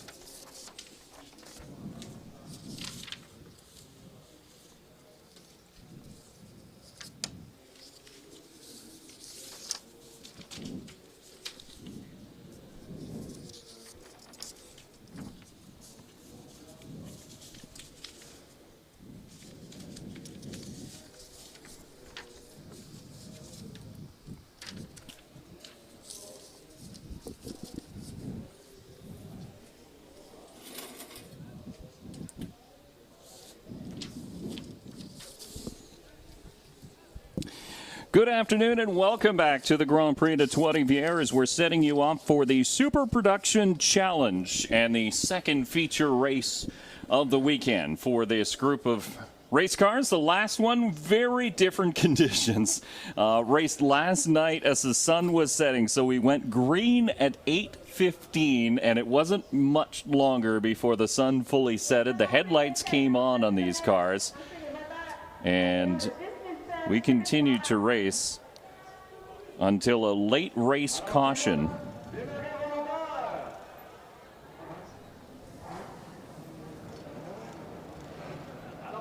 The 6 car, Benjamin Distolo, had the brakes get away from him, send him into the tire barriers last night, and that's what caused this race to end under caution.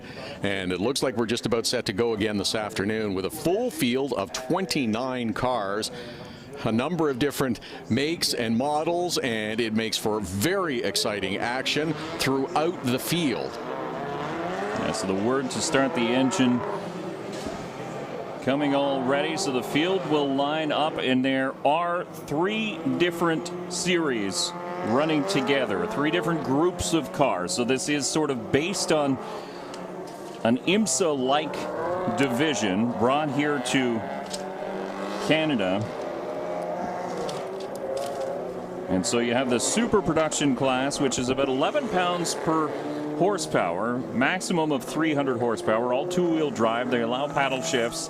No older than 15 years are these cars. The production division is the 220 horsepower max, 13 pounds per horsepower. That's how they keep it relatively steady as far as maintaining a balance of performance. Two-wheel drive, again, can be 4 and 6 cylinders, but again, 13 pounds per horsepower is the limit, and those cars can have upwards of 17-inch wheels. 100 horsepower, the compact division. 25 pounds per horsepower, two-wheel drive, again, 4-cylinder, 15-inch wheels. That's where you see like the Toyota Echoes, the Nissan Micra, and the Honda Michelin Challenge Series cars that have been around, not really being used anymore, so they're able to find a home in this division. But with all these different makes and models all mixed together, you can see Nissan 370Zs, you see a Honda Civic, you see a Mini Cooper S, you see a Volkswagen back there as well. There is a Pontiac Solstice. I think that's the only Pontiac Solstice being raced here in Canada. A Mazda 3. So it really shakes things up. We had a Hyundai Genesis racing yesterday as well towards the front of the field. Then you have, of course, the Mustangs, which is an EcoBoost Mustang. And then the Chevy Camaro. So a bunch of different makes and models makes it very, very interesting. And as Todd mentioned, we had one driver glowing the brakes for about 15 minutes. That's what we figured it took to cook the brakes on a Honda Civic. And it was Benjamin Distolo who was up near the front of the field. Unfortunately for him, he didn't end up near the front of the field. He ended in a tire wall after the brakes did in fact fail. 30-minute timed race as the cars are getting lined up on the front straightaway from a standing start. This is something that we noticed yesterday during the evening race, where front-wheel drive cars have a bit of a challenge for the launch to come from the standing start. So things get shaken up pretty quickly. You'll probably see cars darting left and right as soon as the green flag waves and the command is given to begin racing, and it makes for a very interesting dice heading into quarter number 1 and then beyond on lap 1. Now you can see the first white Nissan 370Z on the right-hand side. That's Olivier Bedard in the number 96. He won race number 1 last night. So keep an eye on that car. But as Todd mentioned, you take a look at the front half of the field. We do have a Honda Civic in there, so that's going to be a front-wheel drive. So that'll be interesting to see how that driver leaves the line and if they're able to launch as well as they need to. But the rear-wheel drive cars definitely have the advantage. So you have a Hyundai Genesis on the front. The lights are green, and they're out, and we're off. Here in the Super Production Challenge, one of the BMWs did not get away well and is being swallowed up by several other drivers. Just a quick hesitation for the number 11 BMW. And then and we got problems. Contact between that driver once again and off into turn number 2 in the runoff area. That's Eric Wojciechowski that has had the contact, and that's significant damage to that 11 car. And obviously one of the Hondas has had problems as well. Now the nose off a Honda Civic on the racetrack. Have another look. Watch the BMW come through. There's the Civic losing its nose into the Nissan. Goes Wojciechowski in the BMW, the yellow number 11 BMW. And I think that's Aru in the blue Nissan 370, who caught most of the damage. You can see a lot of the body panels. So this is obviously a safety car issue. A full course caution as lots of parts and pieces in turn number 1. Interesting, they didn't do that last night, and they could barely see because it was dark.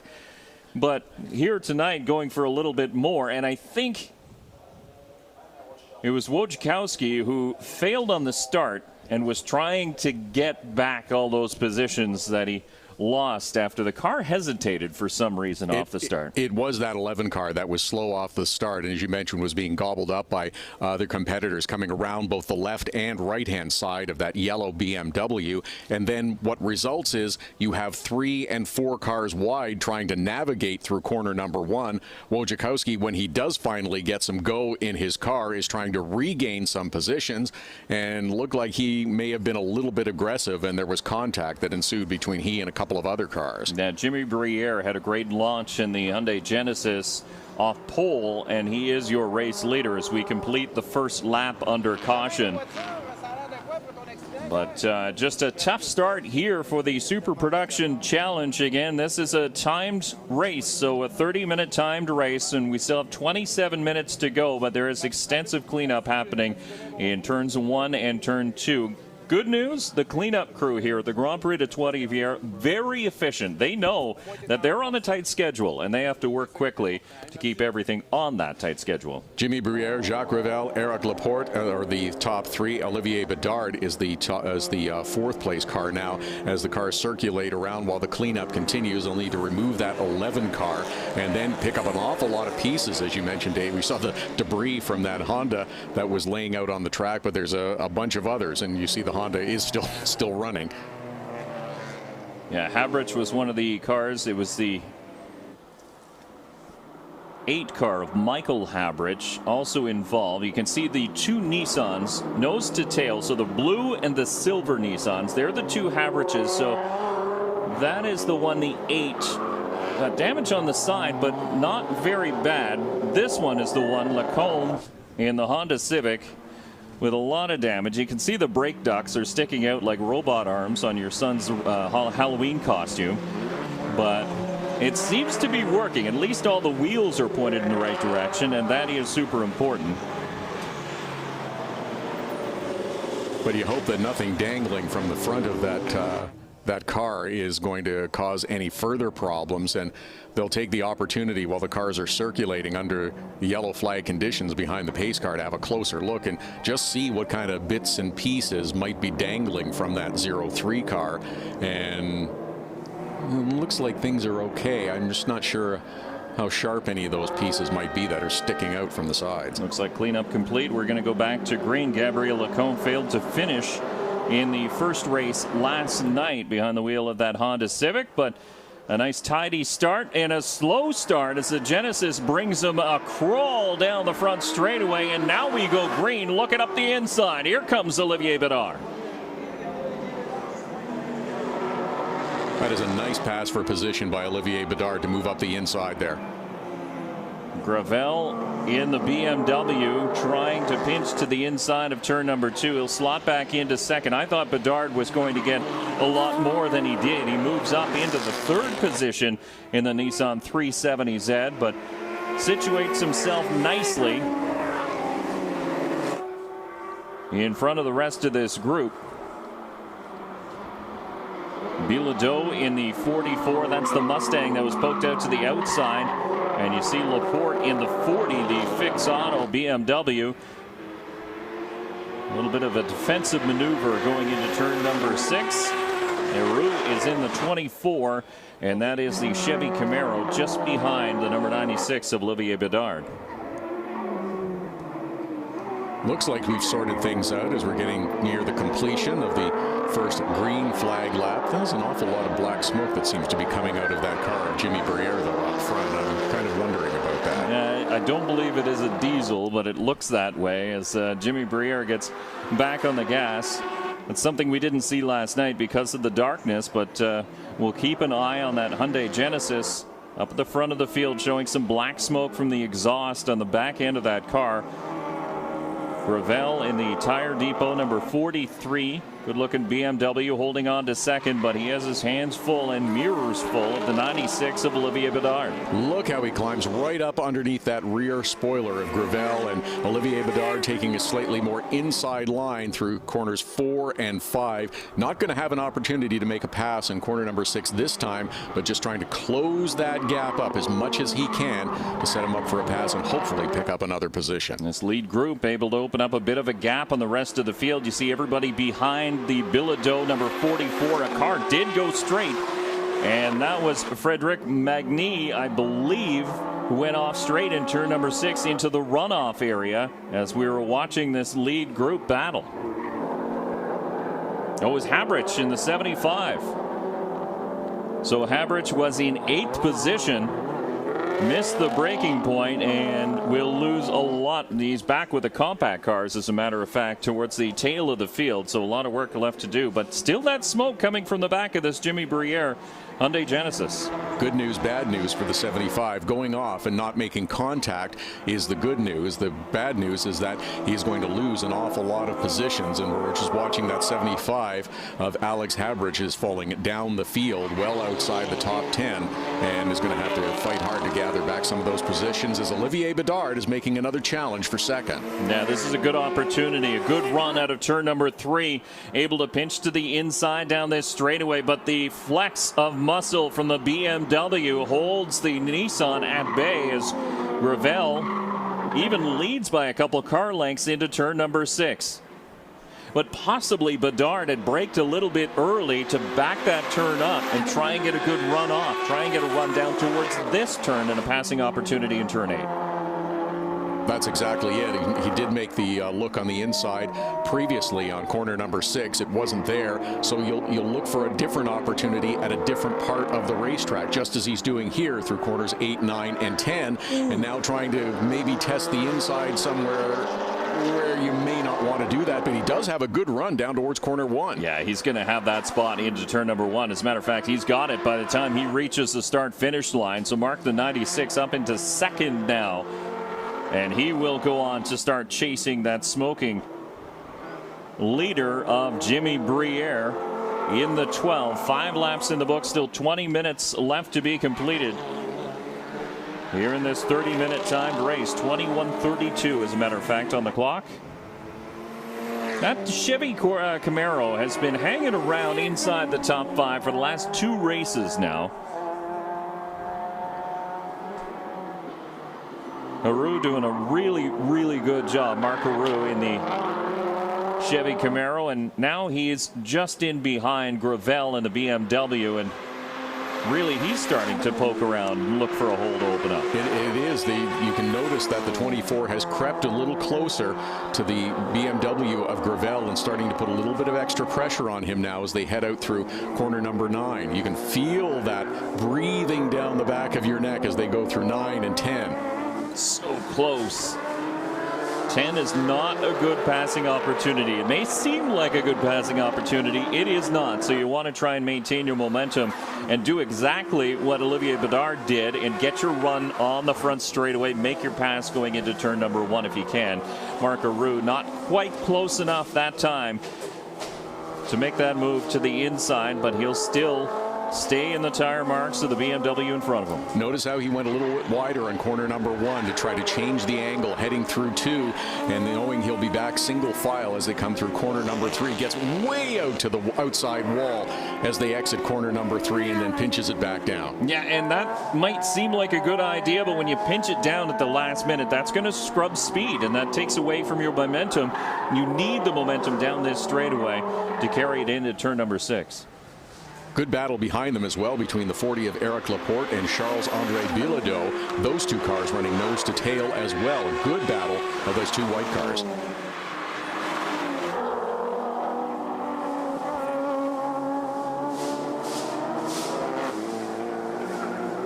Yeah, so it's a 2 cars battle 2 rows deep, really, as these two nose to tail, just like the cars just ahead. Gravel with a little puff of smoke out of the back of that BMW as the Chevy Camaro now tucks up underneath the big wing and tries to make a move. Unfortunately, does not have the head of steam that he needs into turn number 1. Olivier Bedard just posted the quickest lap of the race, a 1:15.7, a 1:15.9 from Jimmy Briere last time. So Olivier Bedard has set his sights on the leader and is looking to gain that spot. Problems from Marc-Andre Bourdage in the number 95, the Honda Fit on pit roads, and it looks like his race is done early, but we're not done watching this battle between Jacques Gravel and the 24 of Marc Aru, and that is for 3rd spot, and give it to the 24 well before he made it to turn 6.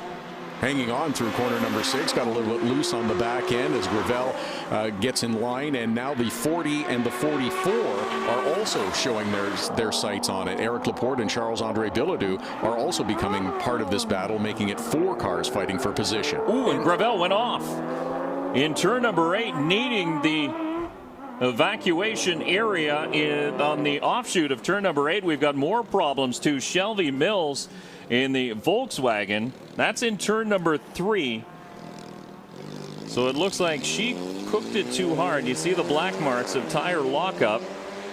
Found a hole to get back out and get back into the field. So no full course caution. And it doesn't look as though she might have hit the wall or anything like that, the tire wall. So might have just pushed it too hard down into turn number 3. The 40 and the 44 battle has tightened up a little further. Eric Laporte has the spot, and the 44 is looking for it, although that gap opens up a little bit again as they make their way through turn number 3, as Bilodeau is looking towards the inside as they head for 6. Now, I was going to say they were turning up the pressure on the 43 of Jacques Gravel, and Gravel really didn't have to think about it too much before he made that error and went into the runoff area in turn number 8. He still managed to gather it back up. You'll see him coming to the top of your screen. There he is, the other BMW, the red, white, and black number 43 of Jacques Gravel, but he is far enough back that he's unable to mount a challenge at this point. Sitting in 6th spot is Gravel. This is a battle for 4th between Bilodeau and Eric Laporte. Bilodeau in the number 44 EcoBoost Mustang, and the number 40 is the BMW of Eric Laporte. Great looking cars, really are. They are. And then you notice the different stance of the 2 cars as well. They approach the corners a little bit differently. Of course, the wheelbase being somewhat different, you'll want to angle yourself through the corners, and that again creates possibilities and opportunities to make passes. So Bilodeau is trying to put as much pressure as he can right now on Laporte, and he does get up close. Seeing that traffic ahead of him might be an advantage. One of the stipulations to enter a car here in the Super Production Challenge Series is the cars have to be no older than 15 years old. So essentially they must be modern cars and they must remain stock appearing. So what you would see on the showroom floor is what you should see on the racetrack as well. So you're not going to see a lot of crazy body modifications on these cars. Of course, they do have a really big wing on the back. That is allowed to add the extra downforce. However, nothing else is really able to be changed too much. Battle tightens up again through corner number 9 and then 10. The left-hander is that 44 of Charles-Andre Bilodeau, tries to find his way around the 40 of Eric Laporte. Unsuccessful after about the last 3 or 4 laps trying to find his way through, but looking left and right as he makes his way around the course. Yeah, they're almost the exact same speed around the racetrack. Even the gap between them isn't fixing or isn't changing too much. I saw a little smoke though ahead of these two cars, and one of the drivers ahead might have locked up a tire going into turn number 1. That's Patrick Whitmer in the number 93, the Honda Fit, just ahead of these two drivers. Ooh, that was so close for the 44 Bilodeau. Just gasped as he pulled that car off the wall, exiting corner number 3, trying to get as much of a run as you can out of corner number 3. Doesn't look like he's going to be any closer, not going to be any closer to making an opportunity. But again, with that different car and that different stance, he's trying to approach the corners a little bit differently to find a way around. These drivers having a spirited fight though, and there you can see a haze of smoke as well. No cars stopped around, but a couple cars just ahead of this battle between Eric Laporte and Bilodeau in the 44. We can tell you at the front of the field, Jimmy Briere continues to lead over the 96 of Olivier Bernard. The difference at the front of the field, about 2 seconds. Marc Aru in the number 24 Chevrolet Camaro. There is your race leader. So we're concerned about some smoke coming from the back end of that car, and it continues to show some smoke. So hopefully they filled up the oil reservoir on that Hyundai Genesis, and he'll have enough to make it to the end. Just past the halfway point of this race right now as Jimmy Briere out front of Olivier Bedard. But yeah, seeing smoke consistently coming out of that car now in a number of different locations around the track as he gets on the brakes and makes his way through the corners. So far, so good. Big wiggle out of that car too in turn number 6. It didn't stick the way he wanted it to on the exit of the corner. Olivier Bedard is right there. They're turning lap times pretty equivalent to each other, but your race leader now into lap traffic. So that's going to allow this white Nissan to close the gap just a little bit. It all depends on how cleanly the leader can get through the lap cars. Paul Moret in the Pontiac Solstice is the first to go a lap down amongst this group.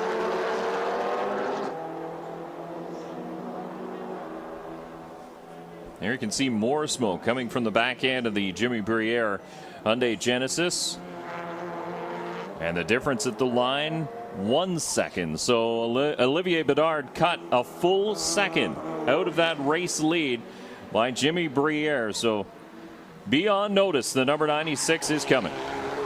What is Olivier Bedard going to do with that now? He had the lap traffic help him out. Now he's got to find a way to get in a little closer, find a way to reel in Jimmy Briere, and also probably try to stay out of that smoke that he's creating, especially through corner number 3 a few times around the track when he gets on the brakes. And I don't know, I'm still puzzled by that smoke that's being created. It's not consistent that you would think it was something like a rear gear, but it's just, it keeps happening again and again. It's almost when he's shifting, because either on downshift or acceleration, that's when it really starts puffing. You see when he gets on the gas under acceleration, it starts puffing a little bit of black smoke out of that rear tailpipe, and you can see it on the right rear corner.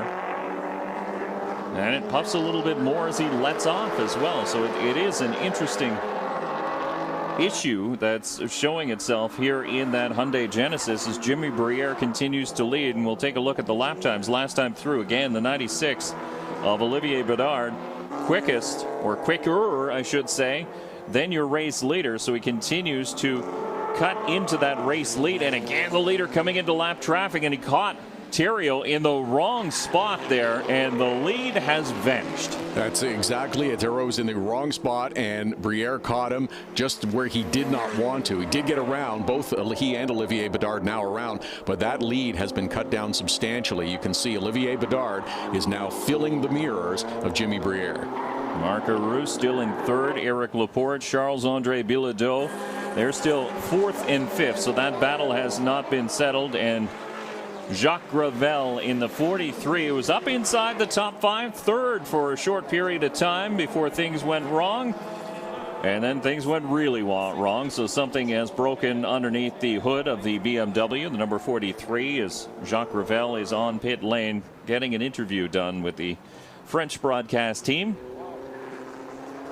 but unable to finish this race here in the Super Production Challenge. Just over 10 minutes left to go, 10 minutes and 30 seconds as Jimmy Briere crosses the start-finish line. That time a little bit quicker than Olivier Bedard. So as he gets the clear air, he's able to put in some pretty quick laps.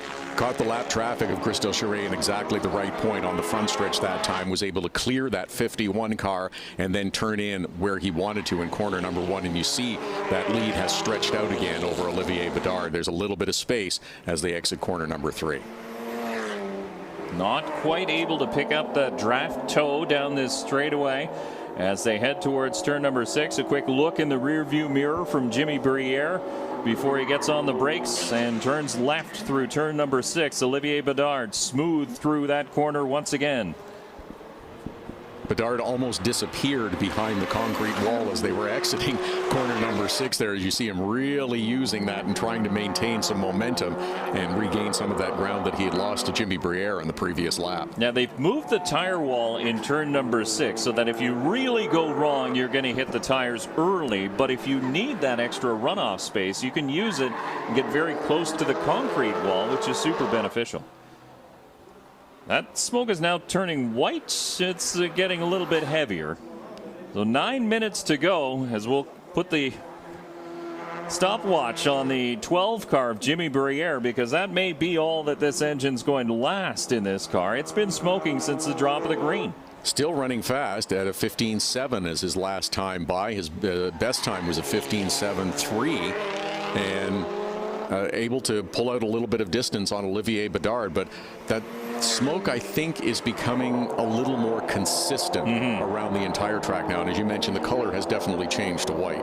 No, you're right. It seems to be showing itself more and more, not just under heavy acceleration, although it does get considerably heavier when Jimmy Briere pushes on the gas pedal just a little bit harder, as he did on the exit of turn number 6. There you can see your third place driver, so he's still there. He's about 7 seconds back. Is Marc Aru in the number 24, that Chevy Camaro RS. And there's the gap back to your third place driver. It is a 2-car race. Even the battle between the number 40 car and the 44 has tailed off a little bit. Eric Laporte has put a little bit of distance between himself and Charles-Andre Bilodeau. That battle has broken off as well. Yeah, that's too bad, because Bilodeau was pushing so hard, now about 4 seconds back of the 40. 7 minutes, under 8 minutes to go, 7.5 minutes or so as they cross the start-finish line through turn number 3. They're coming back up into lap traffic on the back straightaway. And Briere are going to go to the outside of these compact cars. And look at that. He'll pinch a compact car in between himself and Olivier Bedard. So that's benefit to Briere through turn number 6. And now they have the preferred line on the car in front of him as well. So put another lap car in between those two. It's a 27 driven by Toka Murphy from Toronto, Ontario.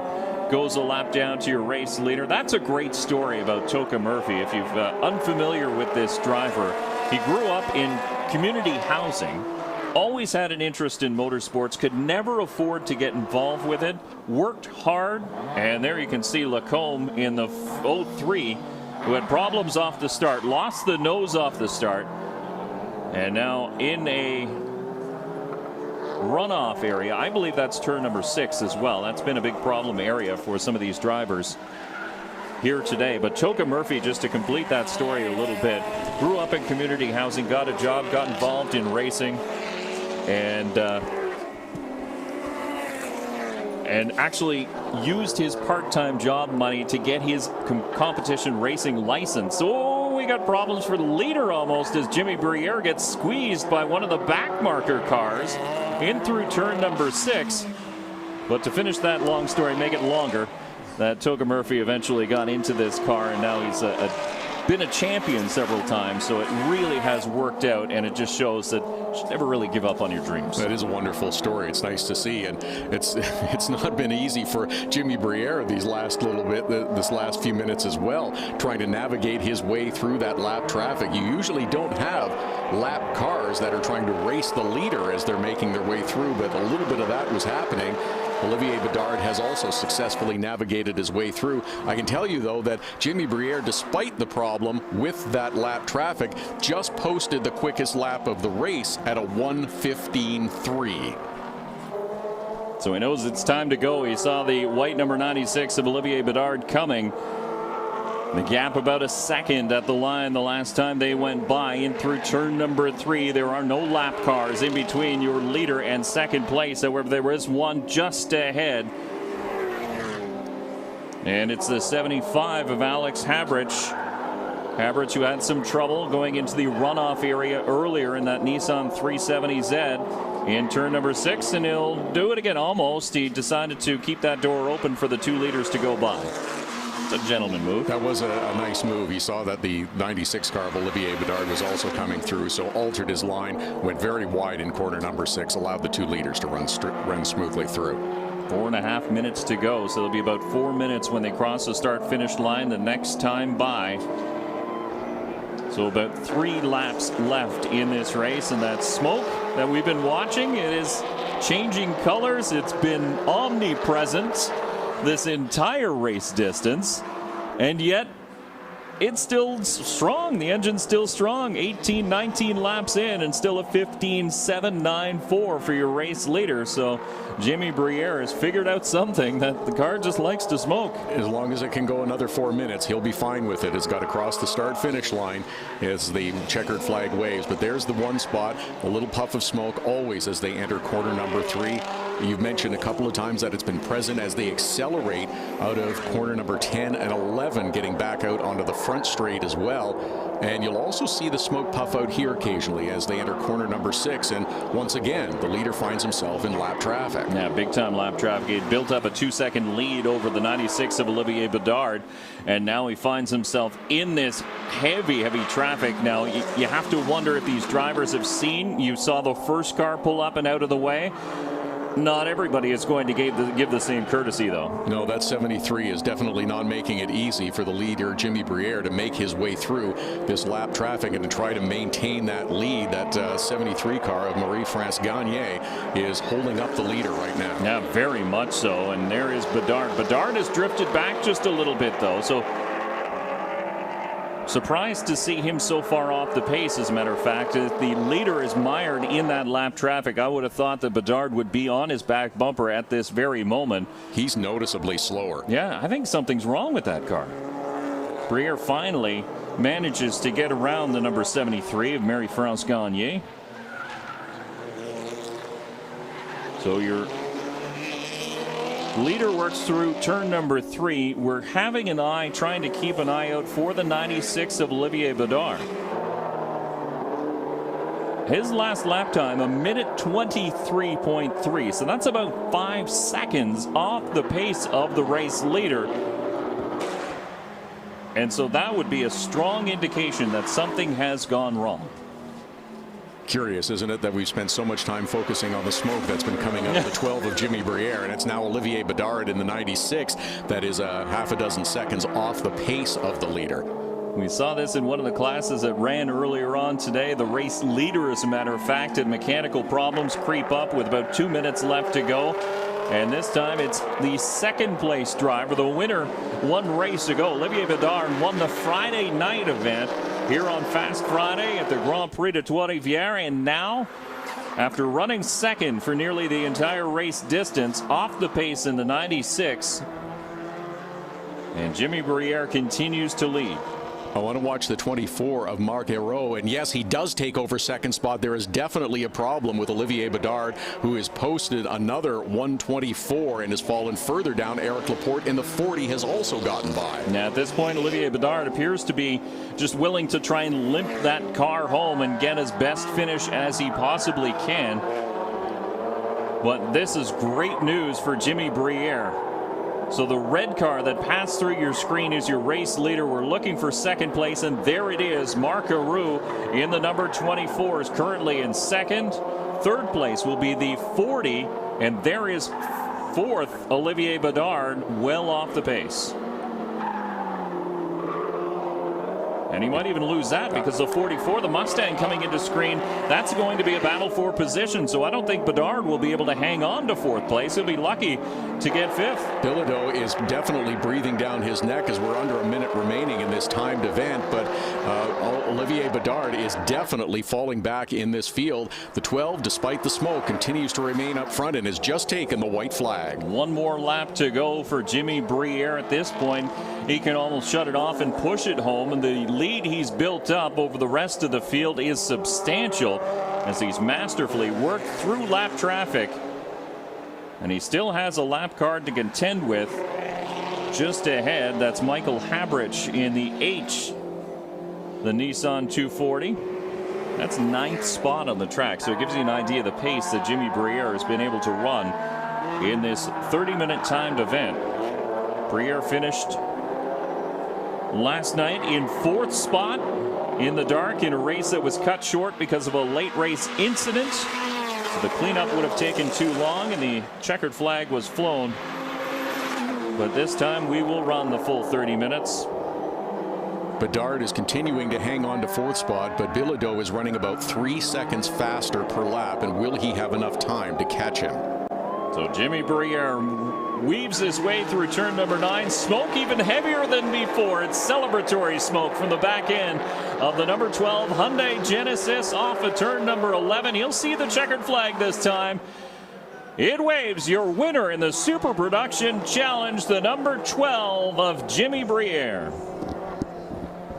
What an amazing run for the 12 of Jimmy Briere. Battled the lap traffic on a number of occasions, battled the challenge from Olivier Bedard for much of the race before he fell back and had difficulties of his own, and then continued to battle the lap traffic a little bit more to the end, as well as the smoke from almost the drop of the green flag. Yeah, started on pole and really had this race well in command since the start of the race after an incident on the opening lap, and Olivier Bedard coming home in 5th. The 44 did manage to get past the 96 on that final lap, so Olivier Bedard limping that car back home and still coming home with a top 5 finish.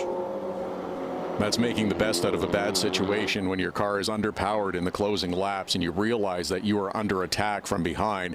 Marc Hérault got around him, but then several other cars did. But nice work from Olivier Bedard to salvage a top 5 run. Yeah, for sure. And a great run. You can see the distance back to second place, and Marc Hérault in the number 24. That's how big the lead the Hyundai Genesis of Jimmy Briere had built up over the course of this event. Looks like the smoke has stopped. Yeah, who knew? You slow down, the smoke stops. Maybe that's just the way it works. We didn't see it last night because of the darkness, but today obviously showing its face and seems to be happy. Car's happy doing that. So the leader comes down into pit lane. Big thumbs up, and you can hear the appreciation from the crowd here at the Grand Prix de Trois-Rivieres. Jimmy Briere, the winner in the Super Production Challenge. Marc Hérault coming home second. Eric Laporte rounds out the podium finishers. We're going to take a quick break. We'll be back with the Chevrolet Urban Challenge and the final 25-lap race for the Dirt Modifieds on asphalt, turning left and right. It's going to be exciting. Come on back. We'll start that race at 6:15, the Chevrolet Urban Challenge. Thank you, Mayor, very much for joining us. You've been watching the Grand Prix at Trois-Rivieres. I'm Dave Bradley. Along with me is Todd Lewis. Got it.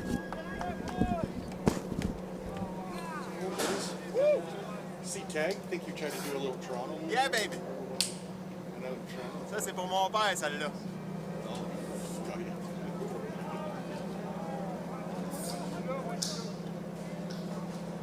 Ah, wow.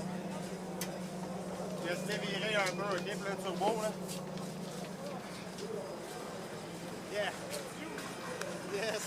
Écoute, je pense que c'est à ton père que tu donnes ça. Oui, exactement, exactement. C'est Pour quelle raison? Parce qu'il est décédé il y a une quinzaine d'années déjà. Puis parce qu'il a gagné le premier Grand Prix ici en 1967, la Coupe d'hiver. C'était des courses un petit peu comme ça, des courses plus abordables, du monde du coin puis tout ça. Donc je suis vraiment content. On a travaillé fort sur la voiture pour essayer de l'améliorer. On a réussi, je pense, on était peut-être un petit peu moins rapide à un moment donné, mais on avait une voiture qui était capable d'être performante sur le long terme. Donc émotivement présentement. Ah, vraiment, je suis vraiment content. Hey, bravo pour ta belle victoire. Merci beaucoup. Merci. Voilà les amis.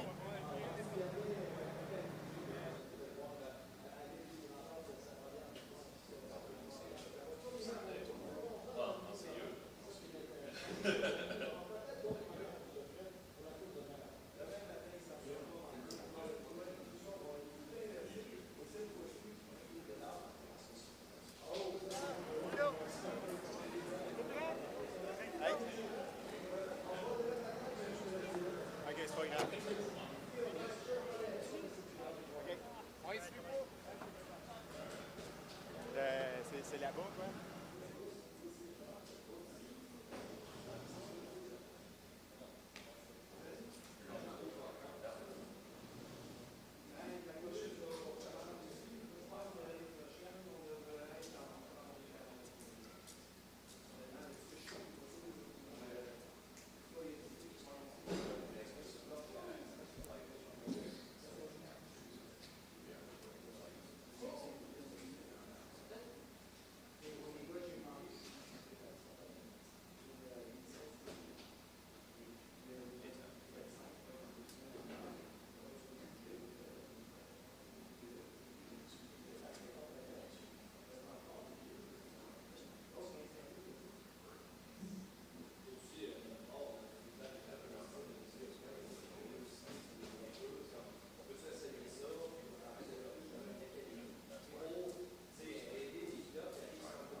troisième position, in third place dans la catégorie compact.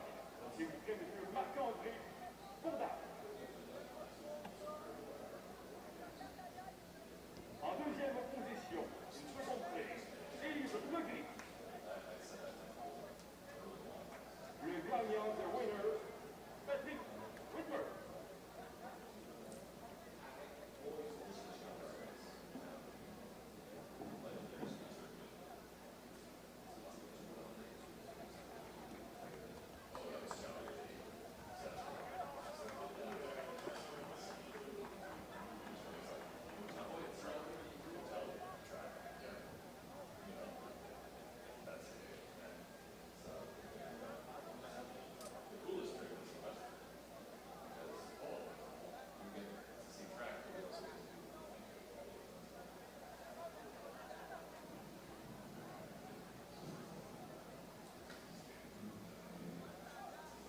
Dans la catégorie production, en troisième position, in third place, Nelson Jones. En deuxième position, in second place, Sylvain Laporte. Et finalement, le gagnant, the winner, Paul Gravel.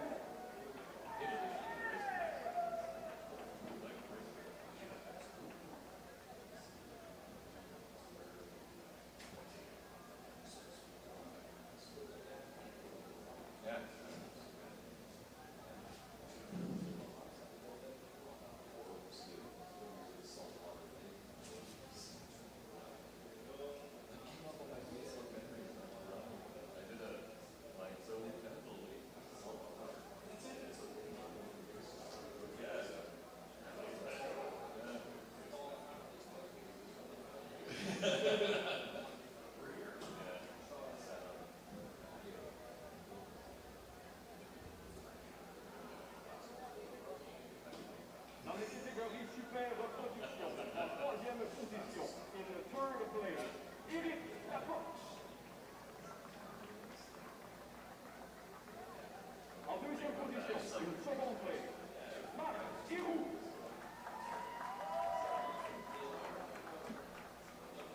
Le gagnant, the winner, Jimmy Brière. Mesdames, Messieurs, ceci complète la cérémonie protocolaire de la Coupe Super Production Canon. Restez avec nous pour la prochaine épreuve au programme dans la catégorie Deep Super modifiée.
messieurs, pour l'interprétation de l'hymne national.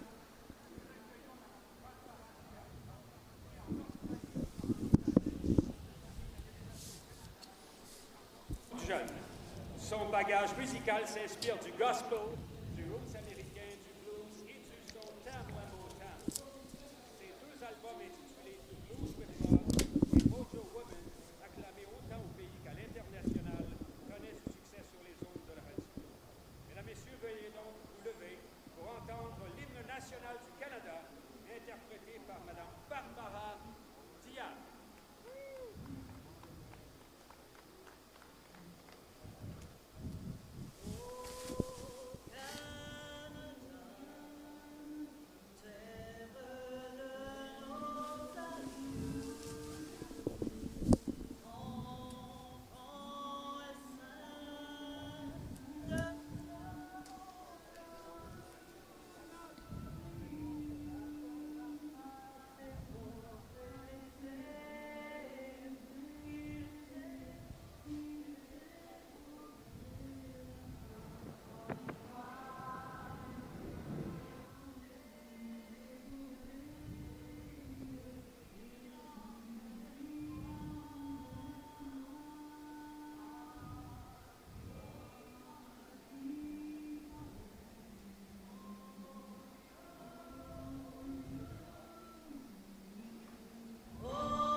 Welcome back to the Grand Prix at Trois-Rivieres. I'm Dave Bradley. Joined with me in the booth is Todd Lewis. That's Barbara Diab, who's singing the Canadian National Anthem as we get set to bring you the Chevrolet Urban Challenge for the dirt modified sportsman cars on asphalt here at the Grand Prix Trois-Rivieres. So what makes this interesting is these cars generally run on dirt ovals in the area. Essentially a clay-based oval, and they hang out sideways, and they only ever turn left. Today, they're going to be turning left and right, and they're going to be doing it on asphalt as well. So the drivers have had a couple tastes of action on track, practice sessions, as well as a qualifying session, and then they ran both a 10-lap dash or a 3-lap dash for cash, as the top 10 qualifiers did. And then the remaining positions were slotted in a B main qualifier that happened earlier on today. But we can tell you, after watching these cars on track, that you can expect the unexpected, and it will be exciting, guaranteed. Unexpected is probably the best way to describe it, as all the drivers have now climbed in and getting strapped in and getting set for today's 25-lap race. We got a little taste of it if you were with us early on. And yes, it was something to see a little bit earlier in the B main today. We had the dash for cash yesterday. So now all 27 cars will be out on track. Some big names in this race as well, such as Andrew Ranger, Marc-Antoine Cameron, who will start on pole. Canadian Motorsport Hall of Famer Ron Fellows participating in this race as well. Dexter Stacey, who had a terrific run in the B main earlier today, looked to be on his way to victory, but blew through the chicane on the straightaway in the backstretch, was penalized, was moved back to 4th spot, did manage to gather his way back up and gain a couple of spots before the end of that B main. But it will be fun. There will be lots of action, and as you mentioned, turning right is unusual for these cars. It is, and watching these cars turn right, they obviously don't want to do it. They push like a dump truck in turn number 1, but this track is really sort of suited towards this because, yes, there are 11 turns. Yes, it is a road course. However, only 3 right-handers and 2 are realistically just kinks. So they have installed a couple chicanes, or 1 chicane, I should say. At the beginning of the weekend, they did have 2. They've pulled since 1 back. 1 down the middle of the back straightaway. So the drivers will have to slow, go through a right and left-hander in quick succession through a chicane to slow them down. And that's because they don't necessarily have the transmission transmissions of the other cars that are running here. So they have a low and a high gear, and that's it. So these cars are difficult to drive in that respect and difficult to pass because you don't have the grunt up off the corner. You really have to make a momentum pass because you don't have a low gear to drop the car down into and get a good drive off. So it's going to make it difficult. We saw in the B main earlier on today a lot of push to pass, and by that we mean bumper to bumper contact. Yes, there is definitely a little nudging here and there to try to create the opening as you're making a pass or trying to make a pass. So it will be very interesting to see how it goes with 27 cars out on track as opposed to the 17 that we had earlier today. Makes it a little more crowded, makes it a little busier, makes probably for just a little bit more pushing and shoving out on track as well. You talked about some of the drivers that we've heard about. Andrew Ranger is another one of those names too, but we have all the big names in dirt motorsports. Mario Claire is making a start here today. Maxime Plante, Jan Busser, Cedric Gauvreau. A number of drivers that you've seen run at Autodrome Drummond and Autodrome Granby in the area.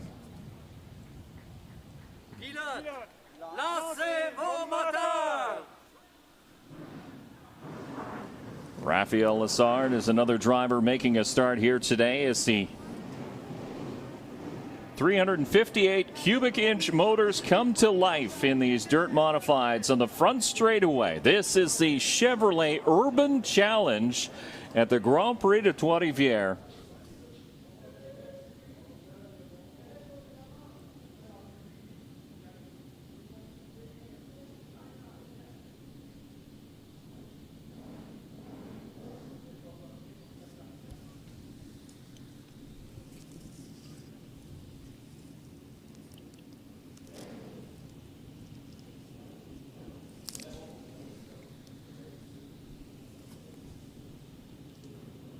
Gotta love the rumble of horsepower on the front straightaway here as the driver's getting strapped in and getting ready to go. And another interesting aspect, cars on dirt don't have mirrors.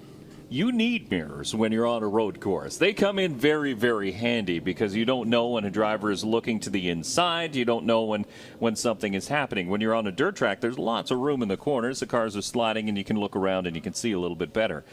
We've seen a couple of occasions in qualifying and practice where the driver is surprised to see somebody there or closes the door and there's contact made. We've seen that in cars that have mirrors as well here at the Grand Prix de Trois-Rivieres. But yes, especially as these cars are out on track now, starting to circulate as you're looking as they come through corner number 3 in the Duplessis gates with a couple of pace cars out in front. And yeah, this is going to be interesting and fun with so many cars out on track. You talked about the push to pass that was used a little bit earlier in the B main. It was just a reminder that I'm here behind you and maybe my car is a little bit faster and I think you might want to open the door to let me go through. It's not a punt out of place to move the car, but it's just a little nudge to let you know I'm here. Exactly. Marc-Antoine Cameron in the 22, or the 1C, I should say, is the team car. It's essentially the backup car to David Hebert, who's running the 1 car, both sponsored by Paillet Chevrolet and GMC. And Marc-Antoine Cameron victorious in that dash for cash. You can see the drivers getting a little bit of heat in these tires. They are running on dirt tires as well. A harder compound dirt tire, but still, they have to make them last for 25 laps. And that's quite a distance on asphalt for a dirt tire. Dirt tire is typically a softer compound.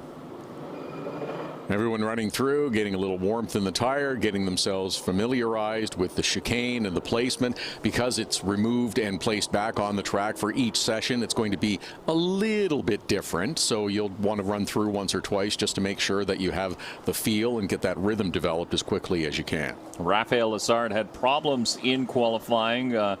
An oil line was loose or something like that, showed smoke, and unfortunately did not get a great qualifying effort in. He also didn't get a good B main in. He had to pull down the pit lane in that number 24. So he starts towards the tail of the field.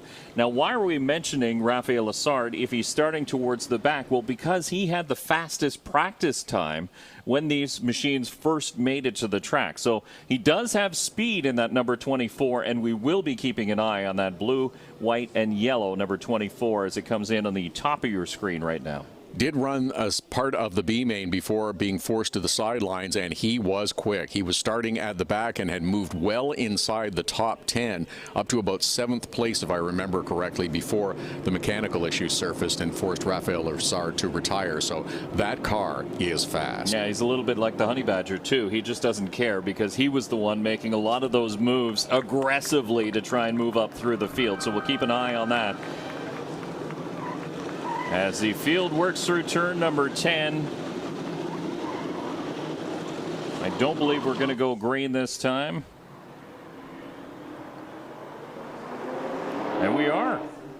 Are we? No, we're going to do a 4-wide salute to the crowd. So no, not a green flag this time as the field goes 4 wide. And a salute to the crowd here at the 51st running of the Grand Prix of Trois-Rivieres.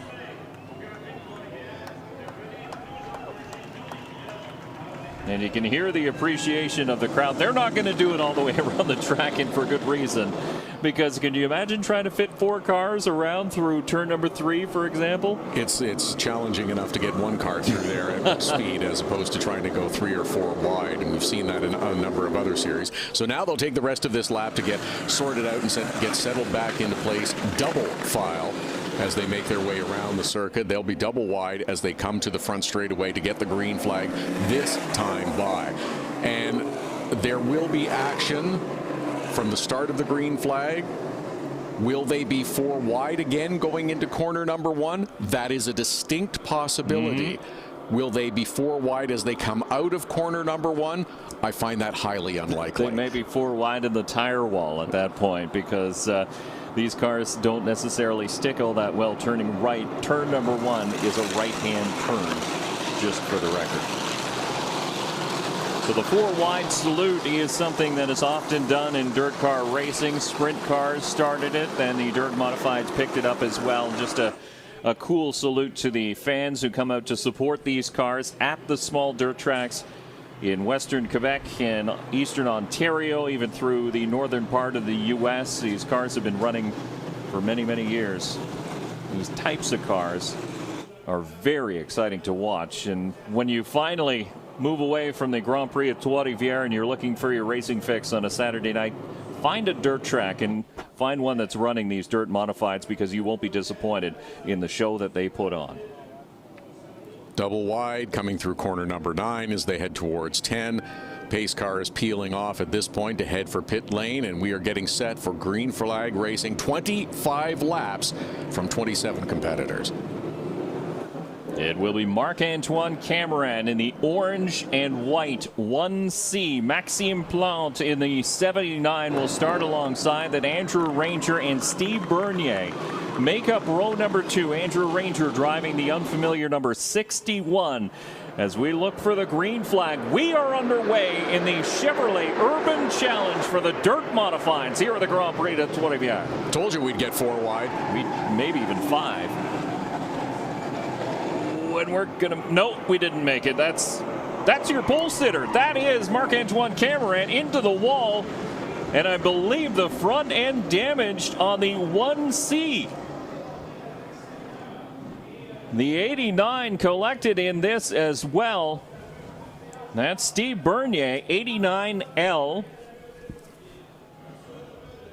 The wheels pointed in the right direction for the 1C of Marc-Antoine Cameron, but he started on pole. Now he's trying to find the gear, trying to put it back into gear. There he goes. Have another look at what happened. That's the orange car at the front of your screen. Ranger's right behind him. Is Cameron getting pushed a little bit into corner number 1, and it looks like he went a little deeper than he intended to. He was on the inside, but then seemed to get pushed through. That might have been the case, and here you see the 79. Was he pushed? You can see he had it at full lock going right. It just didn't want to go. He did have a little help from behind from the 79 car. Marc-Antoine Cameron was trying to get woed up for corner number 1, and there we see another car that's into the wall coming out of 2. Who's that in turn number 2 up against the retaining wall? So obviously we're under a full course caution after this incident in turn number 1. The blower hose for the helmet of Marc-Antoine Cameron appears to have become dislodged, waving in the breeze. He's going to see if there's any damage. That's a 49. And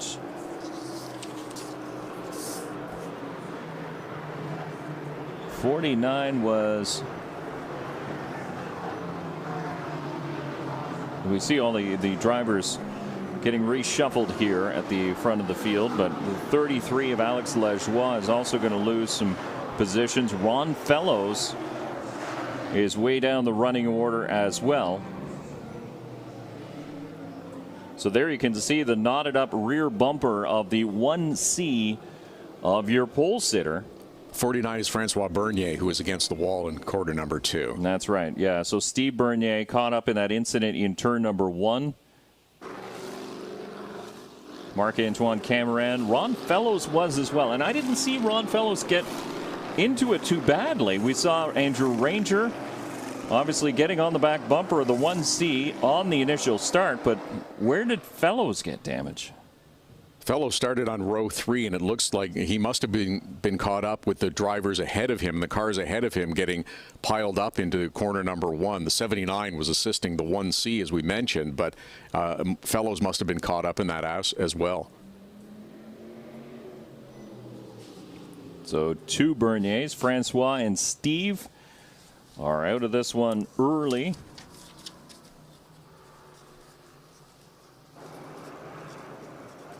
And there you can see Marc-Antoine Cameron. They're taking a look at the front end of the car. Now, the good news about these dirt cars is that they are robust because they're built for the dirt surfaces, so they're often rough and short tracks, right? So it often sees a car bouncing back and forth amongst themselves.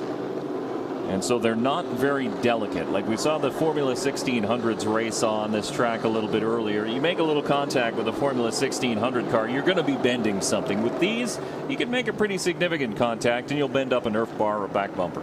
You can see the back bumpers on Marc-Antoine Cameron's car have been bent because of the contact from behind. They're now looking at the front suspension, and I'm not sure that they're going to be able to correct that. They're kind of throwing their hands up in the air and looking in frustration right now at that left front after the contact made on the outside of corner number 1. Yeah, I think the back bumper is because Steve Bernier made contact with him, and there is a 3 Canadian Motorsport Hall of Fame member, Ron Fellows, making his first start in a dirt modified on asphalt, not necessarily on dirt, but still he's up to speed fairly quickly, and not right now.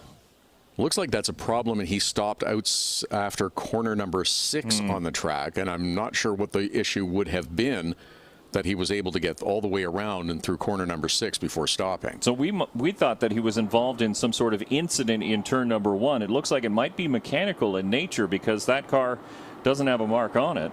The Sunoco Chevrolet number 3 of Ron Fellows. Great looking piece they brought here to the Grand Prix of Trois-Rivieres. Ron Fellows essentially coming out of retirement to race that car here today. And there he sits. What a pretty cool weekend up until now for Ron Fellows to be here and racing in this Chevrolet Urban Challenge, and to be here with his son Sam Fellows, who's making his debut in the NASCAR Pinty Series as well. A fun family weekend at the racetrack. And it's funny to see the crossover, the Pinty Series drivers jumping into some of these dirt cars. You have Andrew Ranger, of course, comes from a lineage of dirt racers. Robert Ranger, his father, multi-time champion at Granby and Drummondville in the area. And then you have Pinty Series drivers like Marc-Antoine Cameron, Raphael Lessard jumping behind the wheel. Dexter Stacey, as mentioned. Dexter Stacey also got his racing start in dirt modifieds before getting involved in the NASCAR Pinty Series, and still had cars at home, so why not bring them back out? Wallace Stacey participating in this race as well today. Yeah, so it's cool to see for sure. So it looks like Bernier able to rejoin. Let's take another look. Was the 61 pushing? Yeah. I think that's pretty clear that there is an attempt to move the 1C of Marc-Antoine Cameron ahead a little quicker than he was necessarily prepared for, and they carried that momentum right towards the outside tire wall in corner number 1. Ron Fellows was not in that. As a matter of fact, he didn't. There he is right there. So he missed the incident. The car is still moving. He was inside the top 5 in 4th spot. No, he made contact with the 49. Remember, the 49 ended up against the turn 2 wall. So Fellows was there, and Bernier didn't see him. Francois Bernier made contact with the 3 of Ron Fellows, and there is where we get the problems on the 3 of Fellows.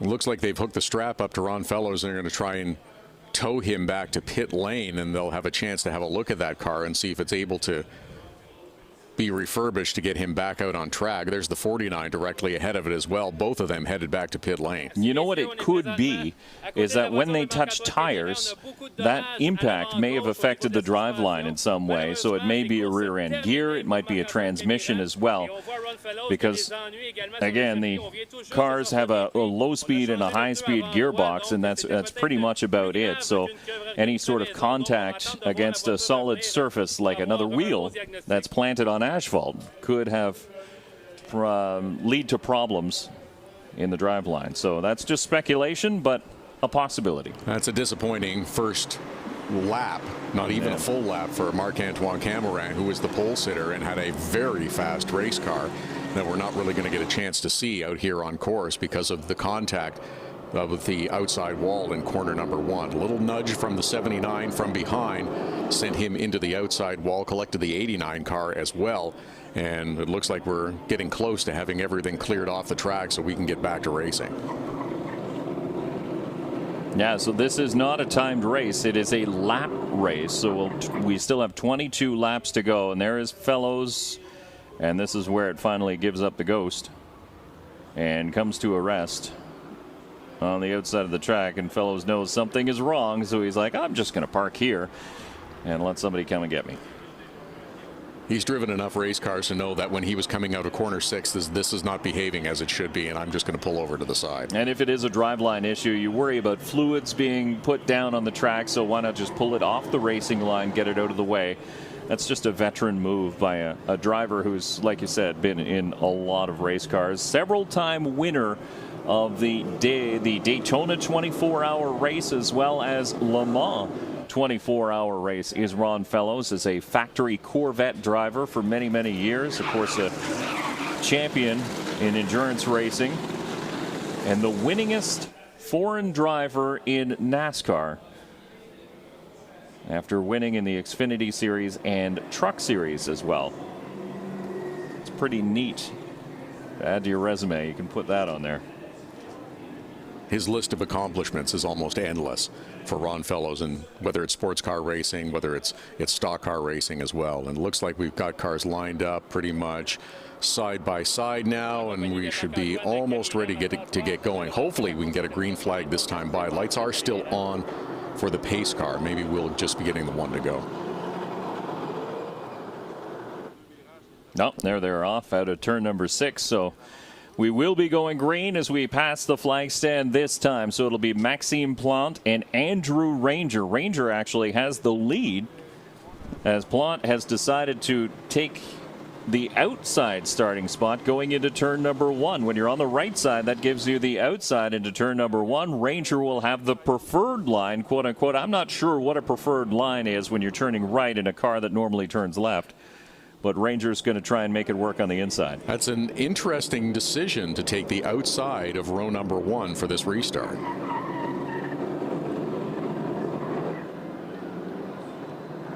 All right, so we'll see how it works. The pace car is in. Ranger in the yellow and red, number 61. Maxime Plante in the black, orange, and white, number 79. The green flag once again up. 21 laps remaining here in the Chevrolet Urban Challenge. We head to turn 1 again. An interesting choice to take the outside, and then that 79 goes around and has problems trying to make that right-hand corner, getting through corner number 1. Everybody seems to be getting it slowed down, even though they are 3 and 4 wide.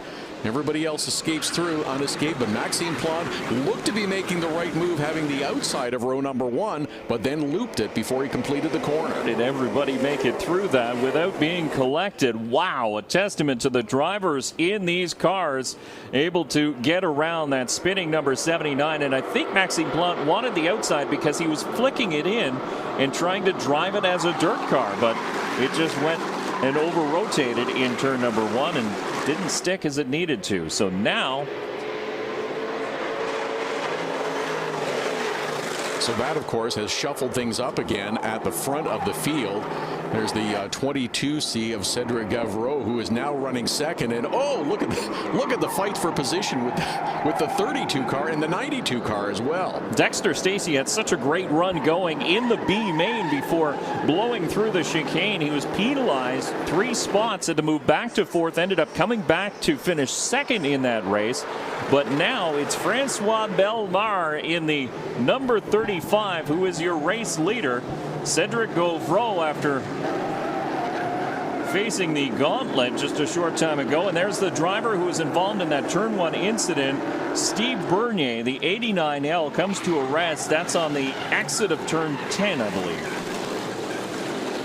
What a job by Dexter Stacey in the early going of this race. Started this race 12th and is now up to second spot, challenging the 35 for top spot as he has trouble negotiating the exit of that chicane. I'm not sure he's going to have any Hoosier tires left under this car by the time we finish this one. Taking a look, almost getting to the back bumper of Bellemare in the 35. One driver misses the braking point. That's Andrew Ranger. Ranger into the runoff area. So he was in the top 5 and will fall to the tail of the field. Caution is out. Caution is out for Bernier in the 89L. So I thought he got to the runoff area. He did not. So this is interesting. Did the caution go out before Ranger made it to the runoff area? And where will he come back out into the field?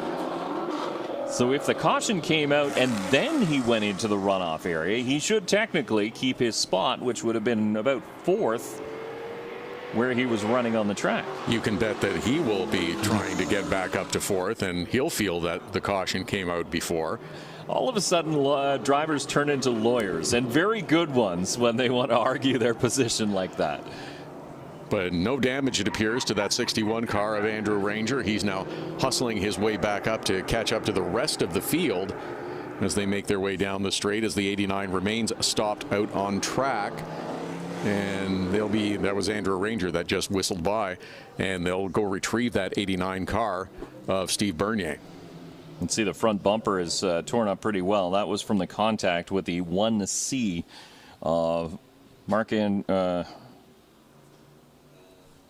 Cameron. Yeah, I was going to say, I was just early on. The picture went black and I lost my train of thought. But the first lap incident with Marc-Antoine Cameron, the 1C, and that's when Steve Bernier. So maybe some damage done in that incident, and that's what's caused him to stop on track.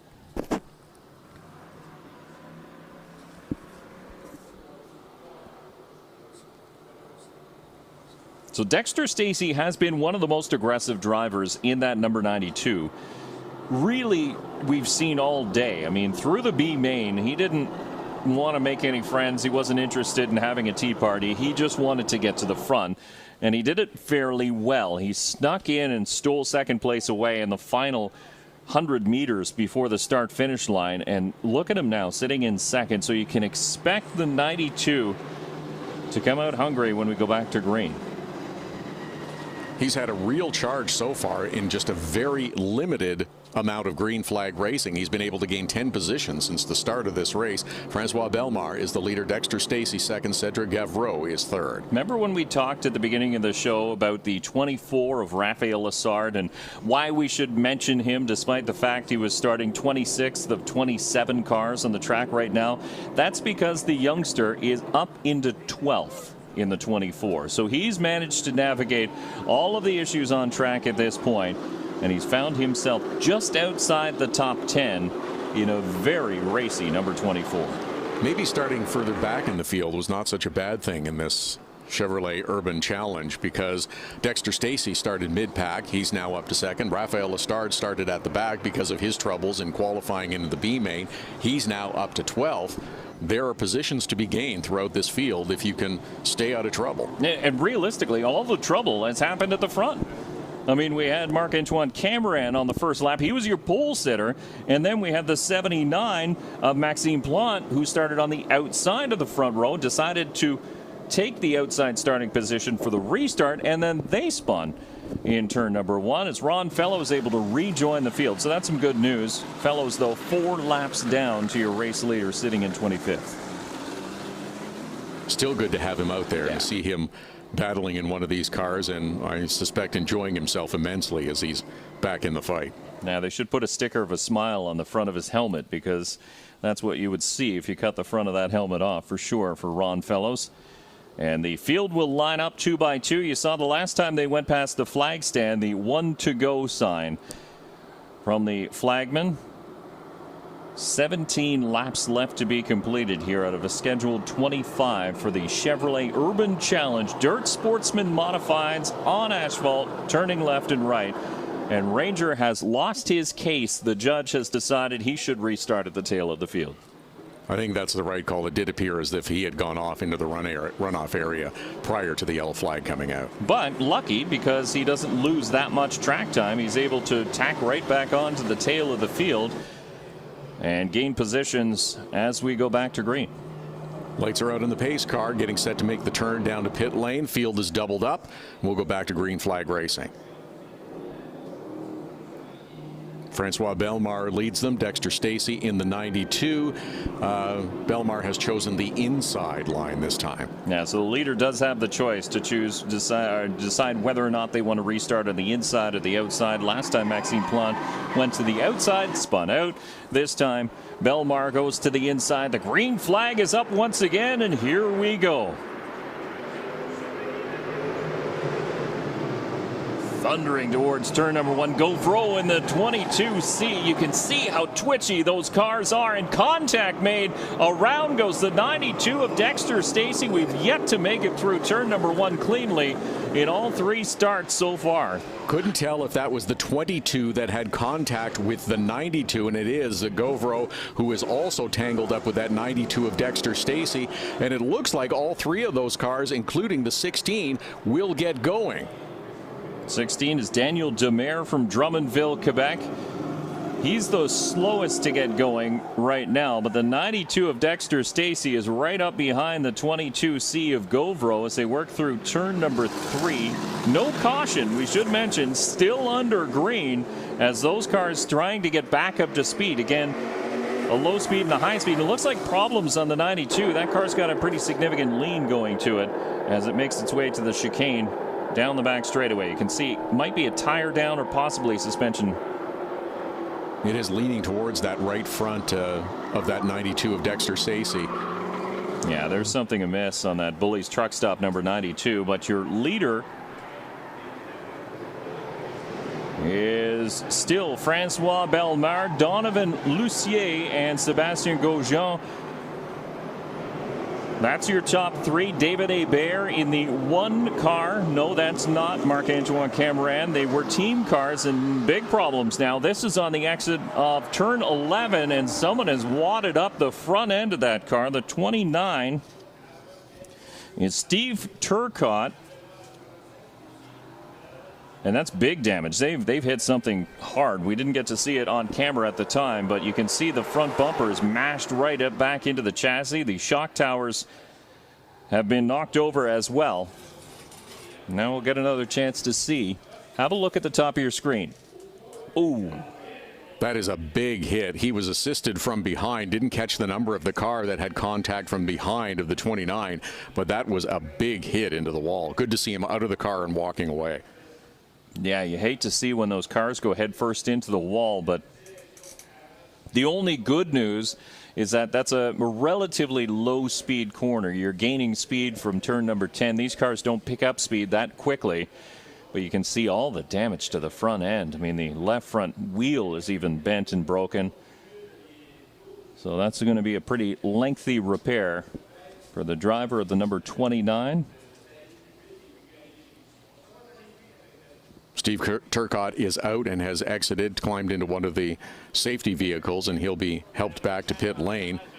Looks like this is going to be the opportunity for the 92 to make that stop along pit lane and address that problem that had that car leaning to the right. Yeah, I was trying to see where the 92 was running at the time, but unfortunately the rest of the field had come through to complete their laps, so timing and scoring no help as to who was the driver that may have given the help to the 29 and into the turn 11 wall. That's not a place that you normally see incidents happen here at the Grand Prix de Trois-Rivieres. The field will stop here on the front straightaway. So red flag conditions, 10 laps in the book, still 15 to go here for the Chevrolet Urban Challenge. And this might be to protect the fuel supply of these cars, because a 25-lap race on a 1.5 mile track would be pretty tight as far as a fuel consumption race goes for these cars.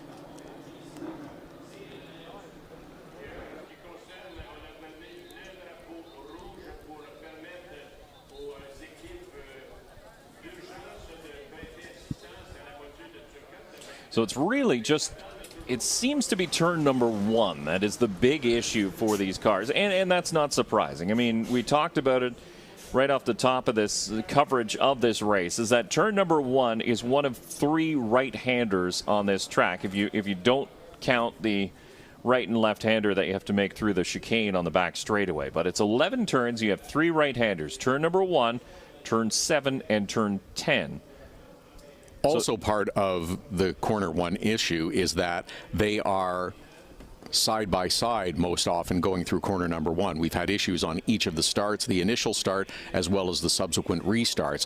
Once the cars are accelerating past the green flag, they begin to fan out, and not only are they 2 wide, but they're 3 and 4 wide at times, and it's just a real challenge on these cars that are difficult to handle, making the right-hander to get through corner number 1. Yeah, sometimes you just need that extra room, and the car is pushing up, and then all of a sudden it's pushing up, it won't stick, and you're making contact with another car, and then you both collect each other and into the tire wall, as we've seen. Well, the top 3, Francois Bellemare, Donovan Lucier, and Sebastien Gaujon. Here's we're under a red flag in the Chevrolet Urban Challenge. They have got the flatbed out there, so they'll move that 29 car of Steve Turcotte up onto the flatbed to get that removed as quickly as they can. And as soon as they get that track cleared, then they'll be able to get these cars moving once again and hopefully return us back to more green flag action. We've seen far too much yellow flag action for most of everyone's liking in the early going. And look at that. There's the 92 of Dexter Stacey that's sneaking back into line. The repairs made. So Dexter Stacey was in 20th position and still on the lead lap, which is great news. So that he'll be able to fight once again.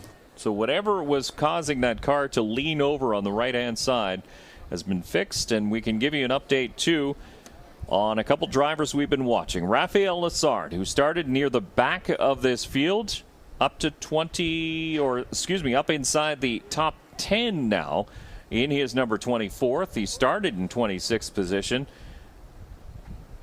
and now he's running in 7th spot. Andrew Ranger, who went off in the runoff area prior to that last caution, gained a number of spots. He's in 16th right now.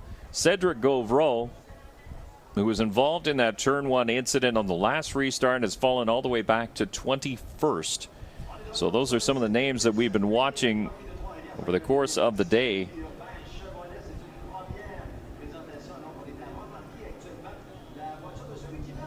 As the field refires and starts moving along the front straightaway once again, so they'll try and find their proper starting spots and get lined up as they need to be.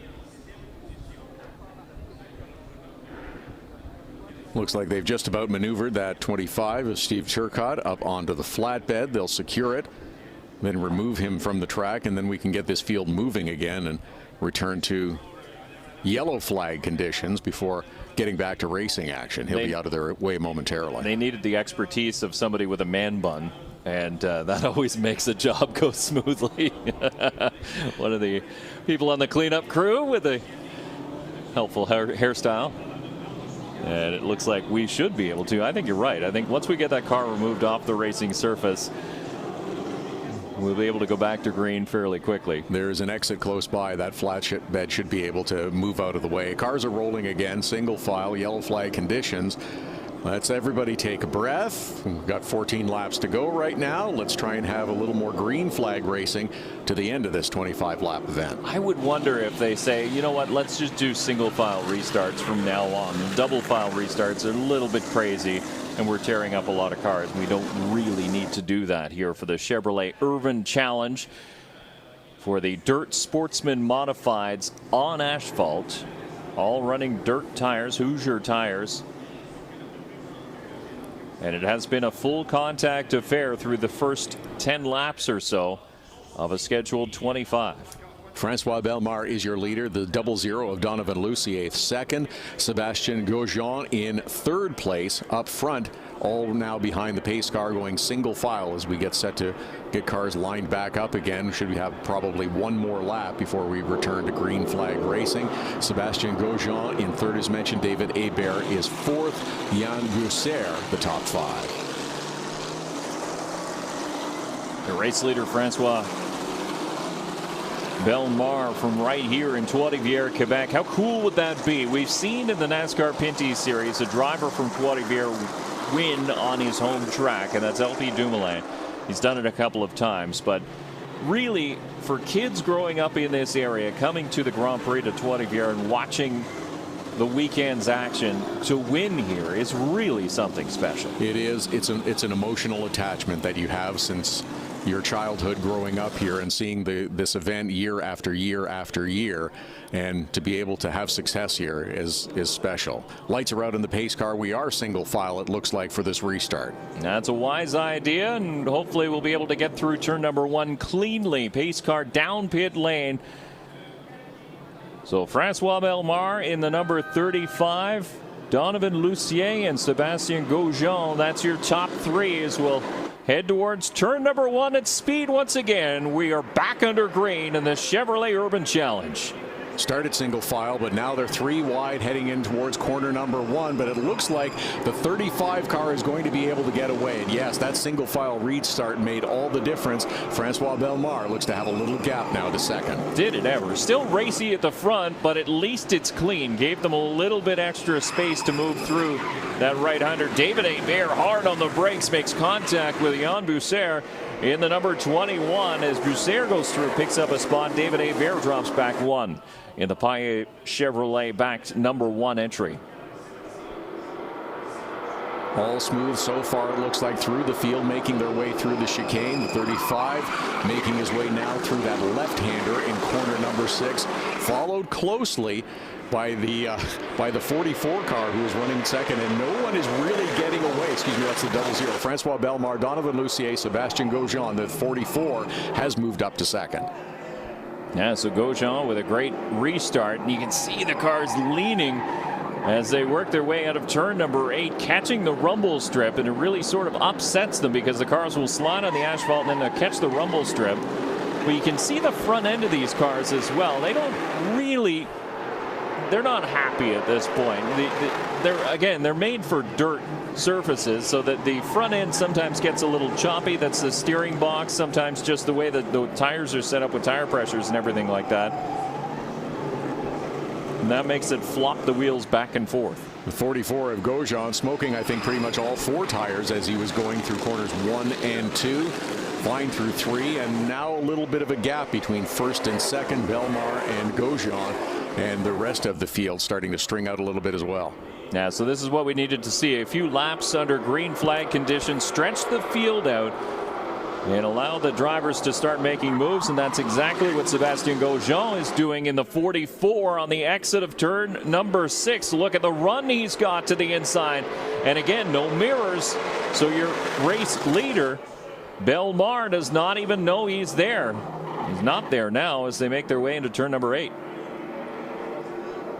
See, a slide actually looks like it might work on the asphalt, treating it as a dirt modified on asphalt, just pretending the asphalt is dirt, and it seems to actually settle the car and make it run nice and smooth through these turns. And that's part of the issue with these drivers, is feeling out this circuit, understanding the asphalt, understanding that right turns are going to be challenging to say the least, and you try to find a rhythm around a racetrack, and with these cars it's become extra challenging because they're not used to riding on the dirt. And there we see another car that has found its way into the wall rather hard. You can see it look like there's a little damage on the right rear as well. And yes, the 79 car seems to be involved once again. That is the 10 of Sebastien Fournier, and the 79 car also involved. 79 Axel Wallace Stacy involved and running towards the tail of the field. We'll get another look at what happened. There's the 10 into the tire wall.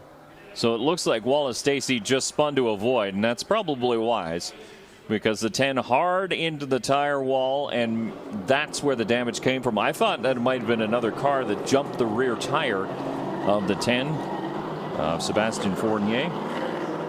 It did. It looked like initially that there was a little touch and contact to that right rear, but that was not the case. He simply backed it into the wall, got a little too deep into that corner, couldn't maneuver the left-hand corner, and hit the tire wall. A little level of frustration from Fournier as well, as you saw almost immediately after that car went into the tire wall. His gloves were off, and he sort of said to himself, I'm done with this day.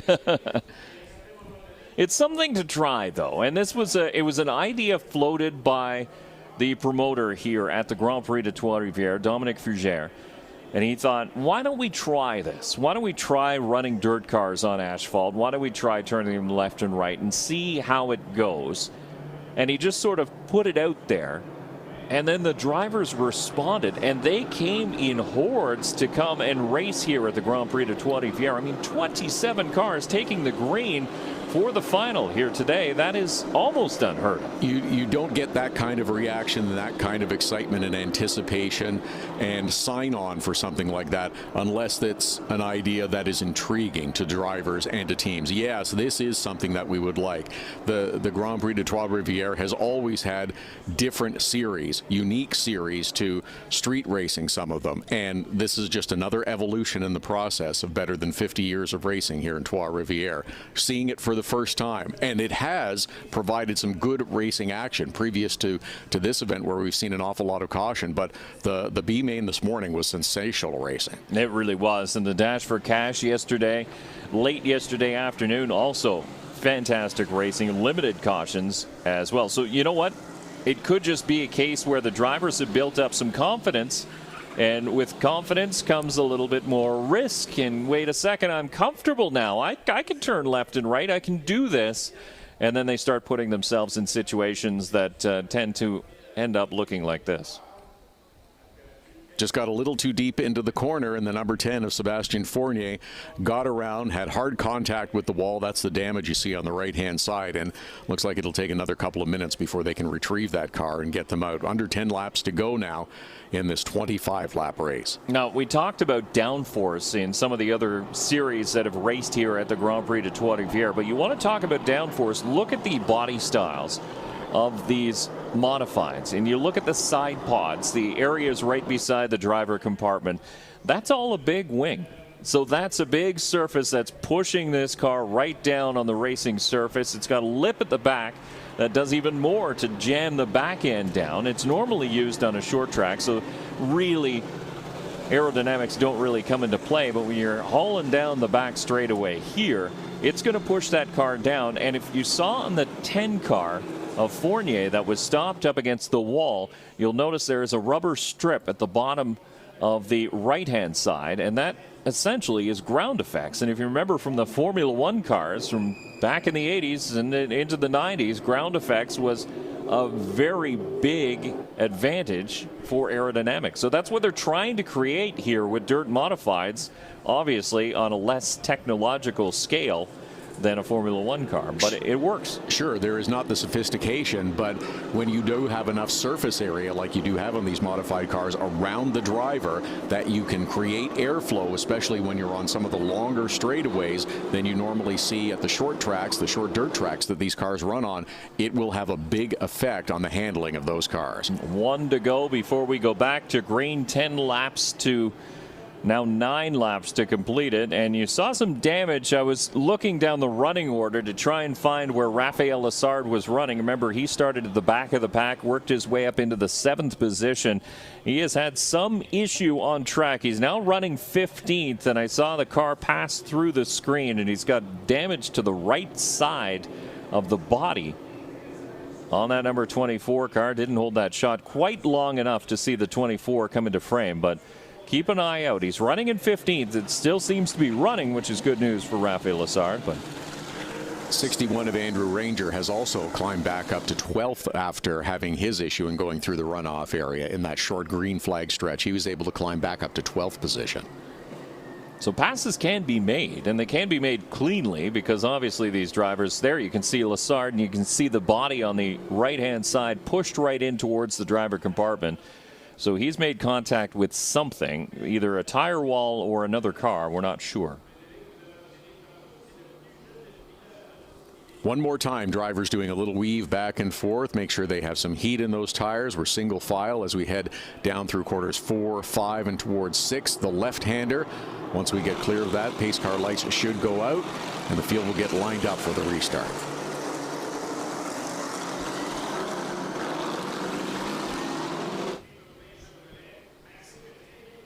One of the drivers that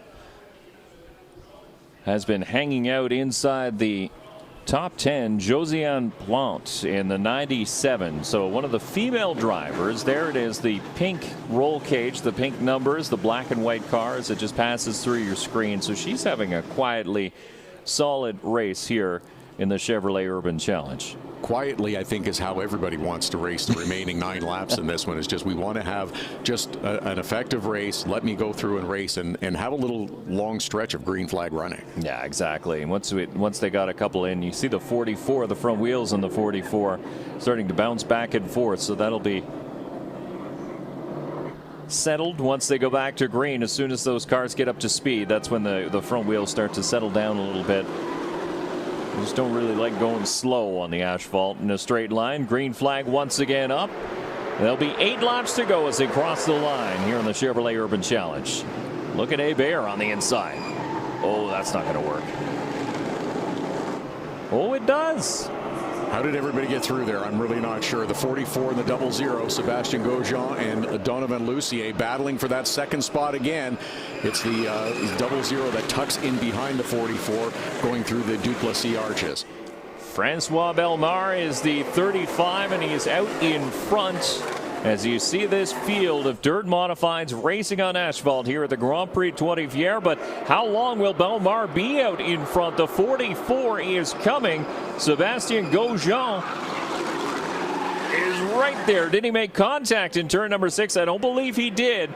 Tucked into the draft here as we head towards turn 7 and on to turn number 8. 8 might be a passing opportunity at this rate. Not that time.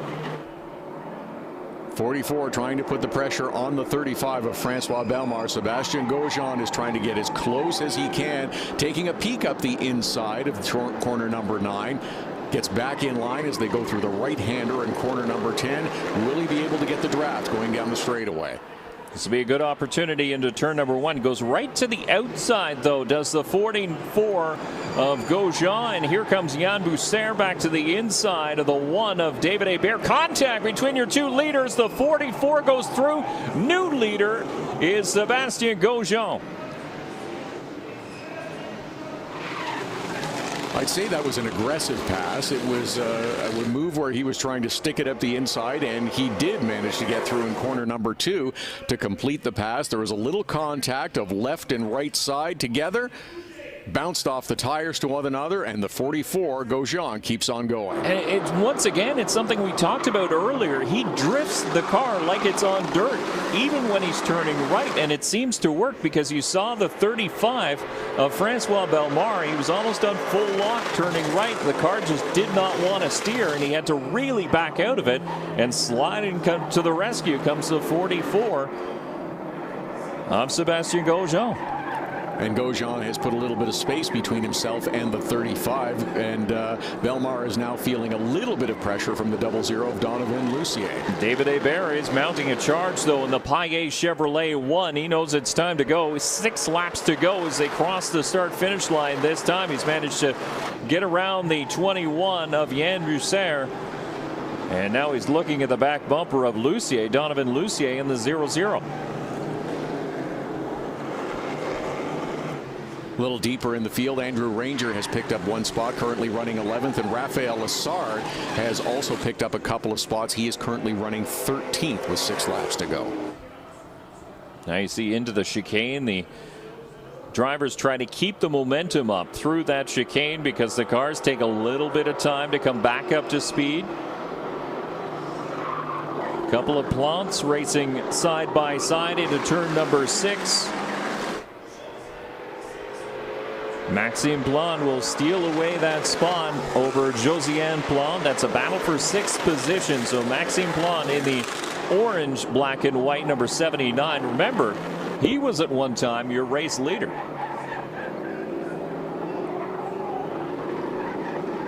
Good fight between 2nd, 3rd, and 4th.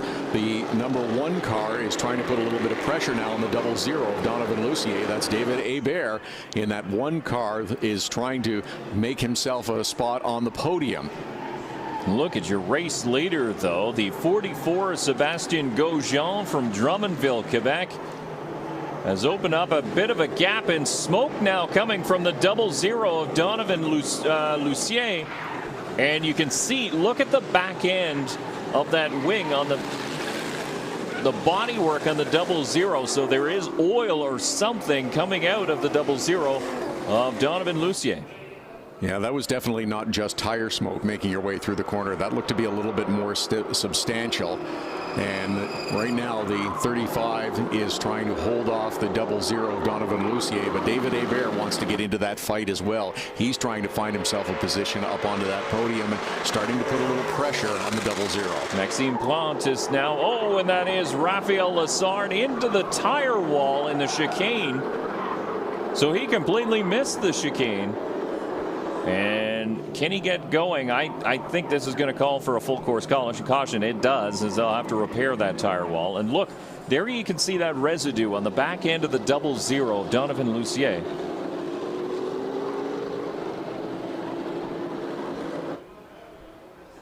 As the caution flag waves once again, we had 5 to go when the caution came out. Now 4 as the field slows up and gathers itself up as they cross the start finish line again under caution for 1 more time. And hopefully they repaired that chicane pretty quickly this morning when there was an incident with it. Dexter Stacey missed it, and there was another competitor that had contact with one of the tire barriers as part of that chicane. Hopefully we can get that sorted out pretty quickly again too. Yeah, for sure. It looked like, and the 24 was able to drive away on his own. So Raphael Lessard loses a number of positions, down in the 18th position at this point now. So somebody has to come out, tip that back down onto its flat. And we get another chance to have a look at what happened. Maybe not. Big thank you to all the sponsors who made this event happen. The Chevrolet Urban Challenge.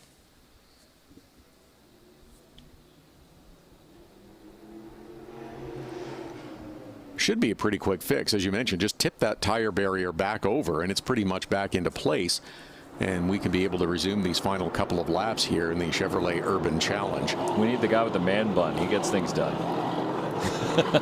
Send him out there, he'll fix it. So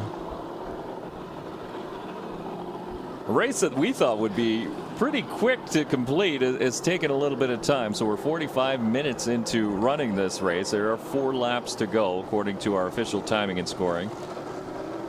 It's Sébastien Grosjean who is out in front. Francois Bellemare in the 35 car running second. Donovan Lucier in the 00 is third.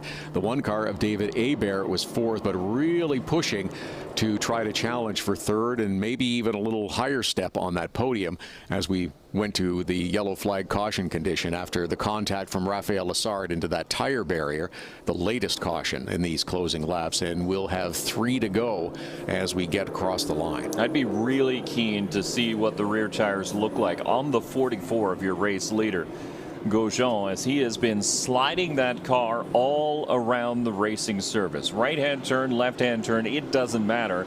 He wants it to move. He wants the back end to move, so he might be even using a little bit more rear brake to get that car to move.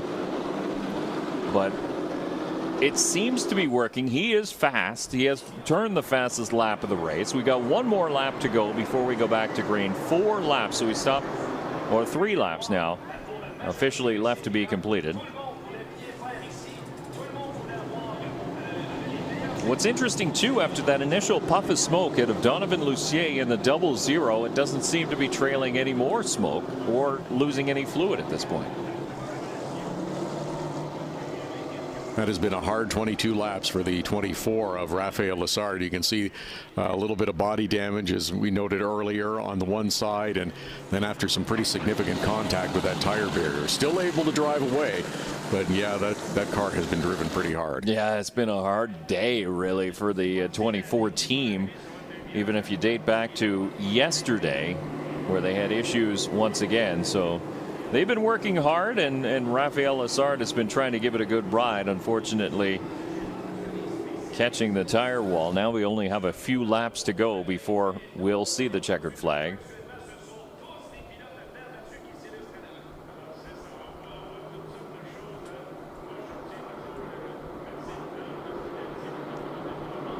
So drivers trying to clean off their tires as we get set to go back to green. Are we doing a double file restart this time? Looks like we might be. Yep, we're going to line up side by side, so that's going to make turn 1 a little interesting again. We did a single file restart in the last time and actually got through and did a couple green flag laps. Saw some great action here in the Chevrolet Urban Challenge, and had to change for the lead as well after the first run with the single file restart. But everybody's doubled up. Lights are out on the pace car as we're getting set to return to green one more time and hopefully to close out these final couple of laps.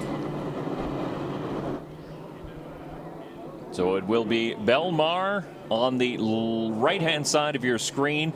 The 44 of Gaujon is your race leader, so he will dictate and he will determine when the field will go. You see Ron Fellows in the 3 heading down pit lane, so problems persist for that car. It looks like he's going to pack it up just about 2 laps early in this one.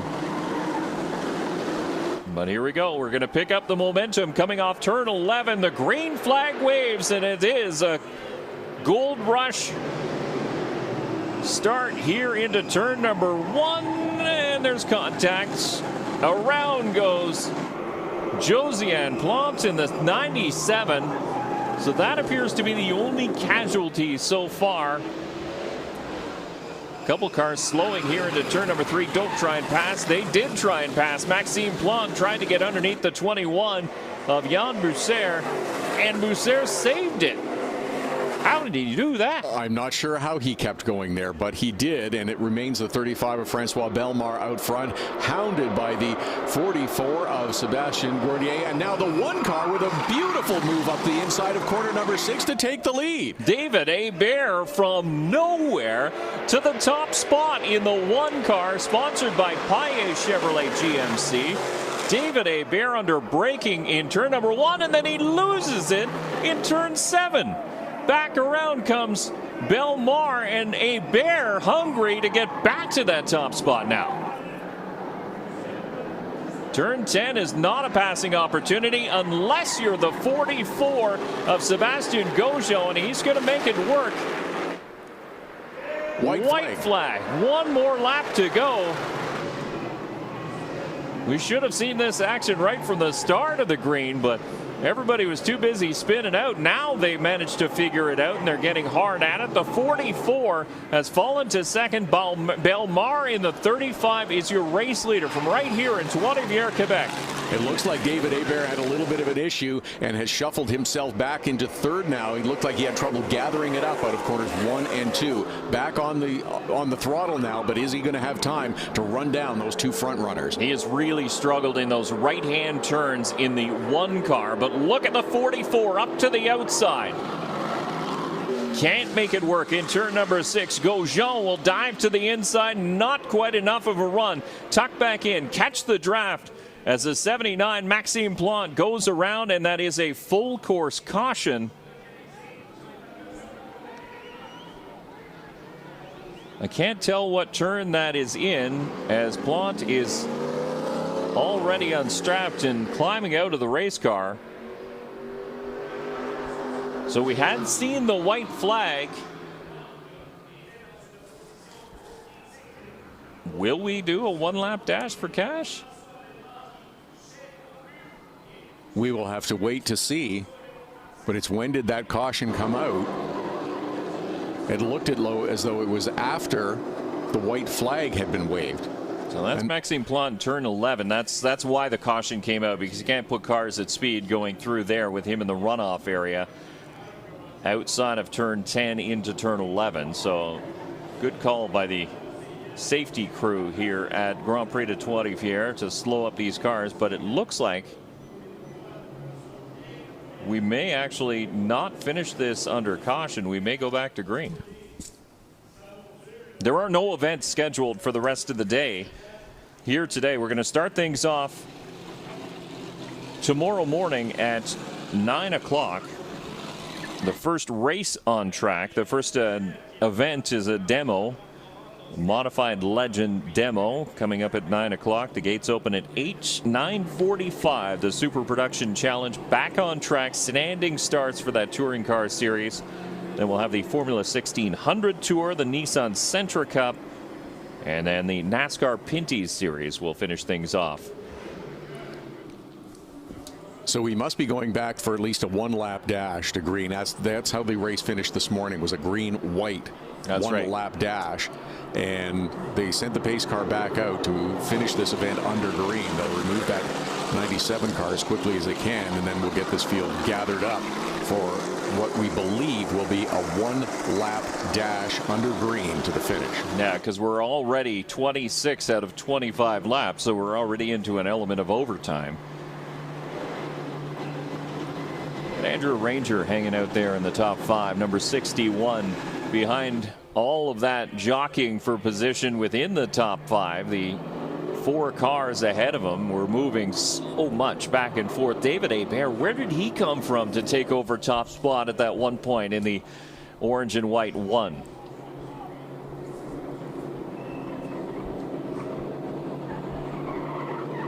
It was interesting. As soon as the green flag waved on the last restart, they started in double file fashion, but they were 3, 4, and I counted even 5 wide at one point heading into corner number 5. It was remarkable to see. I'm amazed that they got through it as efficiently as they did. So it looks like the field will double up this time around. And so we could potentially go back to green the next time we pass the flag stand. It didn't appear to be too much damage to the 79 of Maxime Plante, but he's been hauled off to the pit area, and the field will line up 2 by 2. I have a feeling that this is going to be an aggressive start going into turn number 1 for the first time. Why should this one be any different? Yeah, that's true. The only time we got a clean one was when they were single file, but the last one wasn't too bad. Josiane Plante, unfortunate for her, she was running in the top 10 all day long and just got caught up in everybody else's mess and was turned in the number 97. Finds herself towards the tail of the field at this point. Ron Fellows back on track. He's going to do a couple more laps. Why not? You're in there, you're strapped in, you might as well finish it out. He may be far enough back to avoid any of the issues that are up towards the front of the field too. So yeah, at this point it's like, don't wreck it. When you break it, you buy it. Everyone's navigated their way through that chicane. Pace car lights are out, and the field is doubling up once again as they head through corner number 6. and we should go back for what we believe is a one-lap run to the finish. Should be a green and white displayed at the starter stand. These two drivers at the front of the field, very different styles through turn number 1. Sebastien Grosjean likes to slide that car and sail it around like a dirt car, and then the 35 of Francois Bellemare is more methodical, driving it more like a road car, essentially a circuit car, and trying to get the front end to stick when it turns right and turns left. But each fairly effective. Taking a look at the running order, I see the 24 of Raphael Lessard, even after making contact with that tire wall, back up just outside the top 10 in 11th position. It's amazing. Remarkable.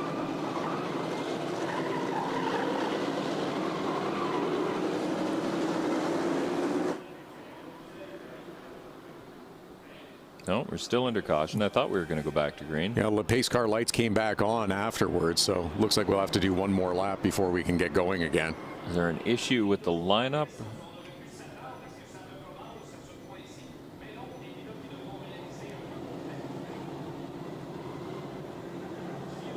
Tell you one thing, if you've never been to a dirt modified race, actually on a dirt track, there is something to the start of a feature race. When you have 25, sometimes 30 cars out on the track all at the same time, they have this low rumble, and it just makes the hairs stand up on your arms as they come around and they get on the gas off of turn number 4, coming to green.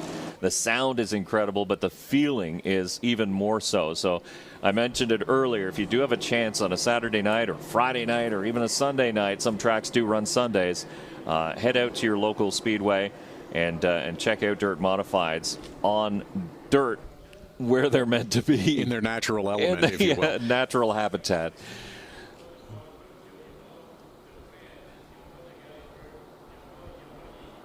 It's amazing that we have seen some drivers, as you mentioned, Andrew Ranger, who has managed to climb back up to 6th position after having all kinds of difficulty earlier. Even Raphael Lessard just outside the top 10, and all the difficulty that we've had. But I guess they've been able to take advantage of the caution periods caused by others and been able to maneuver back and gain a few positions. So who knows what lies in store with one more lap to go as the cars make their way out of corner number 6 right now. Everybody's still weaving a little bit, and we'll hopefully get everyone lined up. And no, the lights are still on in the pace truck, or the pace car. Not sure what we're doing here as far as lining things up. Some want to go too wide, others want to go single file. It looks like the top 4, they're pretty happy with going side by side, and then the rest of the field was like, no, we'll just hang out single file at this point. So now they're going to slot in single file, but the light's still on the pace car, and we continue under caution. So we won't get a start this time. There we go. 1 to go from the flag stand. That's the official word from timing and scoring. But will we double them up, or will we go single file? Stand by for further developments. We've seen this before, but they are doubled up, it looks like, heading down on the front straight. They'll stretch out single file to get through the chicane, through the Duplessis gates as well. They go pretty much single file through there. Once they get through the long straightaway in corner number 6, if they are doubled up again, I think that's what we'll be able to expect at the start-finish line. Yeah, and these drivers do have contact. They have one-way radios with race control, so the race director will be able to tell them what they want the drivers to do. David Hebert made a quick stop down pit lane. So the 1 of David Hebert out of the top 5 after making a quick dive down pit lane, and he'll restart at the tail of the field. So something had gone wrong with that Paillet back number 1 of David Hebert. Whatever it was, they got it fixed in less than a lap. Is now marked in the 17th position is the driver of the 1, David Hebert, leading not 2 laps ago. Seemed to come from nowhere to make that pass, headed to corner 6 and get the lead briefly. They did make some contact with a couple of the drivers out in front, so possibly a tire went down or was going down. And Hebert is a veteran of the dirt modified ranks, and he would know what that feels like and know when to fix it. Save your equipment, change the tire early.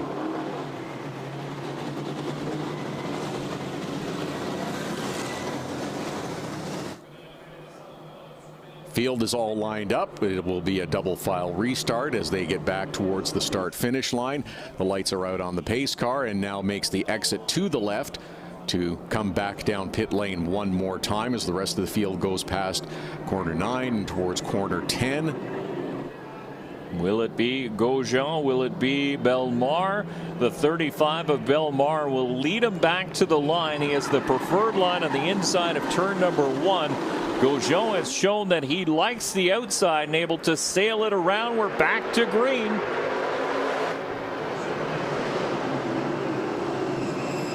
Jan Bousser in the 21 took a look on the inside. Again, the 35 didn't quite stick as much as it needed to. The 44, the big loser there. Look at the 61 of Andrew Ranger, who jumped from 5th up to 3rd and now is holding on to a podium position as they head to the left-hander at corner number 3. Just goes to show you, if you keep your nose clean and stay towards the front end of the field, you never know what can happen in the dying laps, and Andrew Ranger taking full advantage. Now sitting in the 3rd spot, it is still Francois Bellemare, your leader. Jan Bousser in the 21 holding down 2nd. And here comes Ranger. He's not happy with 3rd. He wants more.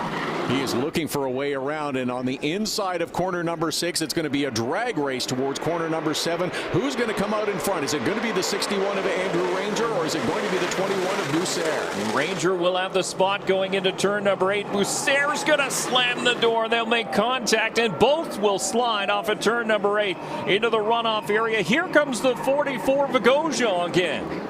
61 of Andrew Ranger holds him off on the left-hander. Now the right-hander for corner number 10. The 35 is headed for the checkers.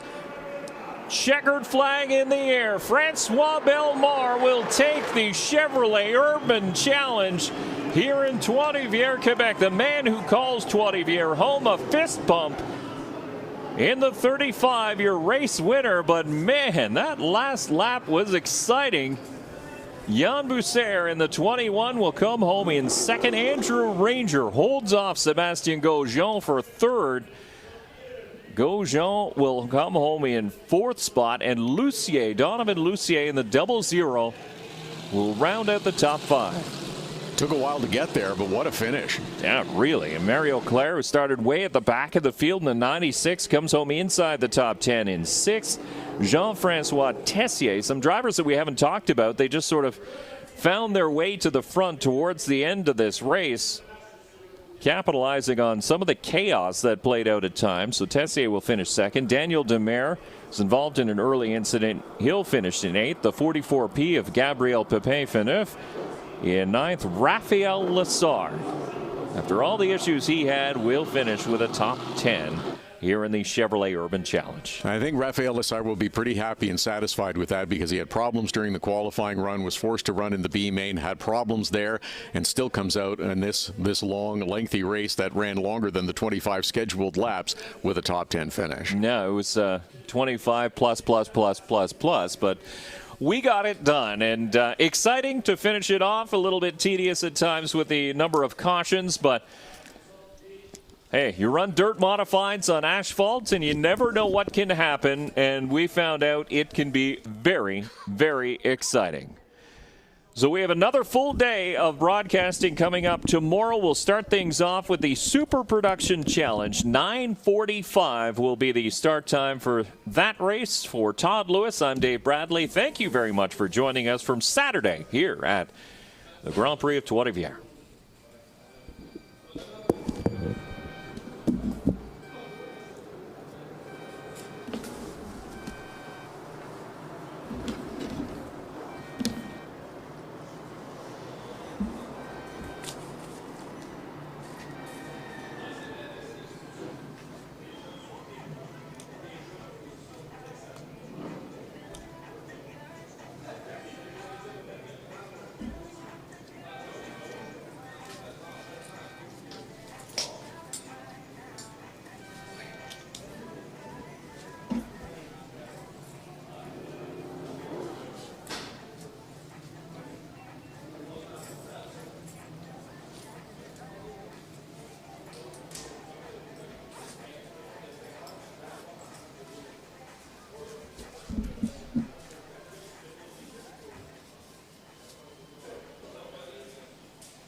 thought that was your bag. I